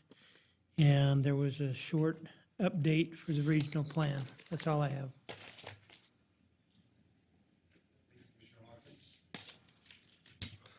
Item number 9.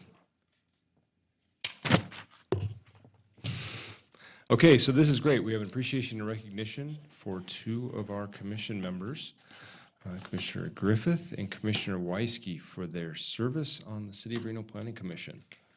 So, okay, Mr. Griffith, Commissioner Weisky, you actually have to leave the dais and go stand in front of us. We have some amazing and wonderful plaques.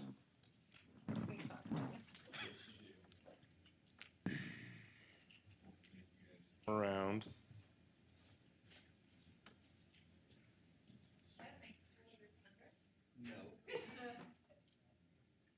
Not at all. Oh,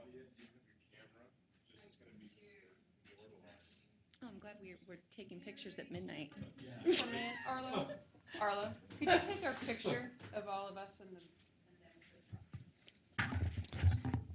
So I think what we'd like to do, I have certificate of appreciation from the Reno City Planning Commission given on the 19th day of June, 2019 to Kevin Weisky for your many years of service to the city of Reno. They just said many because the number of years would have required a second line on there. So, exactly. And same certificate of appreciation from the Reno City Planning Commission, the 19th day of June, 2019 to Britton Griffith for your service to the city of Reno. Thank you. We'd like to thank both of you very much. I'll give you the official photo. Commissioner Weisky. Thanks, Mark. Thank you. And then we need to have everybody come up here and get your picture in front of the commission. Scoot together. Hide my belly. It's that bun. I know, it's actually, it's hard to get in my car. No. Smile. Thank you. Thank you very much, you guys. We can give you some time at the mic if you'd like. 3 minutes. I was waiting to see if Kevin had like. So I'll jump in while you are walking back to thank Britton for her time. It's always a pleasure to work with her, and it was fun having her on the Planning Commission and brought a new energy and spirit to the Planning Commission that was definitely needed. We will miss her, and I was sorry to hear she was not reapplying. And then for Commissioner Weisky, it's been a long, long road. But thank you for all of your work and collaboration, and I appreciate all the efforts and time you've put in for the city of Reno. Mr. Chairman, I will take a minute. Well, before you Commissioner do, Weisky, before you do, Uh-oh. can I just like to express similar thoughts and for Britton, thanks for sitting next to me and keeping me awake sometimes. Commissioner Weisky, thank you so much for welcoming me on the board or the commission and providing a lot of guidance. I really appreciate your role that you've played in my short time here, and you will be missed. So thank you. Thank you. I think he speaks for all of us, but I, as not having said the words up there, but we'll say them now. I think for all of us who have joined after you, we have all learned from you. And we will struggle moving forward to maintain the level of service that you have provided. So thank you from me and from us for that. And now you can have your time. Thank you. Not yet. Oh, excellent. We're just going to keep pausing. Mr. Chairman, I've got some too before he gets Okay, going. Yeah. fair I mean, enough. gee. Fair enough. Commissioner Olivas. Commissioner Olivas, I just want to thank both you. It's been great in working with you, and probably even better to get to know you both outside of the Planning Commission around town and different functions or whatever. And it's just been great working with both of you. And I think I would add Commissioner Weisky in particular, who was I guess, our senior member for a short period of time. And I guess I look around to all of you, and it's hard to believe that I'm soon to be the senior person here. That's, I don't know, that's probably the most shocking thing of all. But it's been great working with both of you and learning from you, and good luck with everything going forward. Should I let Commissioner Griffith speak first, since it's on this? Yeah. Honestly. Commissioner Griffith. Commissioner Griffith, for the record, thanks to Kevin for everything that you've taught us. You keep meetings on track, and then you're also very knowledgeable, so it keeps us kind of going, and you help to steer the crowd in the correct direction often, too. So you're a guiding light, and sometimes when this room gets really dark. So thank you. Thank you, Commissioner. Very well said. Brett and I would just echo what Claudia said. I really do think that you brought a great energy to the commission, and you mentioned the light. I think the six of us can get kind of dull sometimes, so thank you for your energy and your enthusiasm. It's definitely added to the commission. Sorry that you're not continuing on. Kevin, I've compiled a couple quotes, my favorite quotes, and if the rest of the commissioners feel free to chime in on your favorite Kevin Weisky quotes. So my first one is, you wanted your 3 minutes, but hey, this is my 3 minutes. You had yours. Of course, I rode to the site, even though it was in Cold Springs.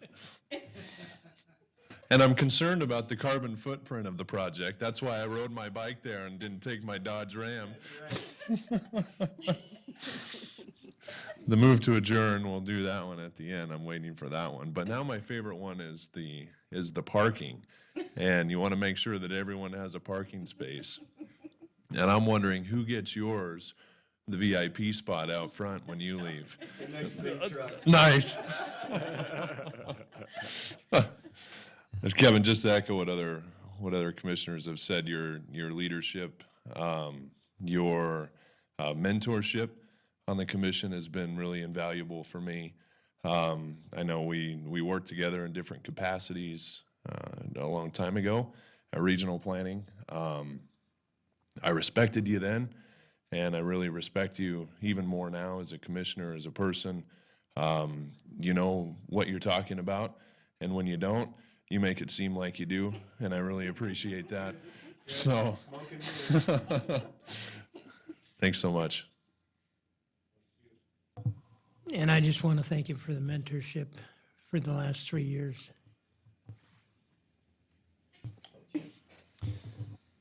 Okay, moving on. Oh, Good. I just want to briefly say thank you to all of you guys, all the planning commissioners that I've sat with before, because I've learned something from everybody, and I'm always drawing something from all of you all the time. Staff, I can't even mention names because there's so many that were here that aren't here now that I had meetings with that taught me something. Every time I would call and say, I don't understand this, get me ready for this meeting, whatever. Staff has always been awesome. Even on the third floor, when I had to go to the third floor. It wasn't all that bad. But no, there's just been a lot of great times, a great education, and great friendships have been made. I'm definitely going to miss my Thursday morning coffee therapist on those tough, brutal nights when we had to go see my therapist at 7:30 in the morning to get something cleared up and out of my head, but it was all good. Thank you guys very much. I'm grateful, and I'll be on my bike on Wednesday nights now, I guarantee it. Thank you. so Commissioner Griffith, Commissioner Weisky, thank you again. Service is greatly appreciated and will be missed moving forward. So, and since we're getting late, let's get through the rest here. Item 10, staff announcements. Okay, Claudia Hansen, Planning Manager. We had at last council meeting, we had the 6th Street abandonment case. This was over by Vine and 6th, where there was a little remnant piece. There was an earlier abandonment of most of 6th Street in that area. This was a little remnant cleanup piece to help with a fairly dense residential project proposed for that corner of Vine and 5th. There was also an approval of at 455 North Arlington easement abandonment, which was the alleyway had been abandoned in the past. This was coming back and abandoning the public easement in the middle. And also you had CFH zone change from SF15 to SF9, just north of the Panther Valley area. And that was approved with fairly extensive discussion on traffic in the area and council asking for a traffic study when that comes back. I think all of you received the email today that I can't serve up here on the Plan Commission without Kevin. So I asked the city manager to to transfer me, and she greatly obliged. And so I'll be working out of the city manager's office starting in about a week. So that'll be fun. I'll still be here, not going anywhere. You can still pick on me and stuff, but you won't see me here as much. So, yeah, there we go. That's all I have. Thank you. Now we know where we all rate in relation to Kevin. So there's Kevin, and then there's all the rest of us. So, yeah. Okay. Item 11, Commissioner suggestions for future agenda items. I'm sorry, on that last agenda item, is there a date for the city appeal of the wastewater treatment plant expansion? I think that was continued. We had one date in July, and then I think it got bumped. Do you remember what the date is? I believe that's scheduled to be heard at one of the July council meetings. They're both at the end of the month. I believe it's the 24th 24th, actually, now that we're talking about it, because I'm out of town that week, so I think it's July 24th. I Excellent. scheduled it that way. No, I'm just kidding. It happened. Thanks. Yeah, 24th. Oh, and I did just see today that Nailed It was appealed, so that will be going, I think that's going July 31st. All right. Commissioner suggestions for future agenda items. Seeing none.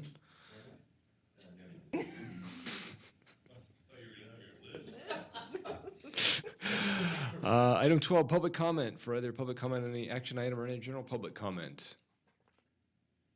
Seeing none, I will close public comment and bring it back to the commission for item 13. Actually, I'm sorry, I will bring it back to Commissioner Weisky for item 13. Thank you, Mr. Chairman. Before I do this, I want to remind you commissioners who are remaining behind that there is a tradition that the first meeting of new planning commissioners, they all have to make one motion during the meeting. So don't let that tradition slide, okay? And with that, I move to adjourn this meeting. Anybody want to second that? All those in favor? Good night. Good night. Thank you, everyone.